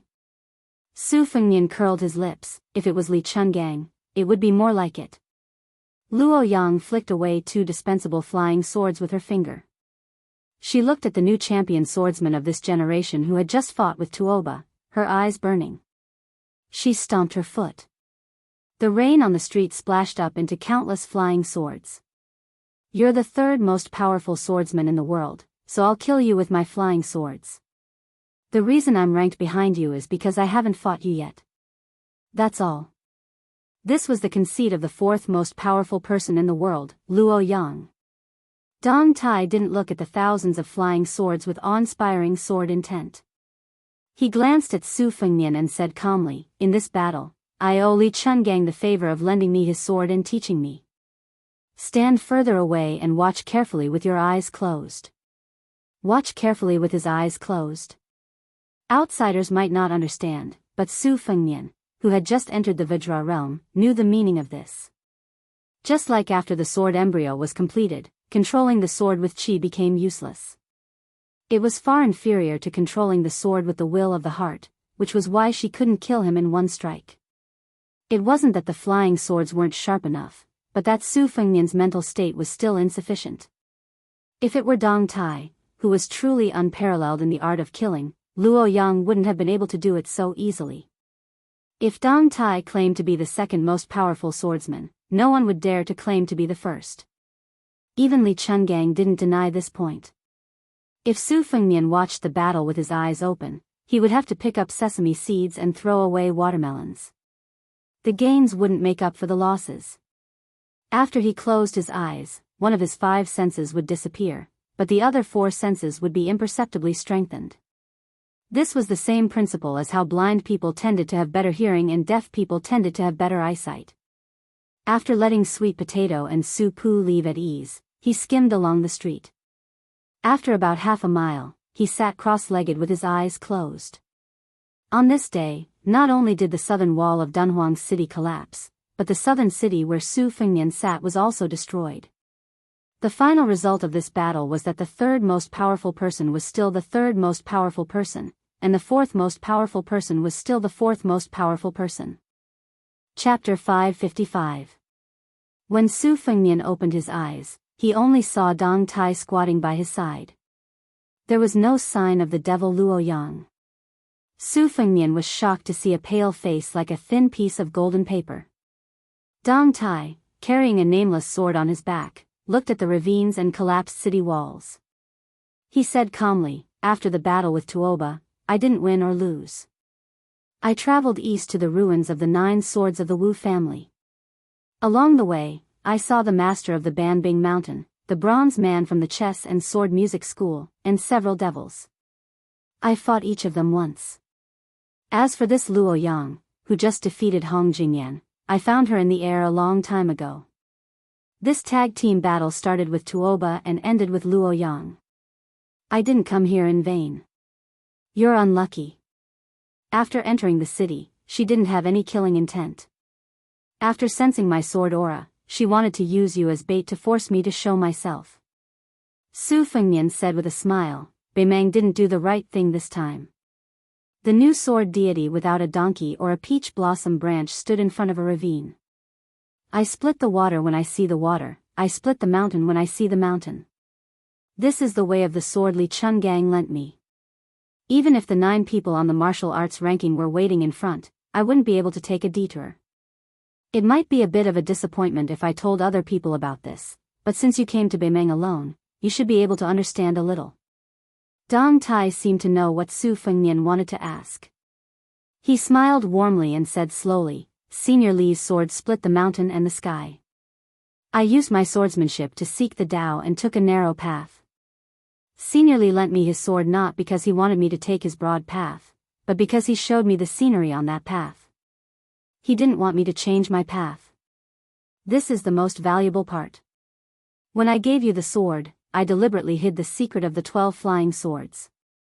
Apart from wanting you to comprehend the Tao and cultivate on your own, it was also because I wasn't straightforward enough. If it were Senior Li, he wouldn't have been so shy." Su Fengnian nodded. Dong Tai turned his head and glanced at him with a smile in his eyes. "You're straightforward and not pretentious. No wonder Li Chungang thought so highly of you." Su Fengnian smiled shyly. Su Fengnian was a junior interacting with his relatives and elders was of course because they were relatives. That was a senior. Dong Tai was not a man who stood out from the crowd. He was middle-aged and always had a smile on his face. He was more like a good-tempered and easygoing neighbor uncle. He was even more elegant and dignified than Su Pu, who had been selling wine for many years. Especially when he didn't unsheath his sword and return to its original state, he was even more humble and amiable. Of course, Su Fengnian had also secretly imagined Dong Tai riding a donkey and shaking the peach blossoms. Amongst the green mountains and clear waters, or amidst the rain of arrows, he must have had the demeanor of an expert. Unfortunately, he didn't get to see it. Dong Tai looked at his chi and asked, "How did you get injured?" Su Fengnian said softly, "I fought with a few hundred cavalry. I was a little weak." Dong Tai teased, "You're the same as your father. You didn't know your place when you were young." To be honest, a few years ago, I had always felt that Su Xiao was not worthy of my sister and felt that it was not worth it for her. This time, when I went to northern Mang, I was stopped at the border. Su Xiao shamelessly caught me and forced me to drink. My impression of him changed a lot. Although I still don't understand why my sister eloped with him, I feel that at least she was happy and comfortable with a bumpkin like Su Xiao. Not to mention other things, Su Xiao only married her in his lifetime. It was already very rare, so there was nothing to feel sorry for. "Oh right, your gold-threaded sword embryo is more than half completed. It's a stone from another mountain to improve jade. I'm not curious. How did you obtain the morning sword by chance? Tell me about it." Su Fengnian turned around and pointed at the giant immortal's palace complex. He smiled and said, "I was thinking about things on the roof the whole night. When the sun rose from the east and the first rays of the morning sun came from the east to the west and fell on me, I suddenly figured it out. It was also at that time that I realized that after every flying sword gained intelligence, it was a kind of secret sword technique." Dong Tai nodded and said softly, "That's why you can't talk about Tao with someone who doesn't have a root vessel. Your talent is not bad." Su Fengnian asked cautiously, "My eyes are bad?" I didn't see whether there was a big disparity between you and Luo Yang. Dong Tai smiled and said, there wasn't a big disparity. Luo Yang just defeated her martial brother from the chess and sword music school, Hong Jingyan. She came riding on the momentum. I, on the other hand, had to fight bitterly. Therefore, her 800 rainsword strikes all hit me solidly. Right now my 5 viscera and 6 bowels are not feeling well. However, since I have reached the land immortal realm in the eyes of the world, I can still withstand it. As for her, she only suffered 1 strike from me and broke the pearl in her heart. It can be considered 1 pearl for 1 life. Half of it was done on purpose, and half of it was because she couldn't escape this calamity. Perhaps she wanted to kill 2 birds with 1 stone by inviting me to a duel. If you have the guts, go and investigate it yourself. Su Fengnian shook his head straightforwardly and said, I'm lucky that she didn't come looking for me. I won't dare to seek trouble for myself. Dong Tai looked at the sky and sighed softly. That old man Wang Xianji has been waiting for 60 years. We haven't been able to pull him down. Tuoba and Chao Chongqing can't do it either. In the future, it's up to you, Luo Yang, Nangong Puji, and the other youngsters. Su Fengnian was surprised. Dong Tai didn't keep him in suspense and answered, I want to look for people with special abilities in the immortal mountains overseas to sharpen my swordsmanship. Dong Tai smiled open-mindedly and said, there are millions of swordsmen in the world. There should be a few who truly live for the sword and die for the sword. Maybe in the future, if I can't return to the Central Plains, I'll borrow a sword before I die.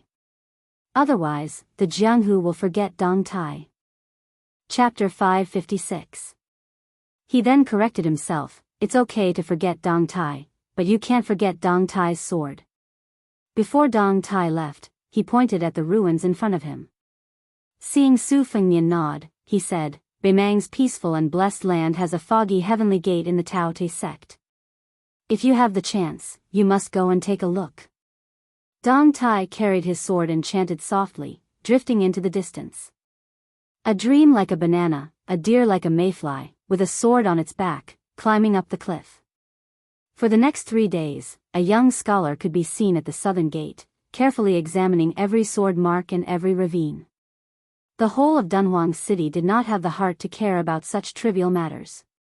After knowing that the devil Luo Yang entered the city and entered the Yeting Palace, almost 10,000 people fled in one night. Later, when they saw that Luo Yang did not indiscriminately kill the innocent and that the palace master of the Purple Gold Palace, Yan Ji, put out a notice to appease them, only then did 3,000 to 4,000 people return to the city.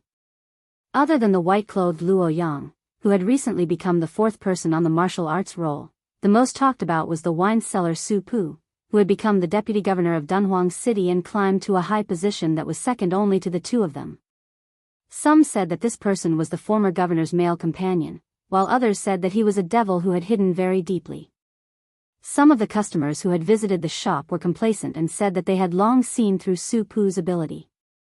As for Boss Chow, who had received a dozen sets of porcelain bowls and 5 or 6 spring festival couplets from the old eunuch, after a short period of trembling, he felt even more honored and his status skyrocketed. He had become the most popular merchant in the city. Su Fengnian was originally an outsider, so he did not care about worldly affairs. He only cared about the spearhead, looking for the swordsmanship formula from the thousands of scars and comparing it with the bladesmanship manual. He benefited a lot. When they left Dunhuang at noon, the southern part of the city was deserted, so he and Sweet Potato and Su Pu went to a wine stall on the eastern side of the city to drink before leaving. The stall owner was shallow, but shrewd. He did not recognize the 3 of them and only thought that they were high-ranking officials and dignitaries in the city that he could not afford to offend. He did not dare to carelessly quote a high price for their drinks. The 3 of them sat at a table in the corner. The reason why Su Fengnian chose to leave the city at this time was because Sweet Potato's affairs were orderly. He had nothing to do if he stayed there. Furthermore, Luo Yang had only stayed in the Yeting Palace for 2 days before quietly leaving. Without this mortal enemy in the palace, Su Fengnian did not dare to lower his guard. Su Pu was in high spirits. He used his chopsticks to hit the porcelain bowl like a stone hammer and softly hummed a Bailiang quarry song. It was a minor tune that was suspected of being out of tune, but it was particularly warm to the ears. It was a farewell to Su Fengnian. Su Pu was not a blockhead who did not understand the ways of the world. He was the first to get up and bid farewell. Not long after, on the way back to the city, he saw a carriage pass by. The curtain lifted a corner, and outside the carriage, a man and a woman looked at each other. Their footsteps did not stop, and the carriage did not stop. The sweet-tempered woman in the carriage was biting her lips, her cheeks filled with tears. Su Fengnian asked in a low voice, "It's her?" Sweet Potato laughed, "Isn't it? What a coincidence." Su Fengnian shook his head and said, "What coincidence? Someone arranged it. Of course, it's not her intention." Sweet Potato laughed it off. She was not unfamiliar with the knack of it. It was just that once she said it out loud, even the slightest aftertaste would be gone. "You see how charming Qingshan is, you expect Qingshan to be like this. This is called mutual affection. You see how charming Qingshan is, but Qingshan sees you as a pile of shit. This is called wishful thinking. Qingshan sees how charming you are, but you take a pile of shit on the mountain. You want Qingshan to treat you like the first time you met her. This is a person's heart is not enough." Sweet Potato took the initiative to change the topic. "Why don't young master stay for a few more days? You can try to subdue Su Pu." Su Fengnian shook his head and said, "The thing I'm not good at in this life is buying people's hearts. This is the second time I'm traveling, and I didn't think about how to exchange pleasantries with the 100 Light Cavalry of the Phoenix Battalion. Besides, I can't stand those old tricks of kowtowing. Those who come out to mingle with officials and traverse the Jianghu are not fools.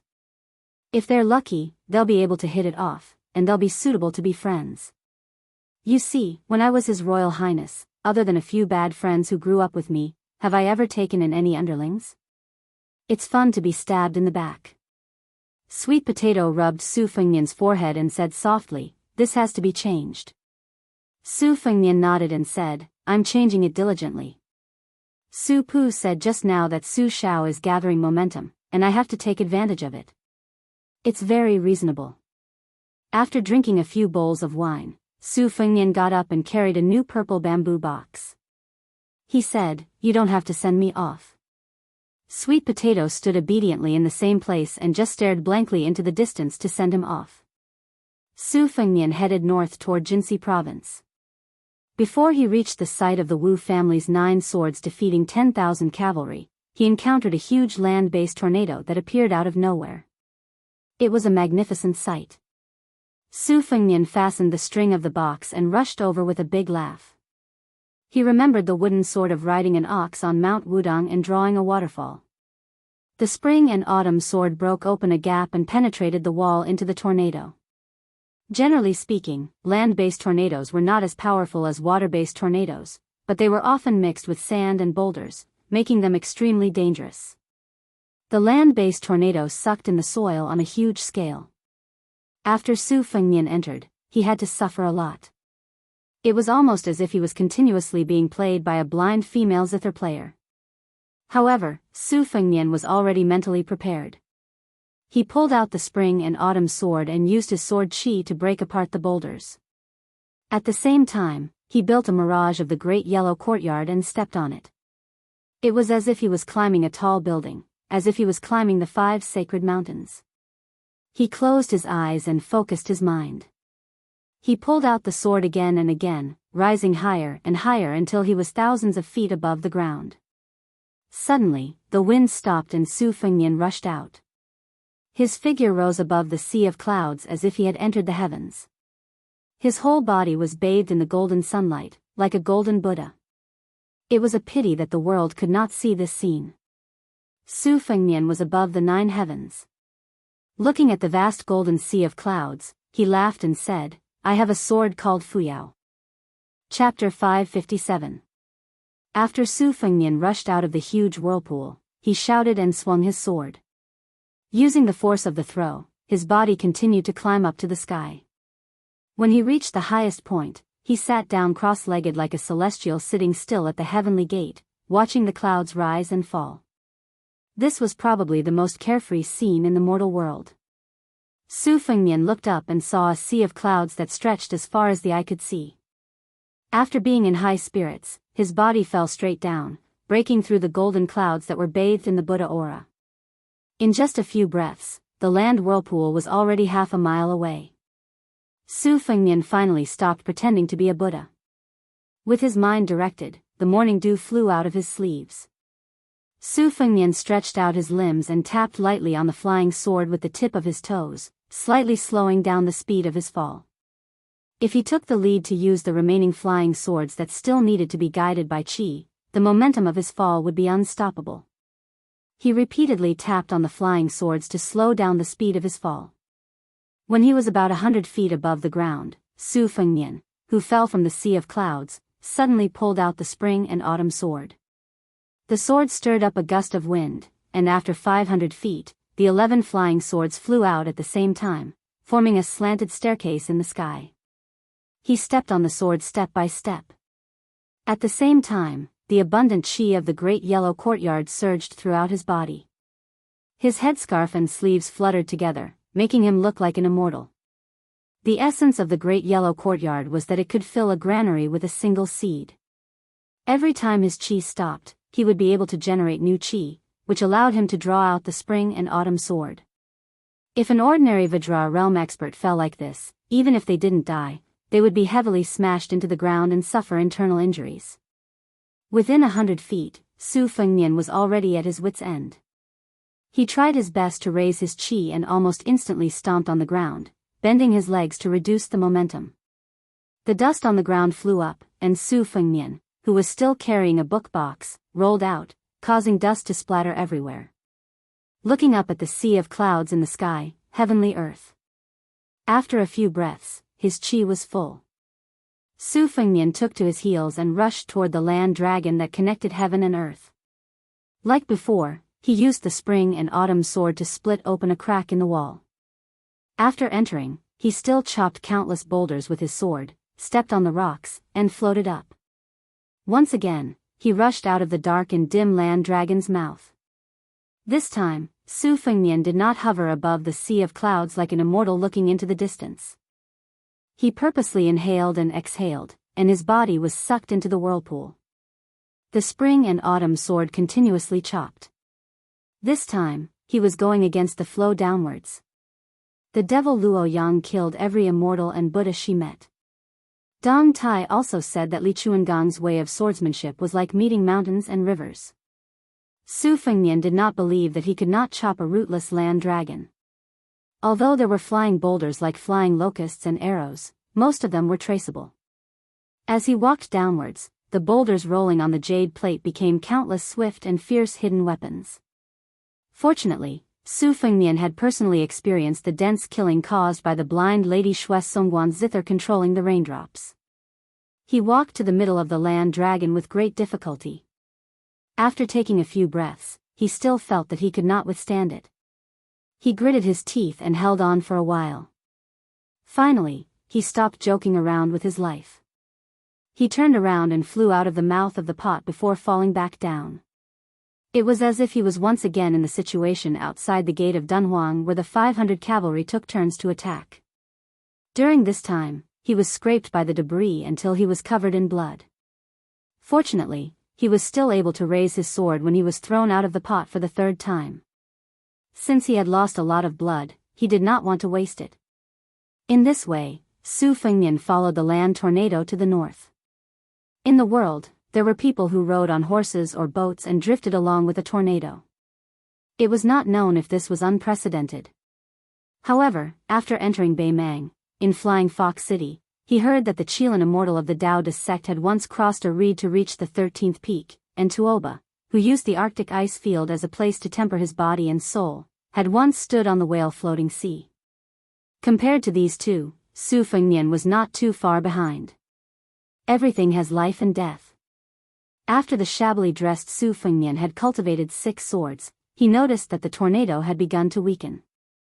It was not as powerful as before, so he began to continuously slash at the air wall with his sword to accelerate the dissipation of the land tornado. After throwing out the tornado for the last time, Su Fengnian suddenly raised his chi and stood above the sea of clouds. He glanced at the setting sun in the west. The clouds and mist were purple, presenting a beautiful scene of purple smoke curling up in spirals. Su Fengnian was intoxicated. At that moment, a thought flashed across his mind. Had she, who was riding on a sword, seen such a scene before? Falling back to the human world, the spring and autumn sword was no longer as powerful as the original land tornado. Landing on the ground was not a problem, but Su Fengnian was still immersed in his thoughts. As a result, he was kicked to the ground. Although he was temporarily alert, he still could not avoid the sneak attack. Fortunately, that kick did not have the intention to kill. Su Fengnian was thrown a long distance away from the ground. The clothes on his body were completely torn. When he got up, he saw that it was the acquaintance he did not want to see the most in his life, the other Huang Baozhuang, Luo Yang. In the dusk, on the yellow sand, a white dress fluttered. Su Fengnian felt a headache coming on. Even when he encountered Tuoba Chunsun and the blind female zither player, these two formidable opponents, he was not this thorny. He forced himself to suppress the chill in his heart and did not retreat or run. It was not that Su Fengnian had the courage to face death unflinchingly after comprehending the rising tide form, but because of the information revealed by that kick, he did not turn around and flee. Sure enough, the demoness Luo Yang went straight to the point and said, "Come with me to the ice fields. I will kill Tuoba and the treasure will be yours." Su Fengnian nodded without hesitation and said, "Okay." If he did not agree, he would definitely die. The situation was stronger than him, so Su Fengnian could not swallow his pride and pretend to be a hero. As long as this revered Yama did not ask him to slit his throat with the spring and autumn annals, he would obediently agree. Luo Yang was clearly somewhat satisfied with Su Fengnian's straightforward attitude. She turned around and went ahead. Su Fengnian followed behind her, always maintaining a distance of 10 feet. This would ensure that if she wanted to kill someone for no reason, she would not be killed in one blow. In any case, she would risk her life to give him a few moves. Su Fengnian stared at the slender back. She was wearing a white robe that largely concealed her gender, and her hair was tied up with a wooden hairpin. When he first met her in Dunhuang City, if he had not seen the face of the chess and sword music schoolgirl, Huang Baozhuang, up close, Su Fengnian would not have thought of her as a girl. Her murderous aura was too strong, and she was extraordinarily valiant. At most, she would be taken as a man who was born rich and beautiful. When Su Fengnian was traveling and pretending to be a fortune teller to cheat money, he would often smile at the ugly-looking men and say, "Young master, your appearance is not bad. You are a man of the south and a man of the north, so it will be difficult for you to run away from wealth." However, at that time, there would definitely be a turning point, and the word, "but," would be added. If not, it would be difficult to cheat the copper coins out of their pockets. During those 3 years of suffering, Su Fengnian concluded that there were two major difficulties. The first was to let the daughter-in-law of another family climb into his bed, and the second was to let the copper coins in other people's pockets fall into his own pocket. Unfortunately, he encountered Luo Yang after Li Zhu was shattered by Dong Tai. Su Fengnian did not even have the slightest thought of taking advantage of her. Luo Yang slowed down her pace, and the distance of 10 zhang became 9 zhang.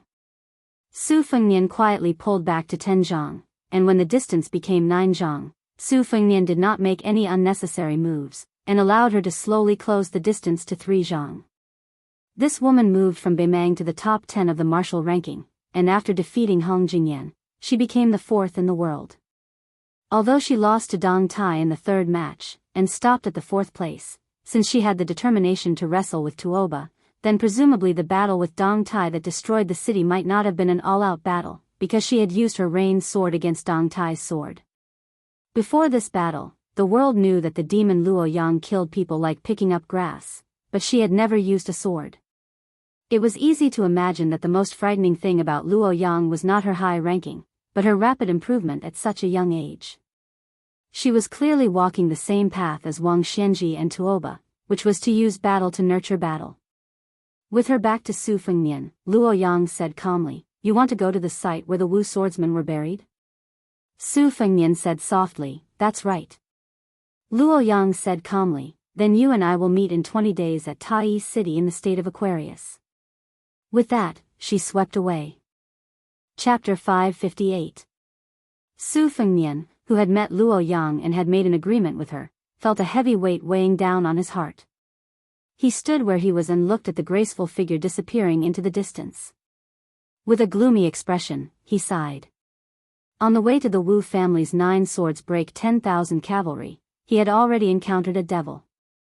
He was extremely unlucky. As soon as this thought came to his mind, Su Fengnian, who had jinxed himself once in Dunhuang, slapped himself hard on the face. He took off his bookcase, changed into a new set of clothes, and continued on his way to Shihe province. In Dunhuang, Sweet Potato had told him about the situation of the ruins. 200 years ago, after the Wu family's sword tomb's elites had all come out and completed the magnificent feat of destroying everything, Beimeng did not fly into a rage out of humiliation and vent his anger on the bodies of the Wu family's swordsmen. On the contrary, he gave them a grand burial. The swordsmen who died in battle were given a grave, a tablet, and a sword. A few swordsmen who did not accompany him at that time entered Beimeng one after another and built a hut to guard the tomb until they died of old age. Beimeng, who specially stationed a team of armored cavalry at the battlefield, did not harm the swordsmen. After the swordsmen died, the descendants of the Wu family who guarded the tomb from generation to generation continued to take care of the tomb. This was a stark contrast to the Central Plains' practice of digging up the coffins of their enemies and whipping their corpses. When the scholars and celebrities of the Central Plains talked about the customs of the 2 dynasties, they only said that the northern barbarians drank raw meat and blood and were despicable. Su Fengnian calculated the distance with his fingers. When he arrived at his destination in Shihe State, he found out that the ruins were located in a small basin with a radius of 3 to 4 miles. What made him not know whether to laugh or cry was that perhaps there were too many sword practitioners who came here because of its reputation. Around this sunken basin, there were stacks of stalls selling wine, tea, and fruits. Without exception, no matter what the main business was, there were stacks of martial arts manuals stacked on top of the stalls. Among them, the Wu family's swordsmanship manuals were the most numerous. Their names were very scary, such as 9 Swords of the Wu family's Immortals, 10 Sword Techniques of the Sword Tomb, and so on. There were also other secret manuals, most of which had the subtitle 18 Styles of Wang Xianji's Lifelong Secret Art. In any case, they were just scaring people. Su Fengnian spent some money to buy a bag of Shihe's specialty dried green fruits and dates. He picked up one of the manuals in front of him, which had the words, "If you miss this book, you will regret it for the rest of your life," written on the cover of the book. The vendor was a short middle-aged man with shifty eyes. When he saw business, he immediately spat, "Young hero, this secret manual is extraordinary. After reading this book, as long as you practice diligently for a few years, I can guarantee that you will become a level 3 expert. Don't look at the tattered books of the Wu family's swordsmanship that are sold at the next stall, which are full of extravagant praises. In this world, there is no such thing as becoming a sword immortal after just a few glances. Here, you get what you pay for. This mighty bull's divine art is the secret manual of the Xianyuan family in the Liang dynasty. Don't judge it by its reputation, but it is real. I can see that young hero's physique is very good, and with one look, I can tell that you are a talented martial arts prodigy. The original price of this manual is 6 taels of silver. Only 3 taels. Su Fengnian was eating green fruits and jujubes. He looked at the stall owner who stretched out 3 fingers and just smiled. Soon, the strong man from the stall next to him pulled the rug out from under him. He sat on the bench with his legs crossed, and while eating sunflower seeds, he sneered and said, "Bull power, right? I have a bunch of them here, but they haven't been sold yet. Not to mention 3 taels of silver, one book is only 30 coins, and it's a buy one get one free. Do you want it, young master? With this price, it's not expensive to wipe your ass." The short man who was selling both dates and secret manuals turned around and scolded, "Zhang Dapeng, do you need to be taught a lesson? The strong man threw the sunflower seeds in his face, stood up, bent his arms, and exposed his firm muscles. He roared, "Third Mouse, who's teaching who?" The stall owner, who was called Third Mouse, shrank back, curling his lips. Seeing Su Fengnian put down the shitty book that couldn't be sold, the strong man immediately put on a bright smile and tried to attract business. "Young master, this way please. I, Zhang Dapeng, am famous around here for being honest and kind. When doing business, the most important thing is that if you don't like it, I'll sell it to you at a discount. After 3 years, if you haven't mastered the divine art, I'll compensate you with double the price. Come, take a look at this book. Sword opens the gate of heaven. It records the old god of swords, Li Chuangang's famous secret art. Look at the exquisite binding, the quality of the pages, and the handwriting. It's obviously the real thing. If young master finds a similar book around here, I'll twist my head off and use it as a urinal for you." Su Fengnian walked over and took the secret book. It was obvious that compared to the dense books sold by ordinary stalls, he put more thought into it and asked the price. "How much is it?" The strong man, who was about to say one tael of silver, forcefully swallowed it back. Out of the corner of his eye, he saw that Third Mouse next door wanted to take revenge. He stared at the bastard and scared him into silence. He hesitated for a moment, squeezed out a sincere smile, and said firmly, 90 taels, I don't bargain here." Su Fengnian reached for the dry purse at his waist and fished out about 30 copper coins. He said expressionlessly, "That's all." The strong man hurriedly grabbed the copper coins. "Friendship is important, friendship is important. It's good that young master has the heart. 30 taels it is." Zhang Dapeng is not the kind of person who would be moved by money. Su Fengnian put the secret book into the box on his back. The stall owner, Zhang Dapeng, did not forget to flatter the young customer with a long sword on his back. "One look and I can tell that young master is a master of swordsmanship. Your future is immeasurable. If you amaze the world with a single brilliant feat in the future, don't forget to tell others about Zhang Dapeng's sword opens the sky gate." Su Fengnian nodded and smiled. Of course, of course." Zhang Dapeng saw that he was about to turn and leave, so he quickly dug out a handful of melon seeds from the bowl and said with a smile, "Young master, don't mind. These things can pass the time. Take your time and walk slowly. Maybe you can even pick up a few peerless secret books." The ruins were separated by a fence, and the stalls were built along the edge of the fence. Su Fengnian slowly walked half a circle, but he did not meet any strange people. He saw a sloppy old man sandwiched between 2 stalls. There was only a piece of cotton cloth in front of him, and a few secret manuals were placed on top of it. It seemed that his business had been poor for many years, and the shabby old man was squatting and taking a nap. The 2 neighbors, one was selling wine and the other was selling tea. Their business was not bad, and there were 3 or 4 tables for customers. Su Fengnian saw only a young man and a young woman sitting at a wine table. Their temperament was outstanding in this basin, so he walked over and asked if he could have a seat.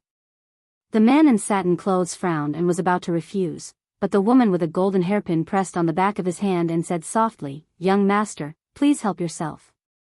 Su Fengnian waved his hand and asked the owner of the tavern about the price of the drinks. There were not many drinks sold in the tavern by the weight and the number of bowls. Naturally, they were all coarse drinks that were not presentable. They could quench one's thirst, but it was difficult to get drunk. Su Fengnian ordered a bowl of white wine under the guise of Apricot Blossom Village. With his back to the young man and woman, he bent over and read a few books that the shabby old man had placed on a shabby cotton cloth. There was nothing special about them. The martial arts manuals that followed the trend were not novel at all. When the arrogant man at the opposite table saw this scene, his eyes became even more disdainful and the corners of his mouth curled up into a mocking smile. The tavern owner brought a bowl of cheap distiller's grains. He kindly kicked the old neighbor and reminded him in a bad mood, "Watch the business." The squatting old man was awakened by the kick. His eyes were cloudy. When he saw a drinker bending over to read the secret manuals, he smiled in a hurry. However, his smile showed that he had no front teeth. The drinking man sneered, and the delicate woman chuckled. Su Fengnian took a bowl of wine and left the bench. He squatted in front of the cotton cloth that could not even be called a stall, and asked with a smile, "How much are these books?" The old man scratched his gray hair and said with a silly smile, "Young master, just do as you see fit. Just a few coins will do. They are all fake anyway."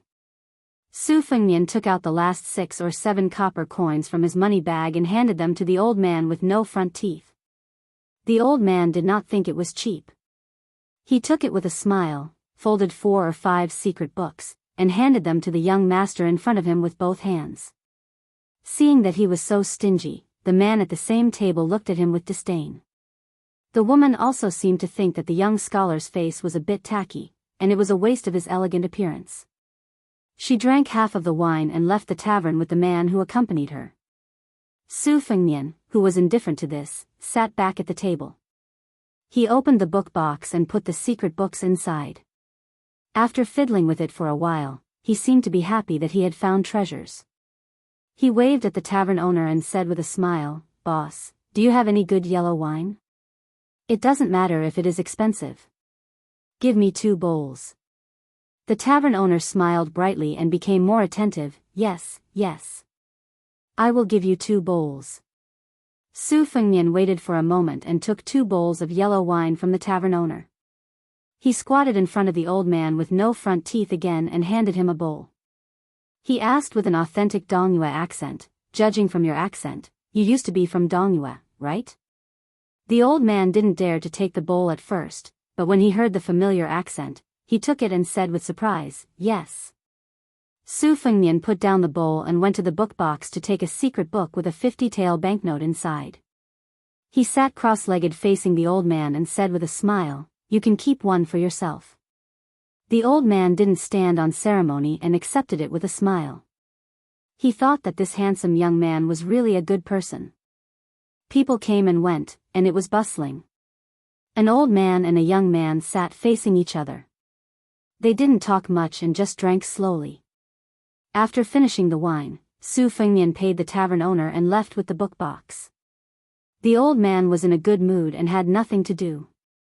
He wiped his saliva and hummed a tune as he flipped through the book. Suddenly, his eyes widened. The old man with no front teeth opened his mouth and stared at the back of the young man with a sword and a book on his back. He quickly closed the secret book that wasn't hidden at all. He was shocked and confused. One day, Su Fengnian approached the Wu family's swordsman graveyard. He was so close, but he didn't enter. Chapter 559. With old Huang and the old man wearing the sheepskin fur coat, these 2 swordsmen in front of him, it did not matter whether he saw the Wu family ruins or not. Su Fengnian passed by the Wu family ruins but did not enter it. Walking up the northern hillside, he found a group of buildings that were neither donkey nor horse, half temple, half Taoist temple. Green and white-robed Taoist priests and red-robed lamas mingled together, each of them soliciting pilgrims. Su Fengnian gnawed on dried green fruit and dates, bypassing the red-mottled outer wall, and stopped at the door to the rear courtyard. There was a bright red Taoist peach talisman hanging above the door. The couplet was written in the characters of the Central Plains. It was rare to see the strong strokes and silver hooks. It was quite a Buddhist style. No matter how lawless you are, seeing this bright mirror hanging high above, ask yourself if you still have the guts. You must know that I can be lenient and forgiving. Put down the butcher's knife and quickly turn around. Su Fengnian crossed the threshold.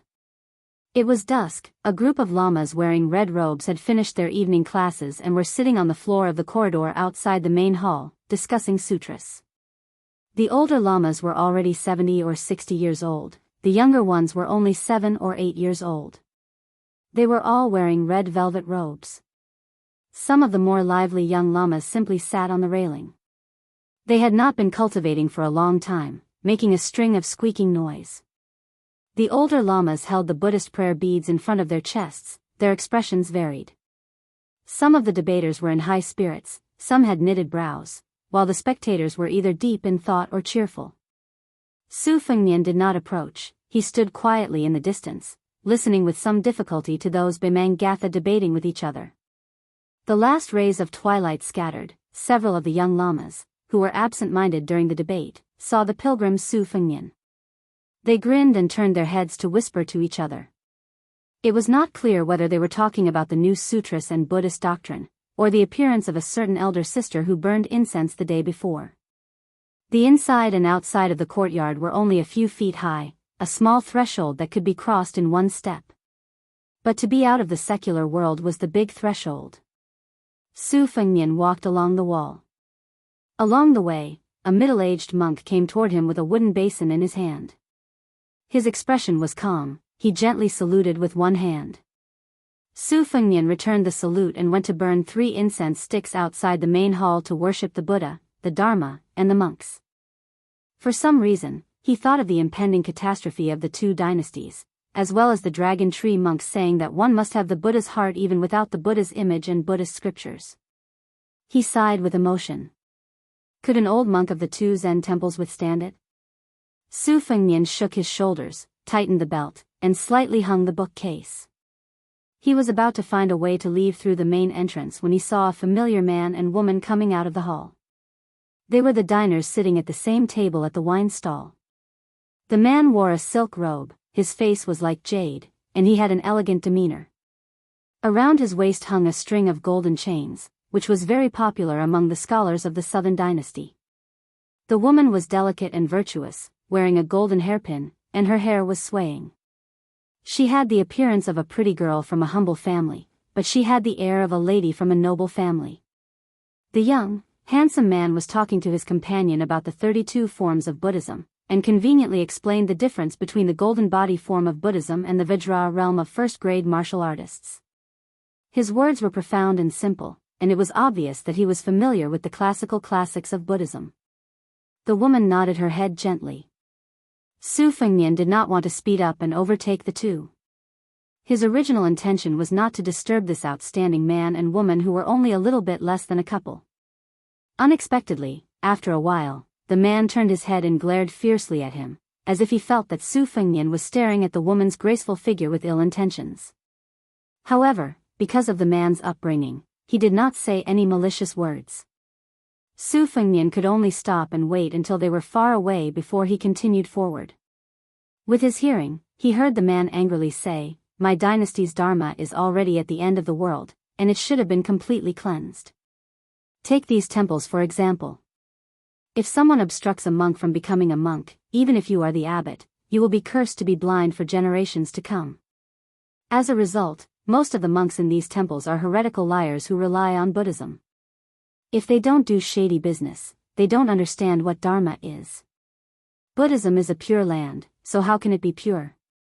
They are a bunch of disgraceful things who deserve to be killed." The woman's temperament was gentle, her way of looking at human affairs seemed to be a lot gentler. She spoke softly, "Those lamas debating sutra are all very nice, they don't look like bad people. You deliberately offered them gold and silver, but they were unwilling to touch the money. Instead, they gave you a sutra book." The man's finger flicked the jade bracelet on his waist. "Ding dong. Ding dong," he said with a scornful sneer, "the general trend is irresistible, 1 or 2 good monks are not enough." The woman dismissed it with a laugh. Although she had her doubts, she did not argue with him. From a distance, Su Fengnian saw them burning incense and praying to heaven in front of a cauldron. In order not to annoy them, he simply sat down on the steps, took down the bookcase, and pretended to take a short break. Because the poor and pedantic old man selling secret manuals was missing his front teeth, Su Fengnian could not help but think of old Huang of Western Shu. It happened that it was this old swordsman, who was the most unreasonable swordsman, who taught Su Fengnian the most simple truth. This was probably the reason why the truth was always in a plain and quiet place. He remembered that on the way back to Beiliang, after he parted with Wen Hua, before he met White Fox, the 2 of them were no longer in a difficult situation like they were in the past. They were still in a difficult situation, but after they became familiar with the rules, they also became familiar with the way. Even without old Huang's help, Su Fengnian could still steal chickens, touch dogs, roast sweet potatoes, and weave straw sandals on his own. He would not starve to death, nor would he freeze to death. At that time, by chance, he saw a murder case caused by a fight over secret manuals from a distance. The secret manuals were very common, they could not even be called third-rate, but they still lost 5 or 6 lives. Old Huang, I didn't know that secret manuals are so popular in Jianghu. My Tide Listening Pavilion has several tens of thousands of copies, why don't we sell them all at a low price? Just treat it as a good thing, okay? Won't the whole Jianghu be deeply grateful to me? How many young and beautiful heroines will secretly throw flirtatious glances at me? Just thinking about it makes me feel good.